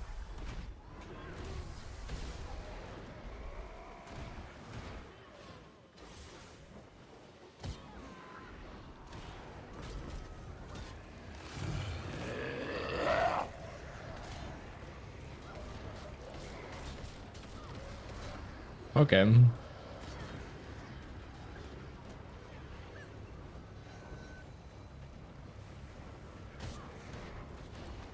Protected.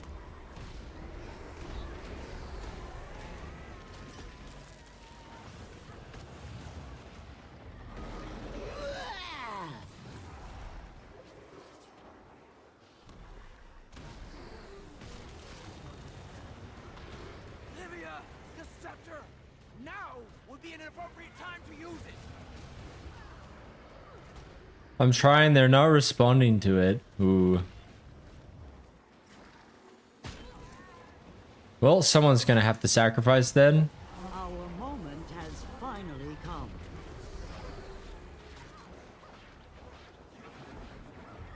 Behold, dragon and hero together.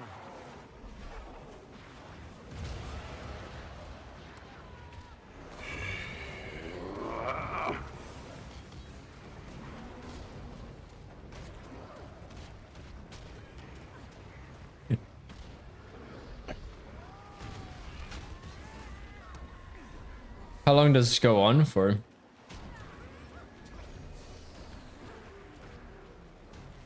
Eliminate 50 shadow beasts in the heart chamber. Okay.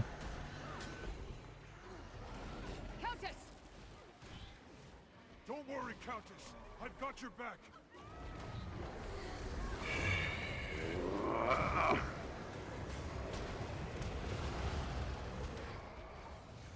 I owe you, Pokey. Oh my god.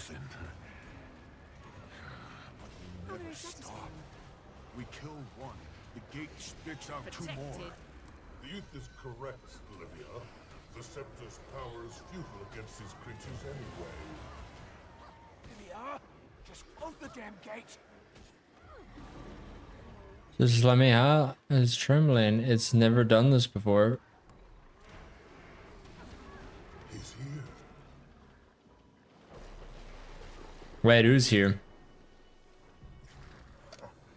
Apologies for the dramatic entrance. Allow me to lend a hand. Oh, I'm a bond spirit. Yeah. Crazy, dude. It's been too long. So it has.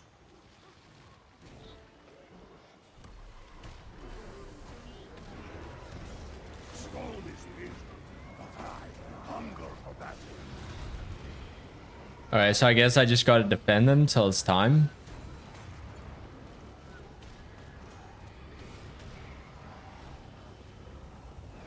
All who injure us will pay.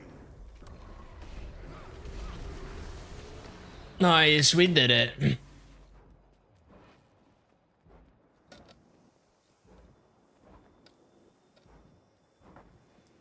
Dude, look how cool the heart looks.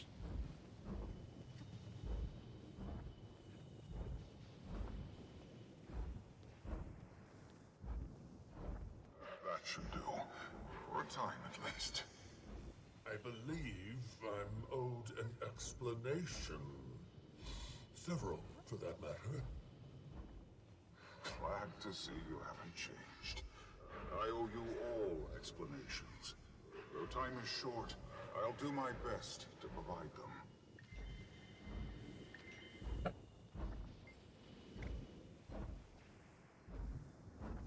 Is sacrificing the Scepter of Ore really necessary? I'm afraid so.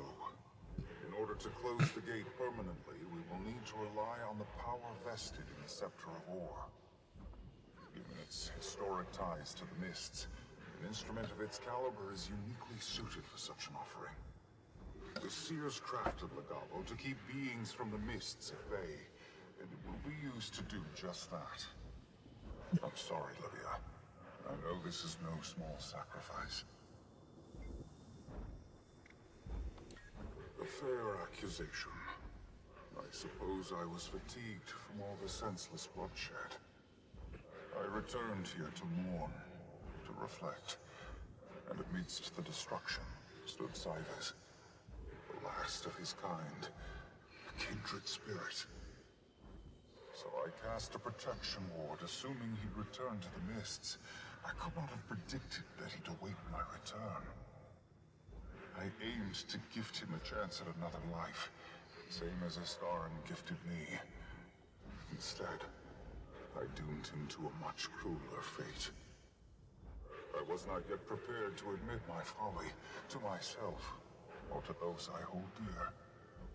For all of it, I feel immense shame. I've tied my life force to the Mist's gate.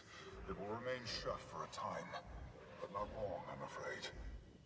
Life force? But everyone's been saying you're dead. Poised, Aerell. You're quite correct. I am dead. In the world of Tyria. Once other realms are involved, it complicates matters. The gate is anchored to multiple beings. One in Tyria, Cybers, and then multiple in the Mists. Myself being one of them.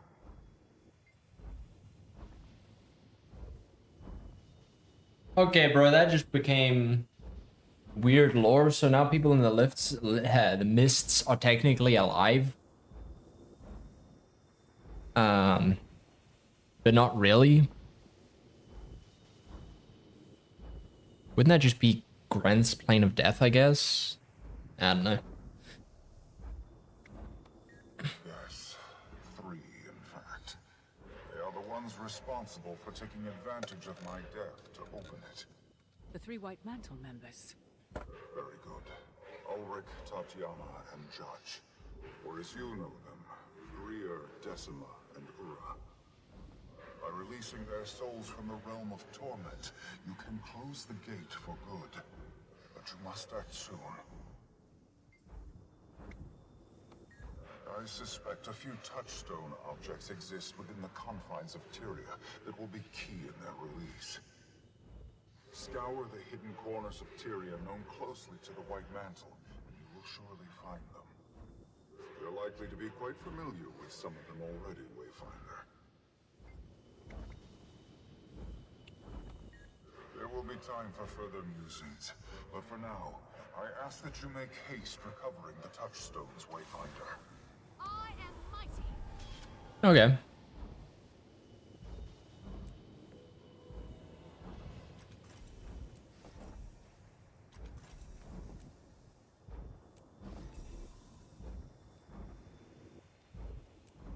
Hey, the Janthier B Mastery. Let's go. 226. Yo, we're gonna be 234. I mean 634 soon, dude. It's gonna be pretty crazy. Pretty insane in the membrane. Yeah, let's leave the instance and we should be back. And we can grab that video. Can someone check in on that for me? Yes, ma'am.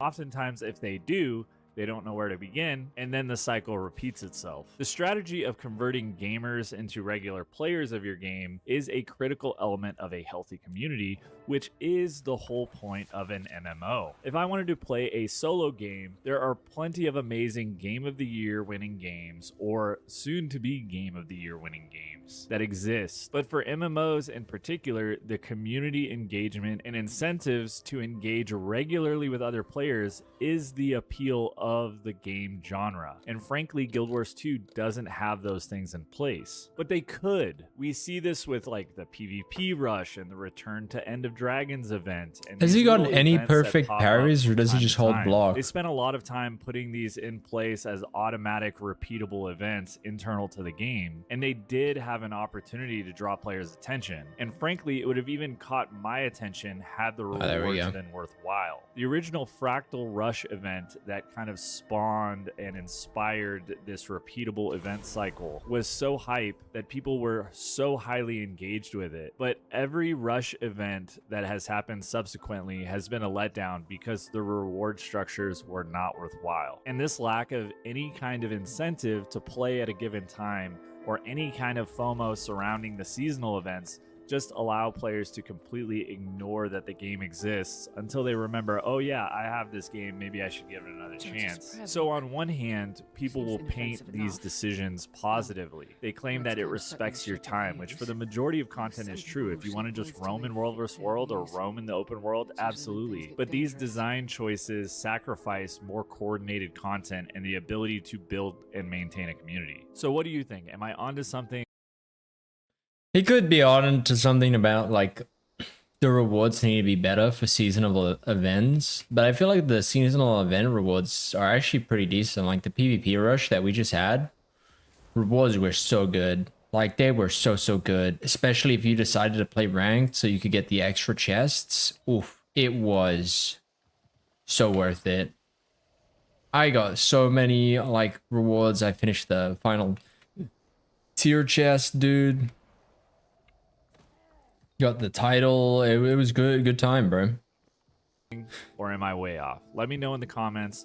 I wanted to now take some time to highlight some of the community's comments about Expansion 6 and Guild Wars 3, since even though last week's video was my thoughts about Expansion 6 coming out, there were some people who shared about Guild Wars 3. Getting started, we have Gus with a full list of desires, and frankly, out of all these options, it looks like my man has been playing some Guild Wars 1 recently. The only thing that I could see as a feature update is controller support, which this game has needed for a long time. My buddy Pseudo is a Guild Wars 2 controller player, and he can help you if you are interested in third-party controller support. But after playing a bunch of Souls-like games that have both mouse and keyboard and controller as an option and playing Monster Hunter Wilds, there really is no reason for a game in 2025 not to have controller support. As far as henchmen or...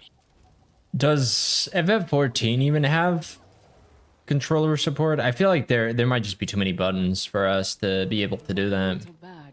Like you would have to do like a combination, right? Because like this is obviously... Oh no, you could have enough, right? Because this is just movement. And then 1, 2, 3, like you've got 4, 8. Yeah, you've got enough. You would just have to figure out how you'd like to do the F keys. There would be a way. There would definitely be a way. I could see it.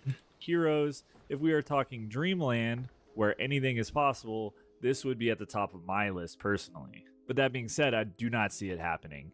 In all likelihood, once the Guild Wars 2 player base starts to wane because of Guild Wars 3 or because the next big thing is out, you could see basically all coordinated instance content just becoming completely abandoned. A new race would be cool, and players have been asking for that for many years, so I find it highly unlikely that it would be implemented now in the development cycle. Overall, I think this is a solid list of desires, but I foresee none of these in our future. Maybe in Guild Wars 3, if we're lucky. Harry and Court 95 believes that new classes would draw interest into Expansion 6, and to be fair, a 10th class would really change things up.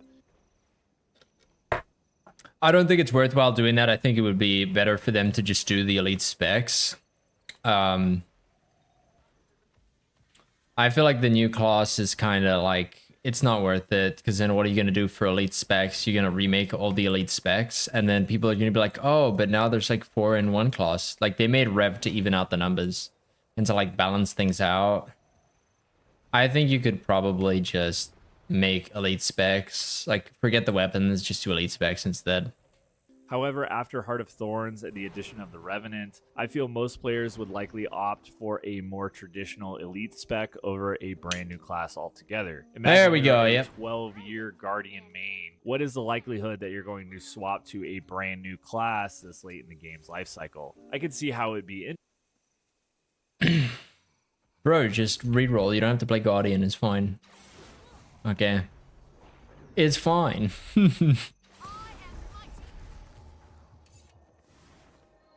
It's fine. You know, just because you like steak doesn't mean you can't have a, you know, something else. You know, it doesn't mean you can't eat sushi. interesting, and it certainly would be the talk of the community for a while, but I don't see it happening, and I don't realistically see it being better than what Elite Specs tried to do. And I mean, Elite Specs actually did what they were supposed to. I mean, Core Guardian versus Willbender is a pretty big shift in how the class plays. Core Ranger versus Druid is similar. So I think Elite Spec are more likely than a new class, and I think they are better than a new class would be. Coco Katori thinks that new weapons aren't the same as Elite Specs and might be waiting to buy the next expansion if Elite Specs are not included. And this sentiment is true in a lot of cases. It's kind of off topic. Yeah, I feel like a lot of people, like, the expansion hype is just not there. Like, I think the difference between Soto and the other expansions and why everyone's like, dude, Soto was so fucking good, dude. It was great. You know why Soto? I mean, not Soto. Why did I say Soto? I mean, EOD was so great, right? Was because we had Elite Specs, right? Like, the weapons are cool, and I get it. But, like, even the fact of, like, oh, where everyone's getting spear, we're getting underwater weapons on land, everyone wanted that forever, like, it died off pretty fast, and people were like, but Elite Specs, you know what I mean? Because fundamentally, it changes how you play the class. And, like, yeah, they'll run out of ideas for it eventually, but it's still something that, like, will bring players to the game to be like, oh, yeah, dude, like, new spec, new way to, like, engage with your class. That'd be good. There's some, like, holes that currently need filling, you know? Like a power alacrity build for, like, Necro is kind of lacking. Like, there's, they could probably come up with an idea of, like, an idea of a class, right? But the recent NCSoft earnings report was absolutely abysmal for Guild Wars 2. It's down like 20% since Soto. So the company is bleeding money, and combined with poor consumer sentiment, it kind of puts ArenaNet in NCSoft earnings report.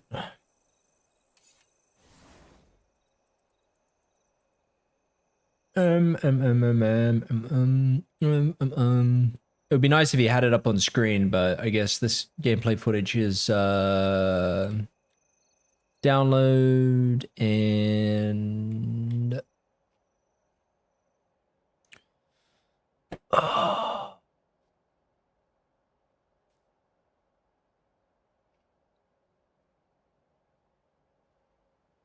okay, so Guild Wars 2 is this one. What is that, the lightest color? Q1 2024. 91,000.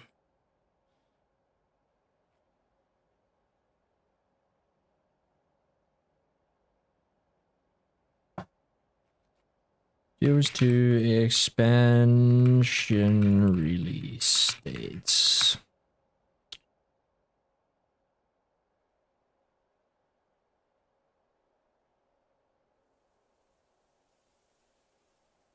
Jan 3 Wilds was August 2024. Soda was August. Okay.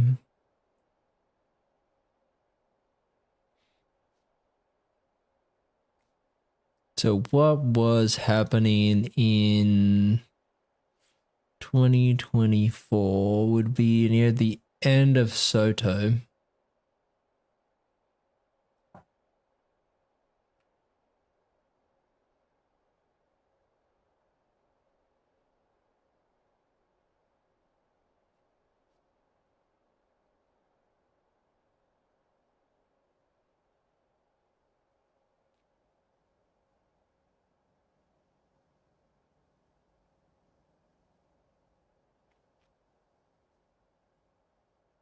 Okay, but we got the new strike in this month, so that would have been pretty hype.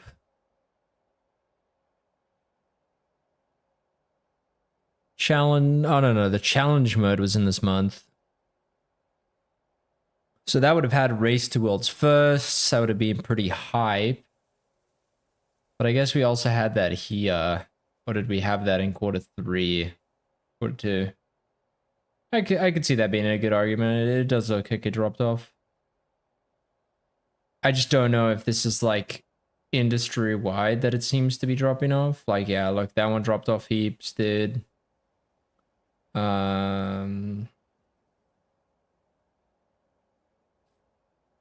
I feel this is just video games in general. Like, a lot of countries spend a lot of money or like are having cost of living crisis. This is like kind of expected.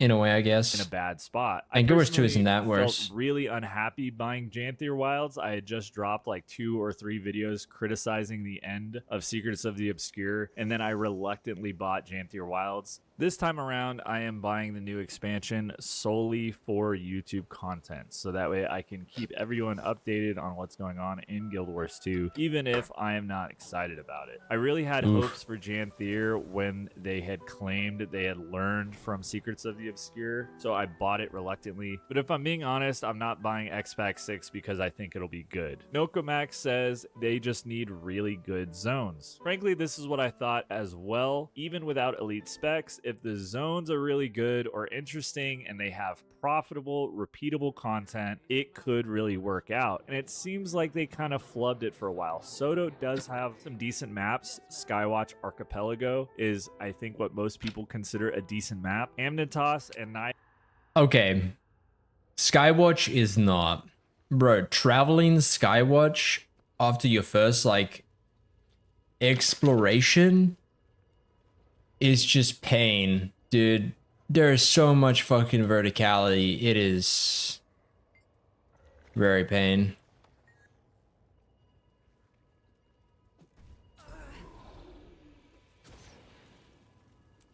Whatever. We'll continue the story anyway.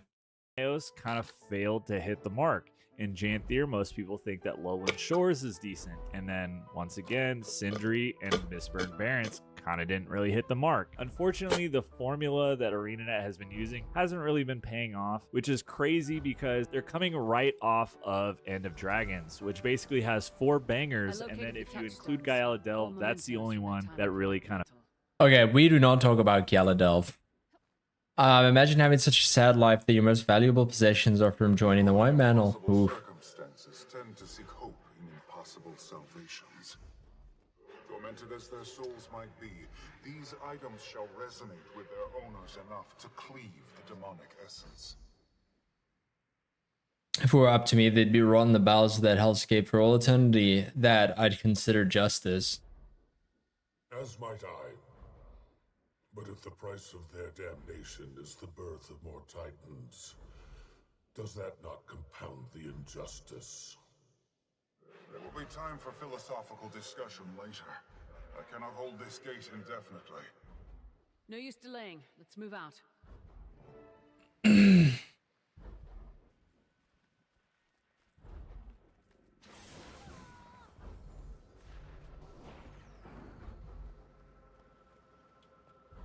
Fast as the wind.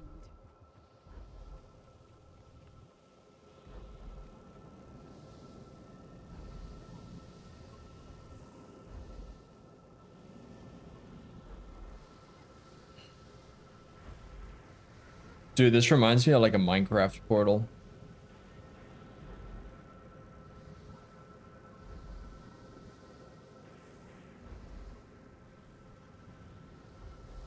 Enter the mist. I mean, I'm going through it. It's just not doing anything.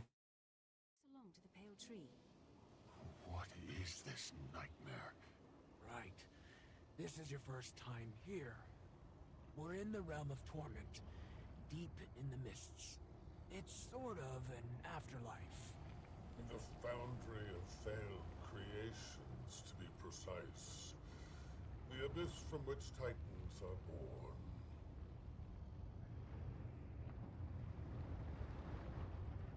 So what? You torment souls enough and they just become straight up titans? Interesting lore. Not sure how I feel about it, but it's something.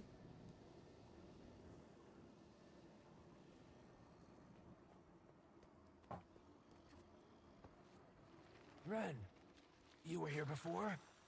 Do these demons look different than you remember them? They do appear to have changed.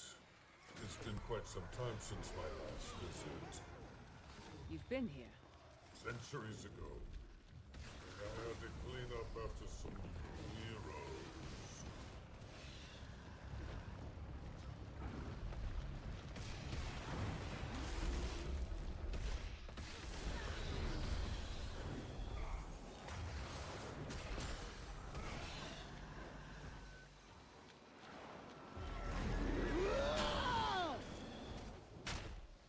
Alright, so I just gotta make sure I don't die to anything. It's probably gonna be kind of easy. It's gotta be locked in, you know, can't watch YouTube. You said this place is like an afterlife. So, not everyone who dies ends up here. Fast as the wind. Oh, no. It's mostly just for corrupt souls. It gets more complicated than that, but nothing to worry about. Oh. Okay. Just corrupted souls. Okay. How does one get corrupted?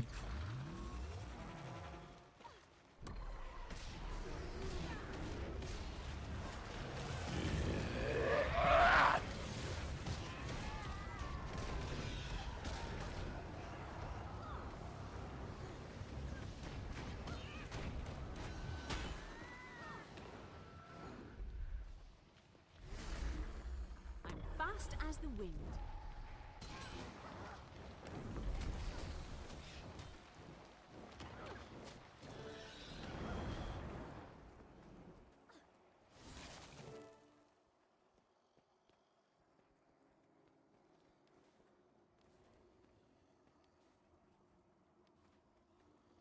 You've traveled far to bear us this scepter, long used in our kind's subjugation. It has found its rightful home. With it, we shall rule our own destiny. So it is written. So it is our divine right. Kneel now and relinquish our gift. Then maybe we'll allow you to leave unharmed. I watched my homeland burn at your hands of your kind. You think I'll bow to you, let alone give you such power? The shadow has warped your minds. We'll be sure to set your minds free.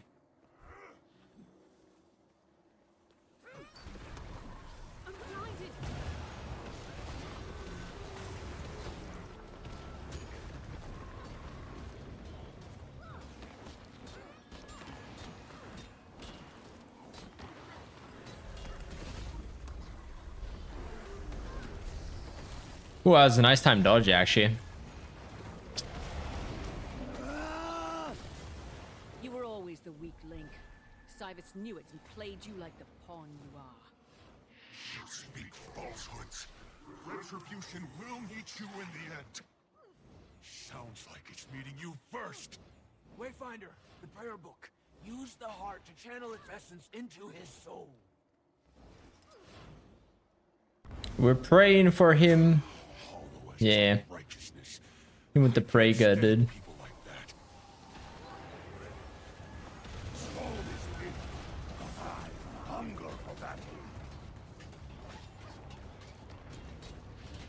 Can see the fucking lifesteal going, dude.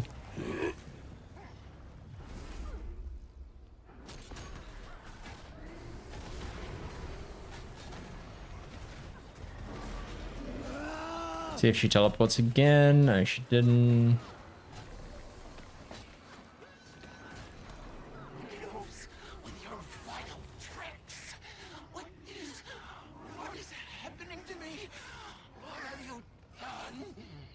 Bring your soul. Channel the badge's essence into her soul.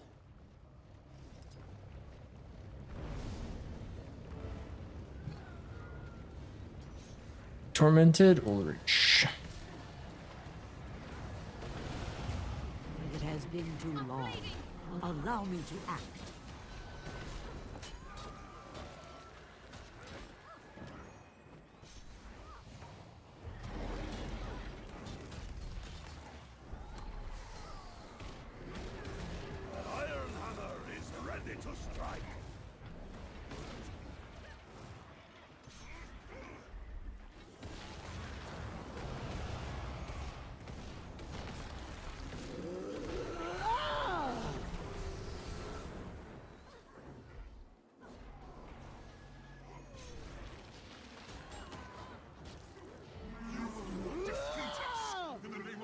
Of soul!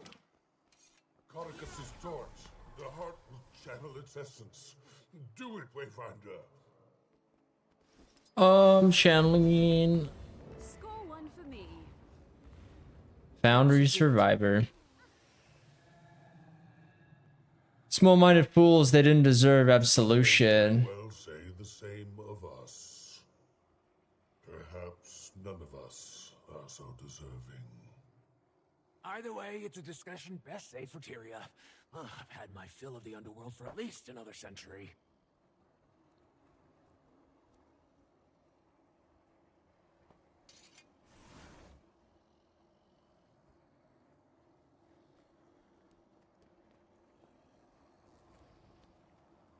Lol, imagine it traps us in here.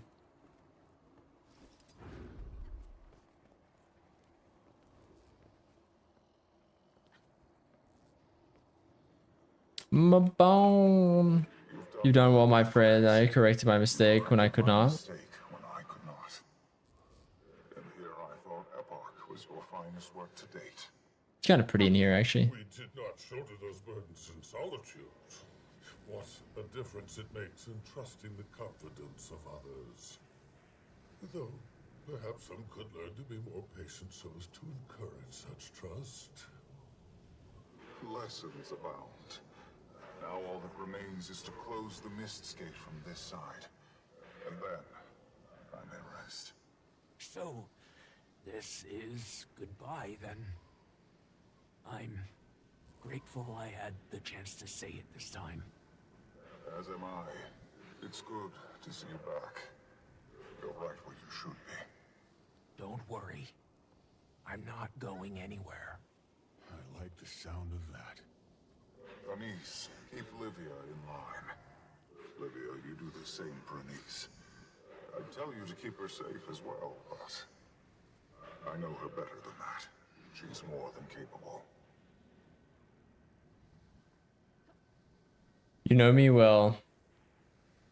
You'll be missed. Soren, I chose the Wayfinder for a reason. Place faith in one another, and each give the other a reason to do so. You have my word. Yes, well, I think it's about time, Livia. Goodbye, my friend. Farewell. Thank you.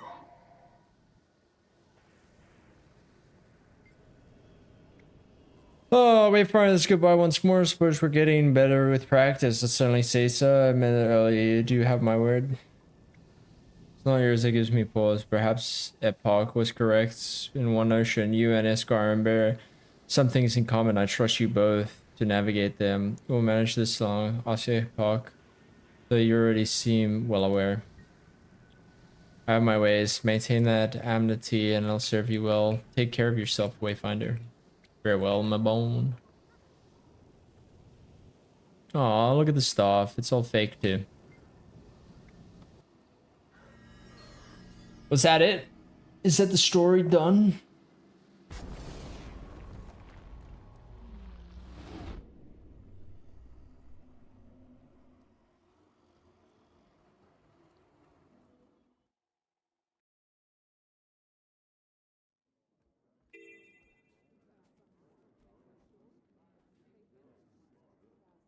Debrief your alliance and celebrate your victory. Return to the alliance headquarters. Bruh, brother, don't do this to me. I'm not gonna lie, the traveling around to just interact with random stuff kinda cringe. Gobbler garbage. Think your guild's the greatest? Come on and prove it. Purchase from Gar, Aliklo, and Hooligan's Route.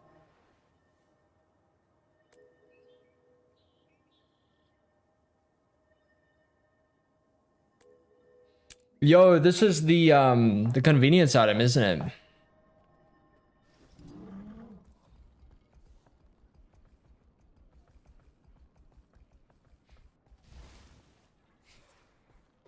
I don't know why I assumed it was another. I mean, I kind of forgot about it because Sniffer and them were talking about it. I was gonna assume it was another patch, but kind of forgot.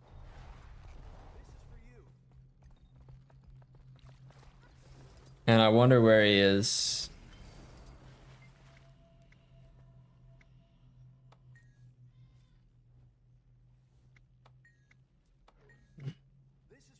$100 gold?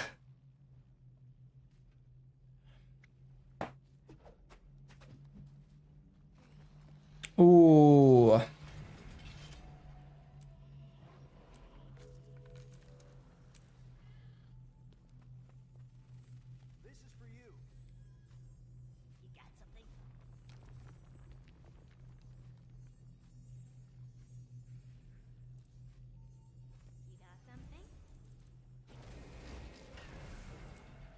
Uh-huh.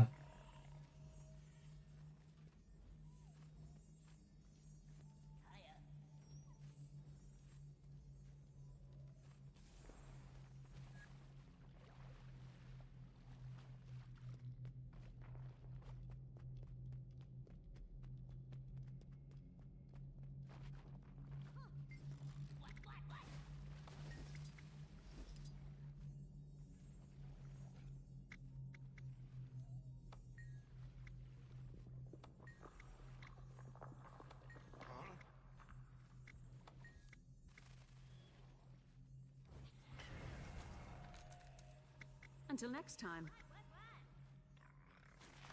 This is for you.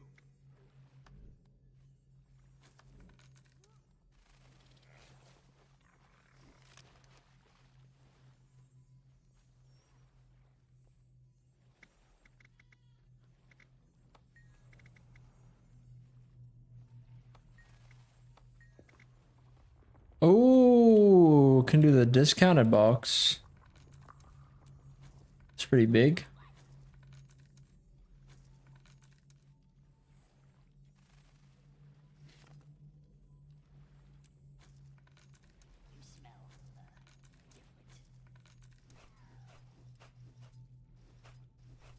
Yeah, that is pretty big.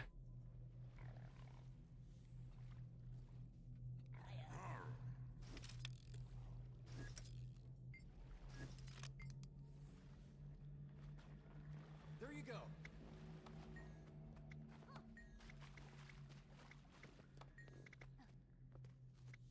Until next time.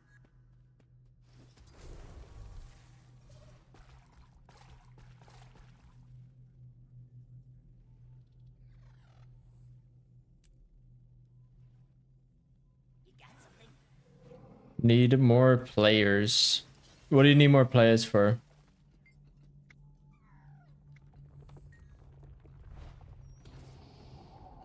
I wonder why that's not there. That's not showing either. Shards of Glory.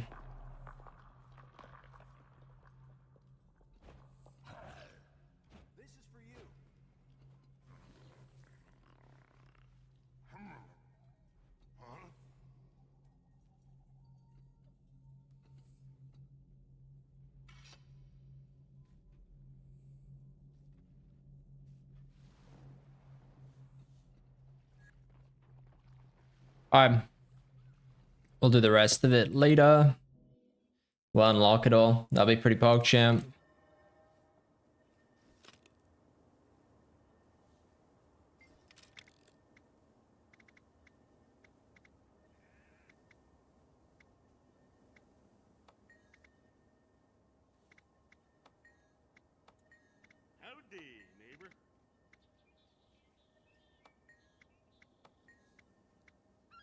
Alright, that's too many menus to get to this. Needs to be less.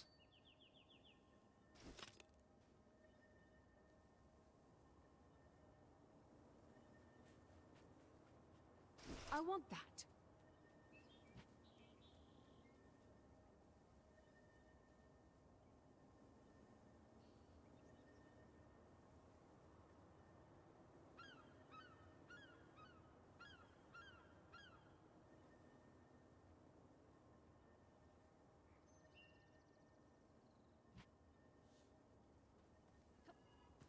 You deleted all the previous ones?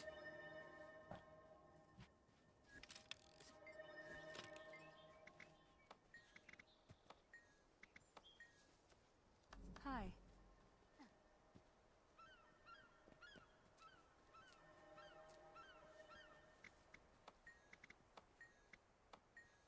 So busy these days. I mean, the thing that's nice is you can interact with this while you move, so you're pretty good actually.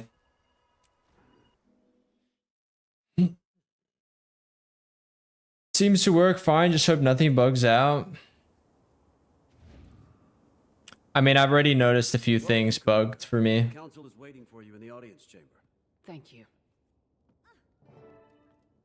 I'm fast as the wind.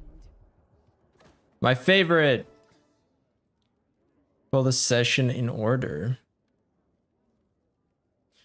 And we are here to discuss recent events at Janthier and Balvanisos. Countess, would you care to deliver your report? Great, no voice acting lines. Where are we? Of course.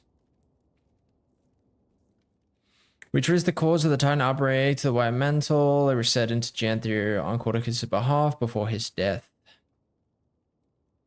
They were searching for the Misgates near Balvanisos to give their leaders an upper hand. And what end? We're still parsing out. They were all killed, but they were also successful in their mission, hence our little Titan problem. But that problem has been resolved. The Titans are dead, all 4 of them. The gate is sealed. We only killed 3 of them.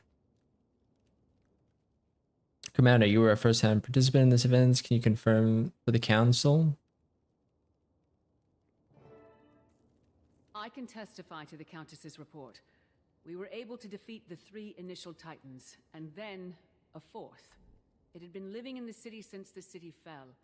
When the White Mantle entered the ruins, it manipulated them into opening the gate. The scepter, Legavo, played a significant role in sealing it. Livia's judgment aside.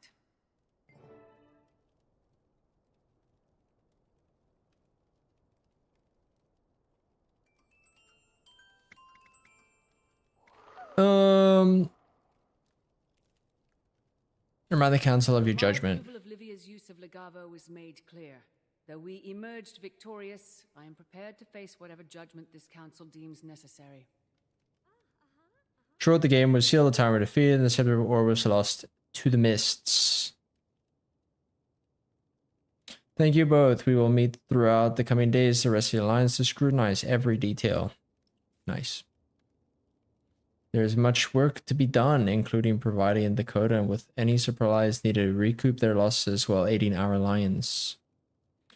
We will also discuss Livia and the commander's penalty, although the council knows where I stand on those actions.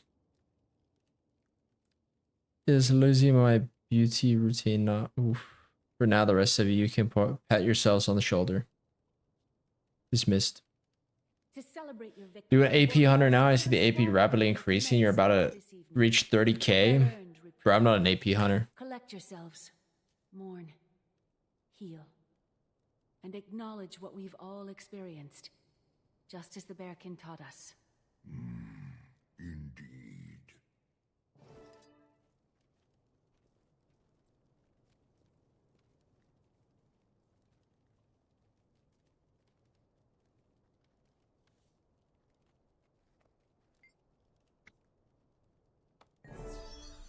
Crazy. I'll come back and do this another time. I'm not interested in hearing everyone's fucking feedback. Look at this. So pretty. Several hours later. Nice to see everyone. Oh my god, Queen Nope. Enjoying the evening. She's still not wearing shoes. It's been delightful to share a glass with so many familiar faces. We are surrounded by Interesting you look. new and old. There are many bonds that are just beginning to blossom. We are here to celebrate our victory. But we also celebrate the Alliance and what it represents. Change, productivity, healing. Tyria, there are challenging days ahead of us. We are not ignorant. As long as there is ground beneath our feet, there will be conflict. But we are more prepared to face Sure, is one of the expansions of all time. Now, raise a glass to your neighbor. I feel like a cutscene for this would hit a lot better. Yeah, I definitely think cutscene would hit harder. Like the opening one for this chapter. I don't feel like reminiscing. Combat ready.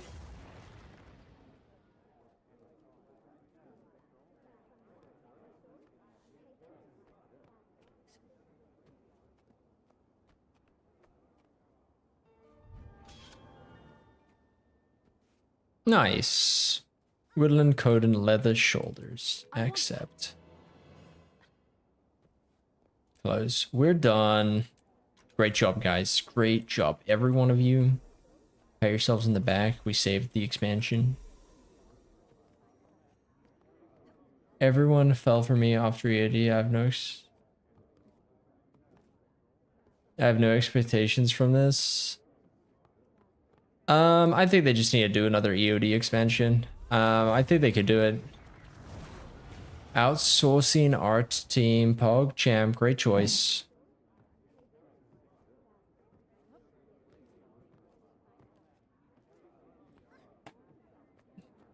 Alright.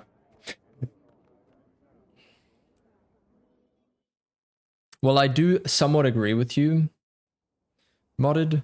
I think some things actually improved after EOD. Like, I think Temple of Febe was a step up. I was definitely a fan of that. Even though it was pretty hard. Like, I'm pretty happy with the endgame stuff at the moment, overall. TOF LCM is fun. Ura, I haven't done yet, so I won't really speak to that one.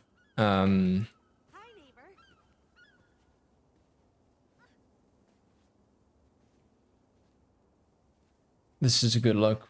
I approve. For the other ones, I don't know. I have mixed feelings. Like, there's definitely things that could have done better. But I think overall the game's been heading in a good way, like balance-wise, end game-wise. They just need more of like a wow factor to it, you know? Failed. So it's kind of like the devs forgot what a good map was. Malakers14 says he hopes that there is some crossover between Guild Wars 2 and Guild Wars 3. And I'm not sure if you were a Guild Wars 1 player, but they did have a Hall of Monument system in place to help give everyone something to do and give you some content during the final pushes between Guild Wars 1, Eye of the North, and Guild Wars 2. Are they going to do that with Guild Wars 2? Maybe. To be honest, they probably should. But let me tell you, the amount of stuff you got in Guild Wars 2 for maxing out Guild Wars 1 was not the same as what it took and what kind of prestige it held in Guild Wars 1. I think if you had full legendary armor and a bunch of legendaries and stuff, you'll get like a decoration for your Guild Wars 3 homestead. You already know that they are going to do you dirty, so just accept it now. The idea that we are going to get to bring over all of our legendaries to a new game and they function the same way, it's complete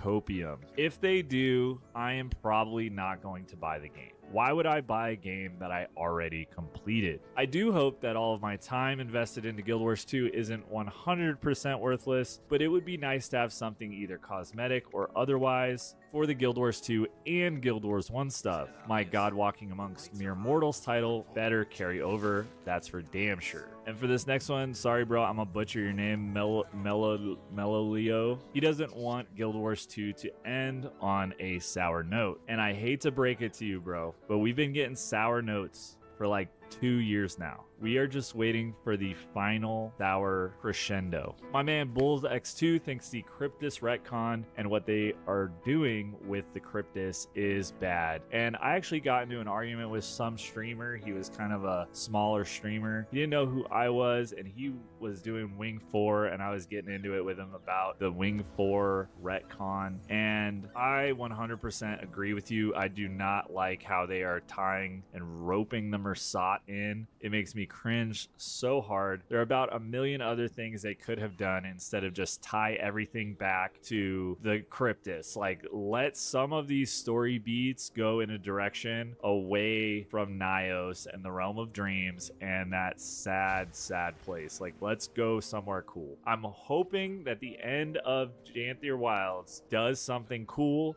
because lore-wise, we've been in a bad place for a while. Hot Dad wants some bows for the caster classes. And Elementalist longbows would have been an easy slam dunk for ArenaNet, like a literal slam dunk, and they never did it. Hopefully this is your round, but I am not counting on it. I read every single comment anybody has written on my channel, even the ones that get flagged by YouTube auto mods. So if you write a comment, whether you love my content, whether you hate it, whether you're just showing some support, I read every single one. So thank you so much for everyone who shared their thoughts. As much entertainment as you get from these videos, the comment section is where you get to provide me entertainment throughout my day. So thank you guys so much. And with that, thank you for watching. A big thanks to all my subscribers. That was good enough for me.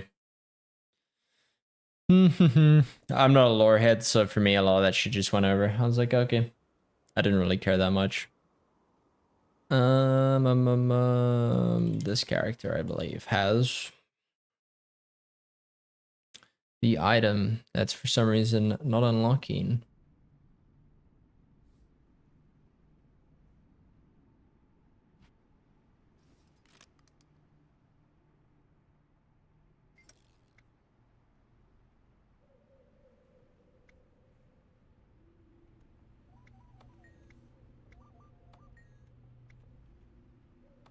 I literally have it in my inventory, but I guess I'll go to LA then.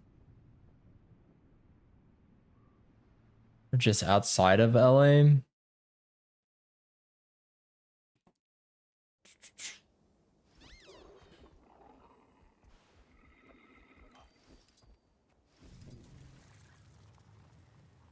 Forget you unlock like a little bit of everything.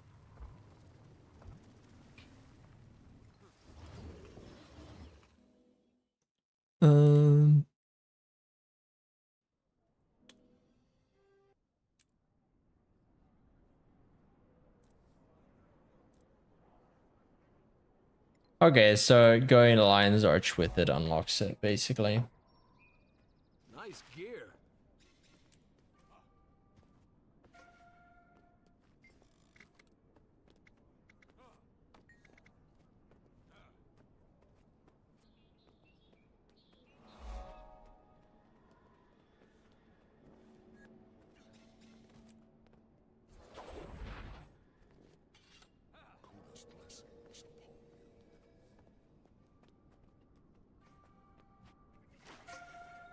Okay, I'm gonna need to do the portal scroll.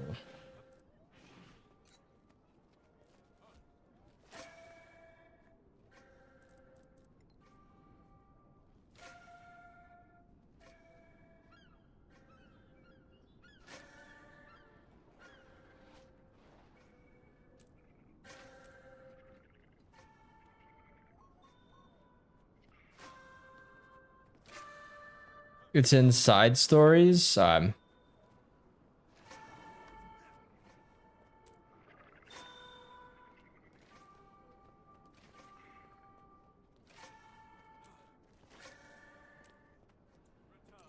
Working hard for now.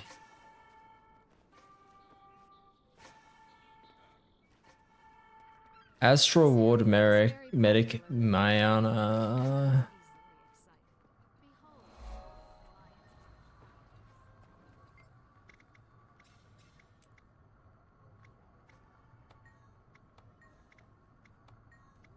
Legion calls.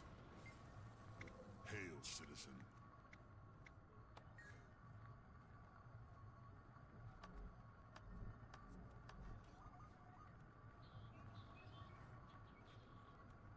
Oh, this isn't Mariana.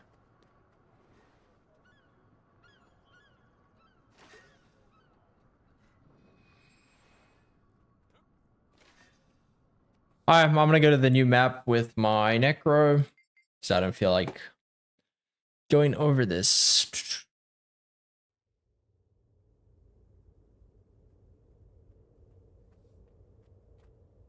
Was an interesting story.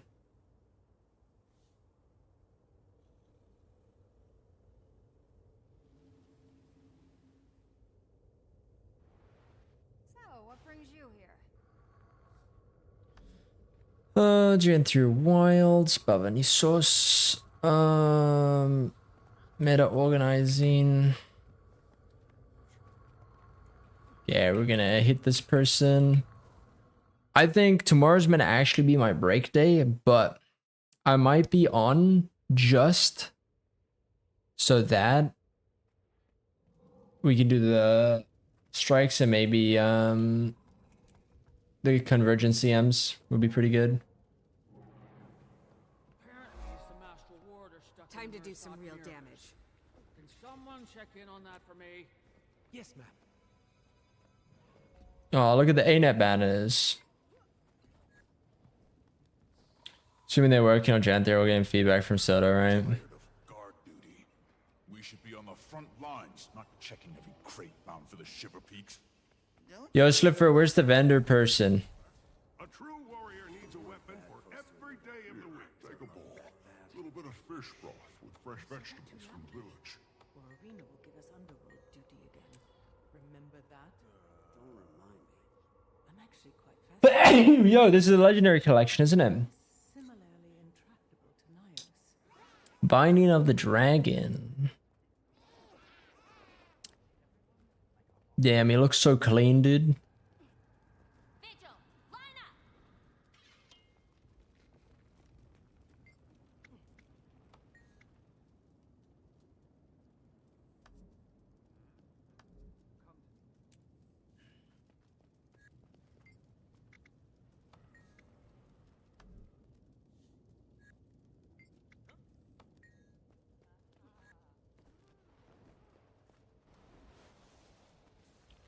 Oh, there you are.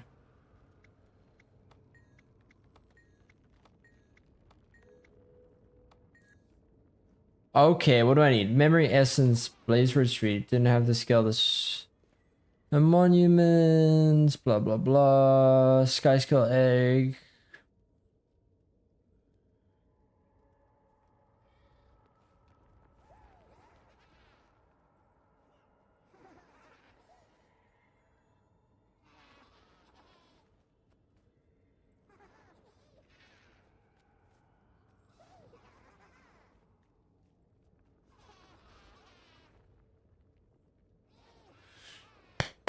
Yo, Sliver, have you completed this?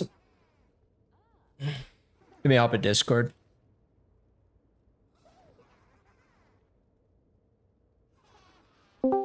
Oh my god. How's it going? Hi.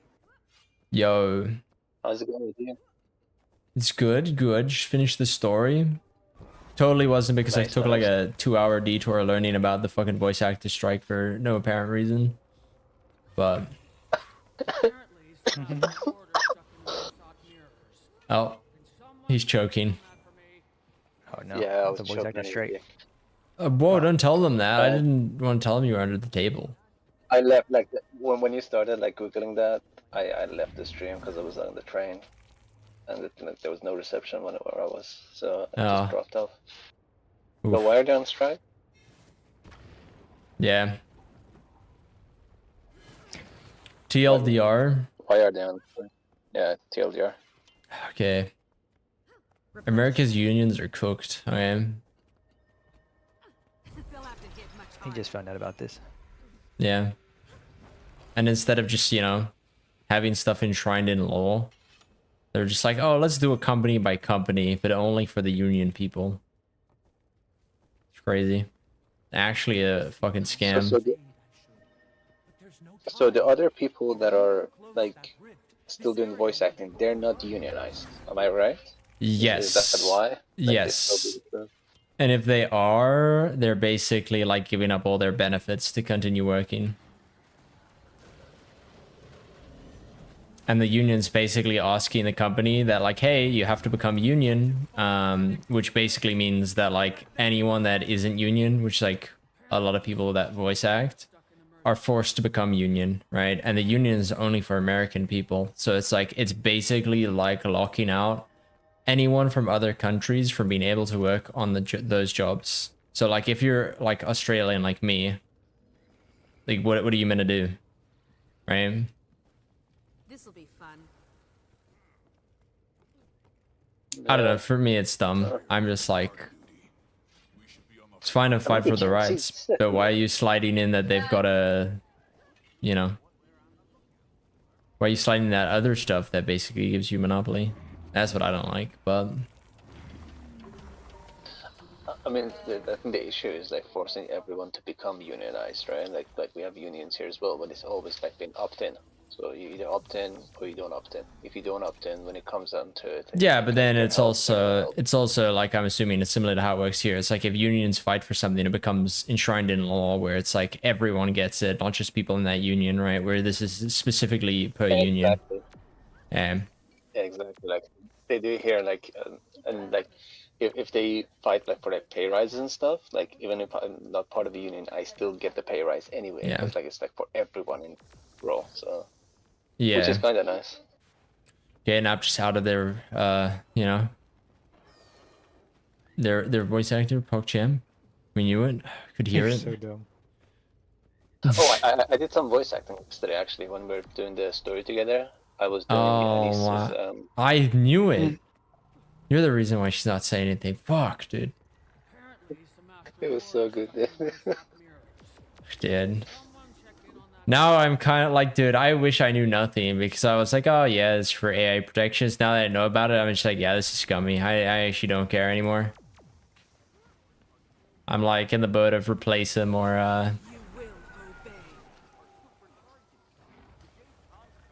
I'm not surprised they haven't found anyone that sounds like similar to like, come and do it. will tell you, I think ANET's scared of backlash, so I'm assuming they just haven't done it because they don't want to be seen against, like, you know, the PR they want move. yeah, they're doing the PR move where they're just basically like waiting and hoping that it stops, and they're happy with like the no sound. Where I'm like, now I'm in the point of like, fuck them, dude, remove it. No, you know what? I don't care like if there's no sound and the sound comes back like in a year's time. I just don't want to be forced to do what we have to do with Soto. Like when the dialogues are like done, then add an achievement that like forces people to go and play it again so they hear the dialogue for that this one achievement. Yeah. Like that was dumb. Like yeah, it was so dumb. I was like, why am I playing this again? It was just because they added some dialogue, so you have to like go listen to it again. True. And no one's ever gonna go back. Honestly, you asked me what the story was about, even though I did it yesterday, I couldn't tell you. I had literally paid like zero attention. Okay, I'll run you through it, Nap. Okay. Basically, the Titans are just people that are trapped in the whatever it's called, the realm of torment or whatever the fuck, right?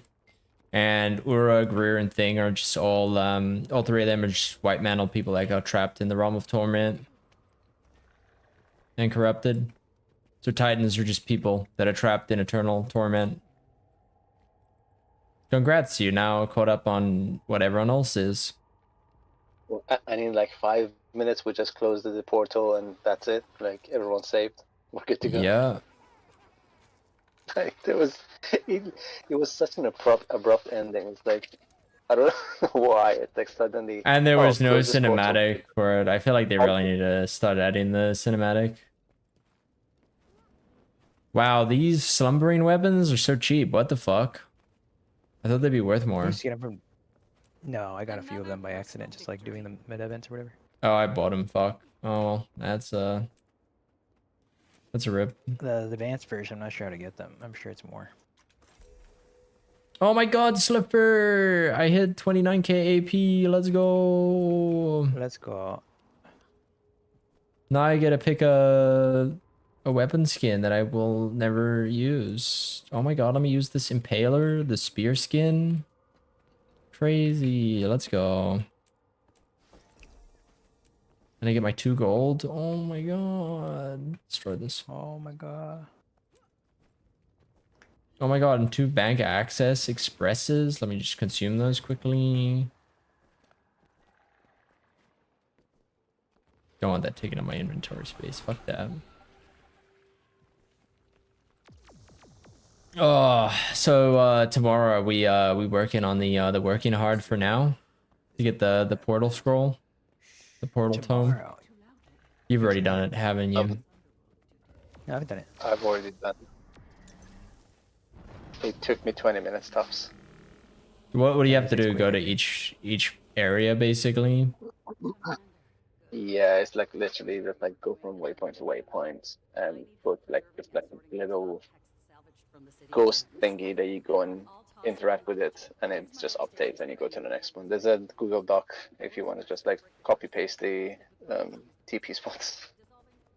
Yo, okay. Like I need to find that Google Doc. I can send it to you if you want. Yeah. Send it to me if you've got it. I'll 100% do that. That'll save me.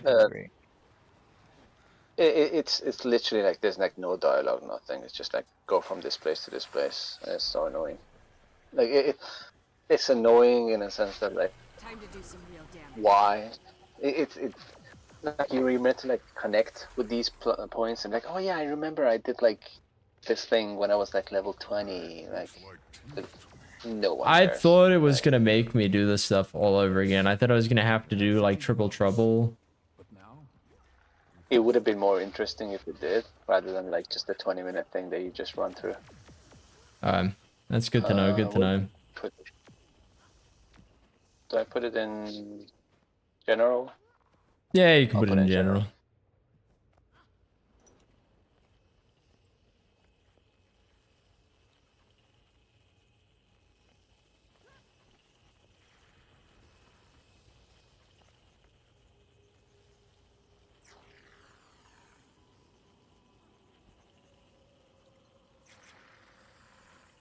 Crazy.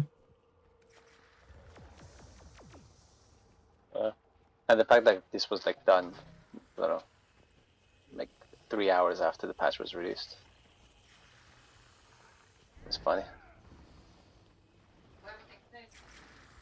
Yeah, because people would this would be one of the first things people would be doing, right?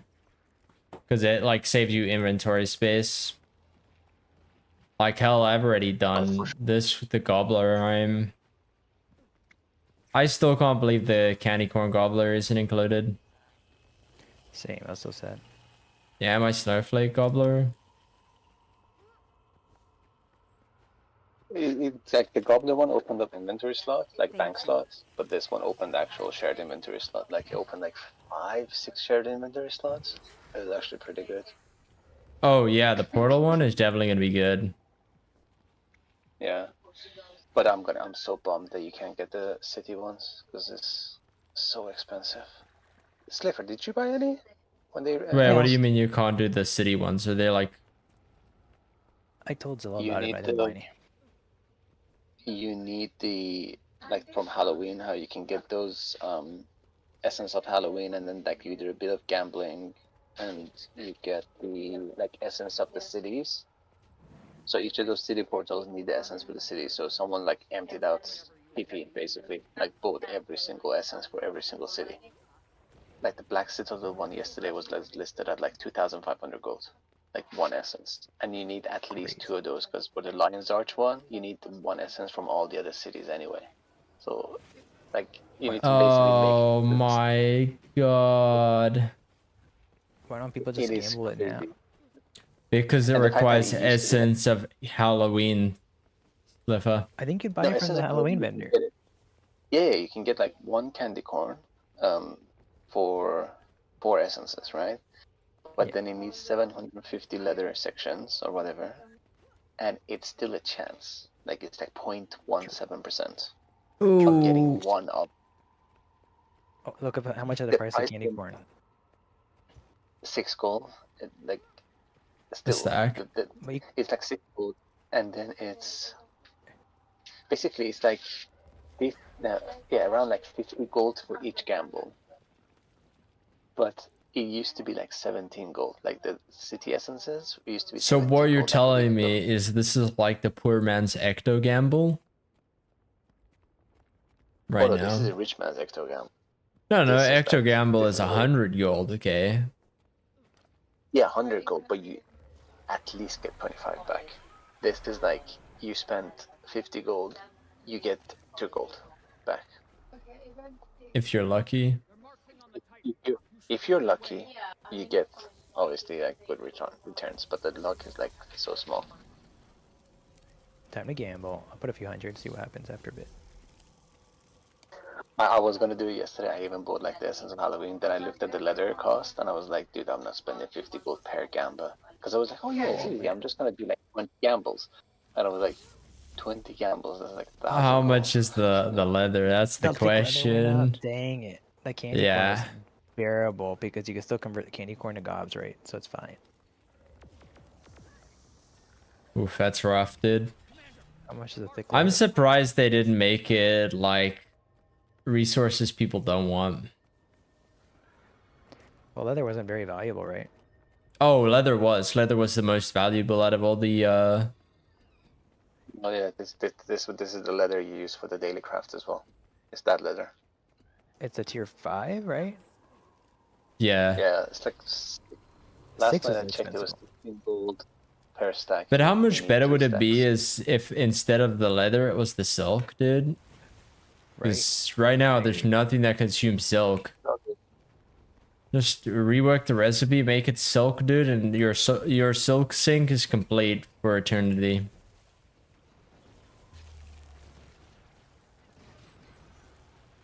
I really like this character's look, Slipper. Holy. Oh, that's great. I I'll be back to know. the infusion. I'll be back to the infusion soon. Can't wait. True, I'll we use get it the when bloodstone the option's one. there. Yeah. Wait, do you get a vendor if you complete all the CMs for Wing 8? I don't know.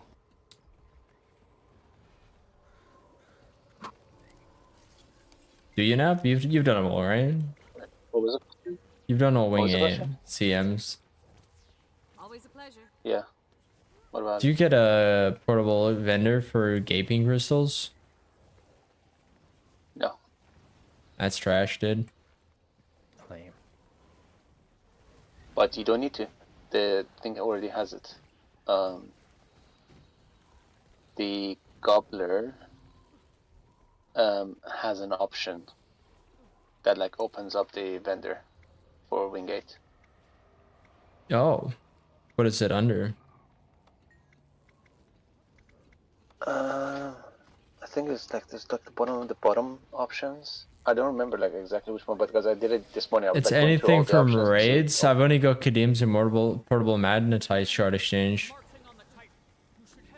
No, it wasn't from raids. So like that opens up only the 2 magnetite ones from 1 to 4 and 4 to 5 to 7. There was another option that I remember I clicked it and it opened the thing. It opened the Wingate stuff. Because I bought hero banners from it. A left pause stuff, maybe? Maybe you might have done all of the TM. I'll check when I get home.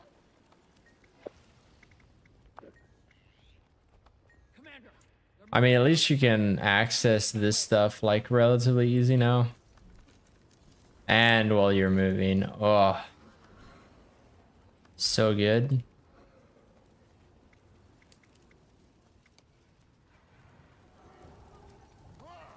They'll have to hit much harder.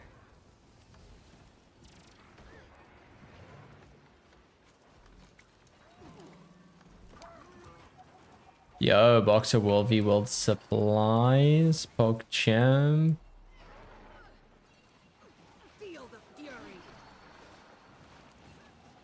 Alright. Done, almost done. Oh, were you busy doing all the teleport slipper?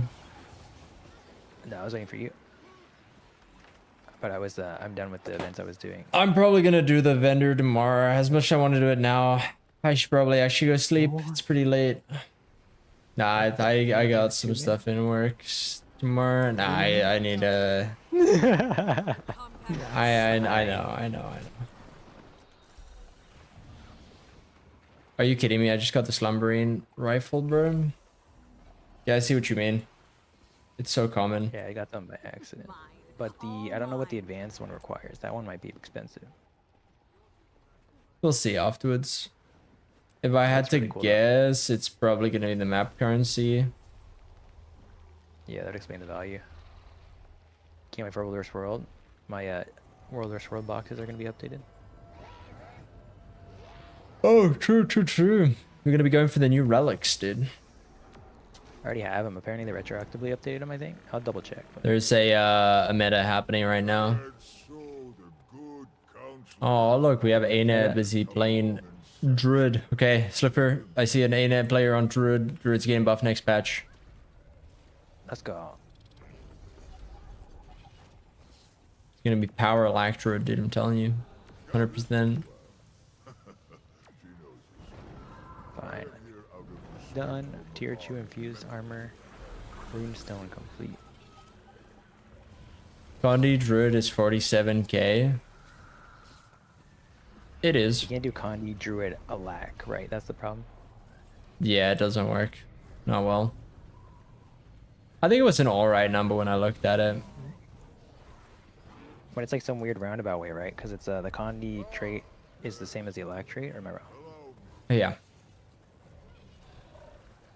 It There's is. a Q, Nate. What the? Not my fault, dude. People just want to see me here. Just giving the people what they want. Leave party. Looking for group.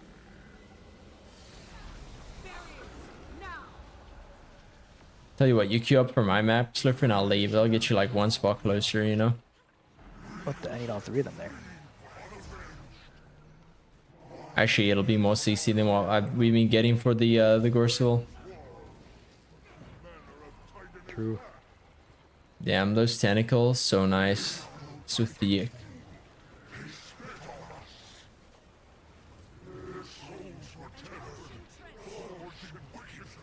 It's actually so nice seeing his like model up close.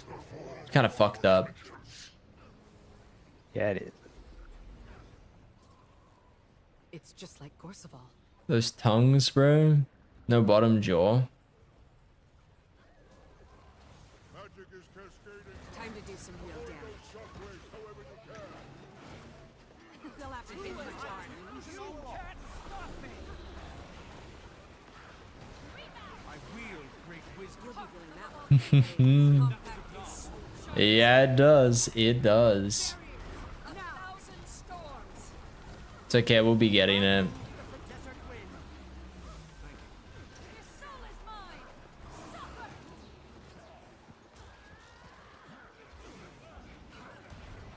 It's power damage, it's time to shine. Lamb?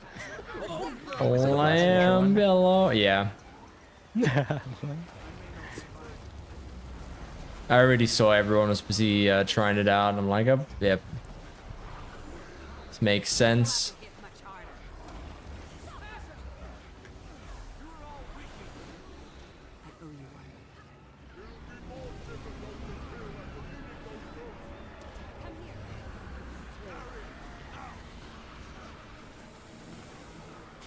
Oh my god, people are actually CCing now, dude. Let's go.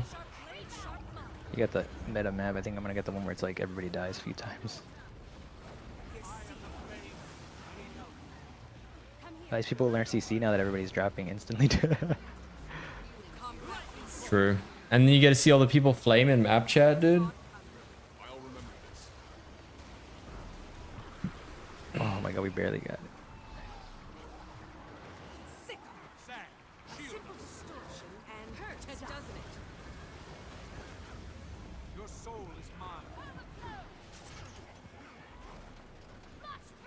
No, Actually, it's got to the be meta, something. I just think Quick Scrapper, Power Quick Scrapper was the other one that utilized it decently.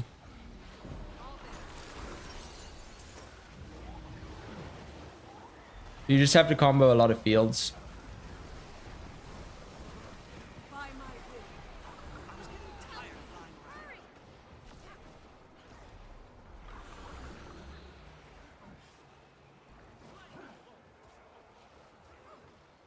Oh, it's an AFK rifle mech that I just saved. Look good. He'll probably do more DPS than the rest of your group, trust me. Especially if his name starts with an S. It's pretty true. It is indeed pretty true.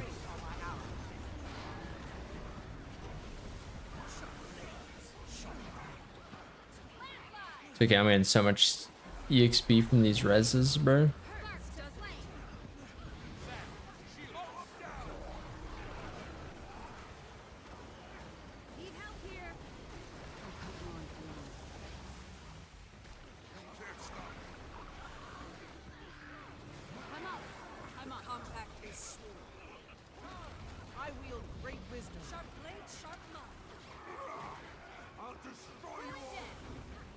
Chin Deja Vu things to follow. Sorry for the lame.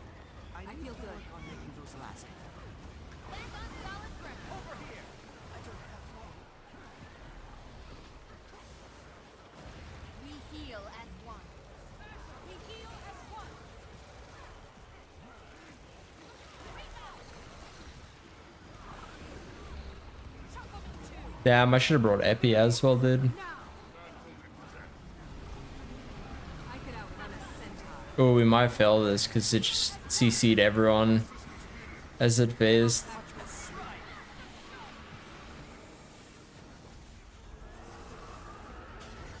Oh my god, bro, that was so close to failing. Well, we failed on our end. It's fine. We'll just walk back. Well, I think you mean roll the beetle back, Slipper. Let's be real. True.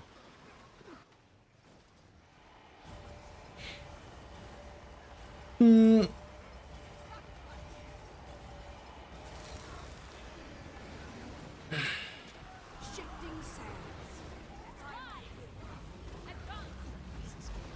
had to do south meta. And then I'm done.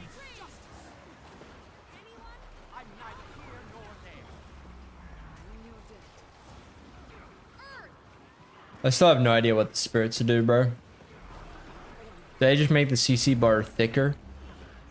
Yeah, they make it more difficult from what I heard. Got it, so run Epi. I'll just focus on SG.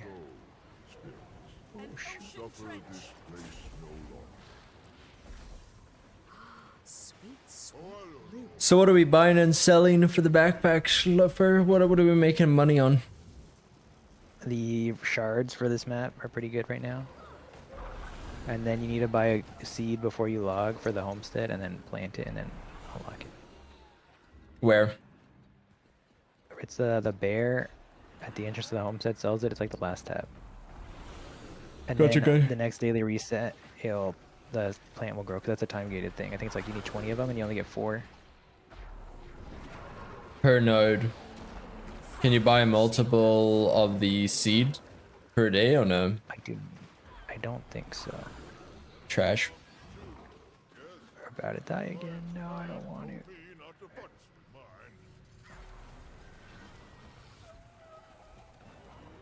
to. Wait, you need the home lots to be able to like stamp them to get at the stuff for the backpack? It's not like the lot. You just need to. He'll just plant a seed that spawns the next day. You just have to buy it. I think it's like just a regular harvesting plant. Oh, okay, so you don't have to. Like, that would be hilarious if you needed actual plot, because then people have to do the achievement for that. Dude, can you imagine how much all the cooking material prices would go up because everyone would be leveling cooking? It would actually be cooked. Oh, slab of poultry went up in price a lot. The poultry meat. I don't know if it's still expensive, but Hell yeah. I'm pretty sure Spear Dead Eye isn't that nerfed. Still alright.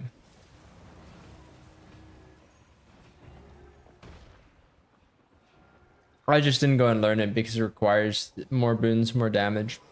I'm lazy.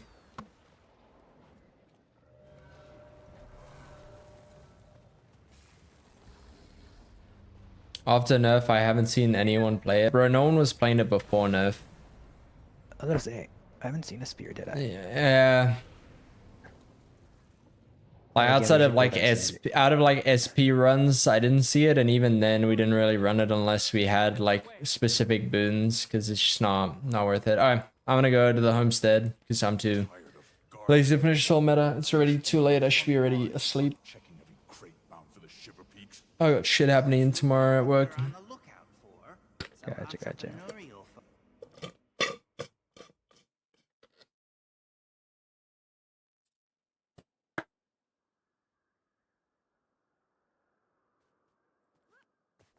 So you said from Def Lahan, that one? Yeah, the bear guy. Sure you're aware, lost He's like tab. Chart of the homestead. It's like, where is it? Shout It's out like a little for 25 this gold. one? This one? Yes, it's 25 gold. And Do I then have to you buy pawn it, it? and then I think it just does it next day. Like if you read it, so I think it's like next day. I haven't done it yet, so then you should buy it again tomorrow. But you'll get 4 seeds for tomorrow, and you'll need like 20, 21 or something.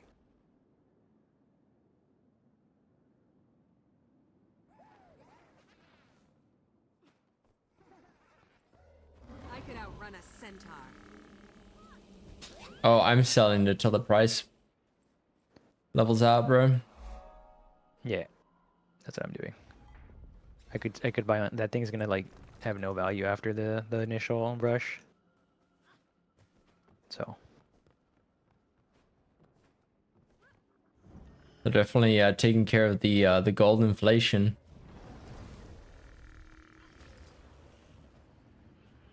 Oh, it's already done, bro. is it? Yeah, Are you sure? right there. Look, What's that next reset for me? That's what I heard. come back tomorrow to harvest. Okay, so it's here. Oh, okay. Scared me. I thought I messed up. Yeah, I was about to say you're a loser.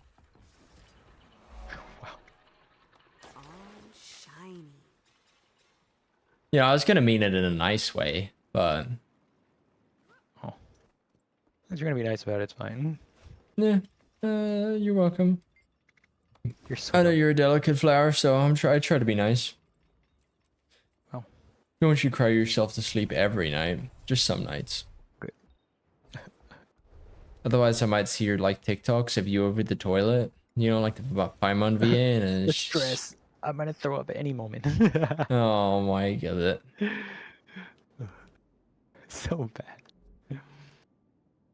dude, actual cringe. I like how the excuse was that it was AI. Nice job, it was AI, idiots. You believed. Oh my, don't get me started, bro. Holy fucking. That was great. That was very much a social media, like, you know, those crazy people that are always online. That type of Yeah, it was very very much. What can I consume to get Ursus Bleach?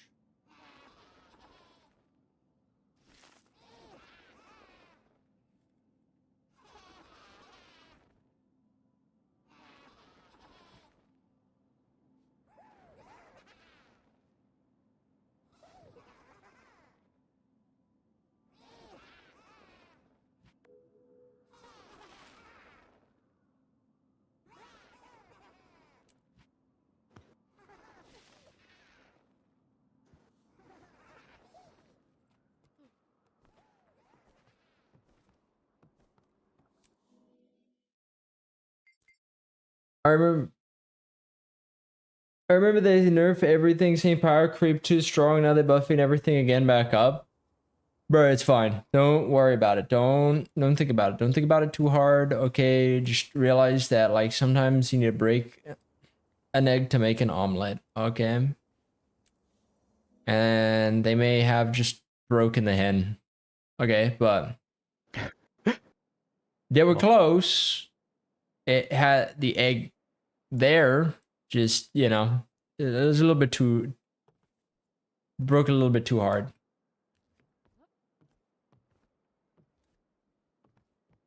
It's the thought that counts, you know. The rework's coming over pretty good though. I'm happy about that.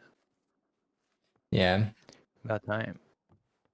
It's okay. We're just gonna sit here and wait for them to nerf the what's it called? The LCM, you know? Finally. Let me know when it's nerfed, then we could start it. Oh, we're starting as soon as we're done with Greer, you know? Oh my god, Nate, you're gonna burn out the whole group. That's right, dude. You want to hear something? Gonna filter wanna out hear the something? week. I want to hear it. Yeah, tell me. Break it to me. Aura Convergence CM was bugged last night, and it was giving achievements for CM and LCM with titles. That is it. What the did he get it? No, I didn't. I just saw the post. Oh, nice. Of course, it was bugged Yeah, and nice. giving fucking titles. Why wouldn't it? They're not gonna be able to like remove it from people that got it probably. I Didn't they think get that? we just need to They check will. efficiency to see how many people are gonna get like the They have Aura to. LCM title. They have to. I find it very unlikely they won't remove it. If they don't, that's they remove a the massive mistake. Was it like during LCM they removed the title from some like Chinese players for cheating or doing something? What was it they did, or am I drunk? They didn't remove the title, just straight up banned them. Like different than removing the title, just Oh banned my them god. because Well, they removed the title for sure. Because I think they were using the Vert exploit with the distort, so they were just basically immune the whole fight. Oh. No, I thought they rolled it back. I think they did remove him.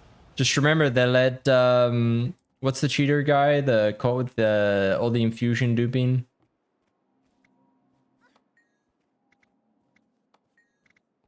Yeah, that guy. I mean they let him back in with all of his infusions. So that's No ways. See, you gotta keep all its infusions. There is no ways. I mean, would you come back after like that many years of being banned? Would you even know that your account's been unbanned? To know if my infusions were back. It wasn't even that long. It was banned for not even like a year, I don't think. But yeah, alright. Gonna head off. Ooh, I'll check you guys tomorrow. See you, Nate.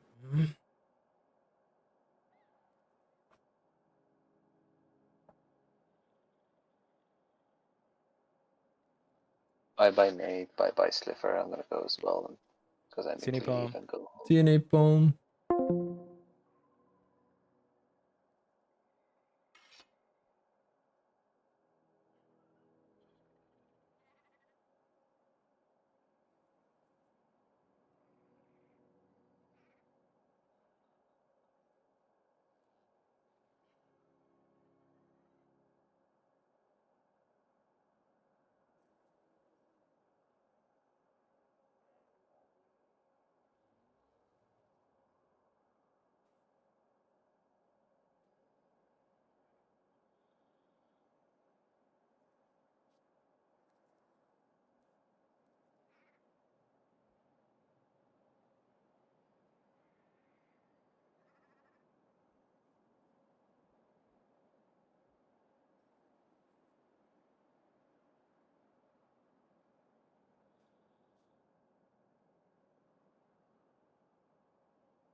Oh my god, thank you. Thank you for the raid. What the? Aerell, thank you. Thank you so much for choosing me. I appreciate you. I hope your stream went well. And welcome everybody. Welcome. Welcome. Hi. Hi, hi. Good to see you guys. I'm just trying to kill my friend here. It's not going too well. He's a really good trailblazer. Mirage is absolutely clapping me. I don't think I'm going to be able to kill you on this either. This is normally my fallback build as well. Like I come on this to... It feels a bit cheaty, if you know what I mean, because it's a celestial. Oh, I got... Okay. I got you. I'm surprised. I'll take it. Tune in it. Love this. Yeah, let's go, basically. Did the new story and chapter the new map. Okay. No spoilers if that's okay with the new story, but how's the new map? Is it pretty? Because I haven't had a chance to play it yet, because I don't want to do that on stream personally. I like to play it in my own space so that if I hate it, you guys don't see that. I don't like being too negative, so it's like, this fucking sucks in my own time. It's good fun. I won't spoil them about it. Okay, is it pretty? Do we like it? Is it nice like the last map? Have to go look for yourself. Fair enough. Fair. Just trying to kill a friend. Definitely not all on inside. Feels bad for your friend. In my defense, about 20 minutes ago, he was absolutely clapping me. So it feels good to have a bit of revenge. Oh, fuck. Let's go drop up. I don't think I've played against you with my Celestial Mirage build yet.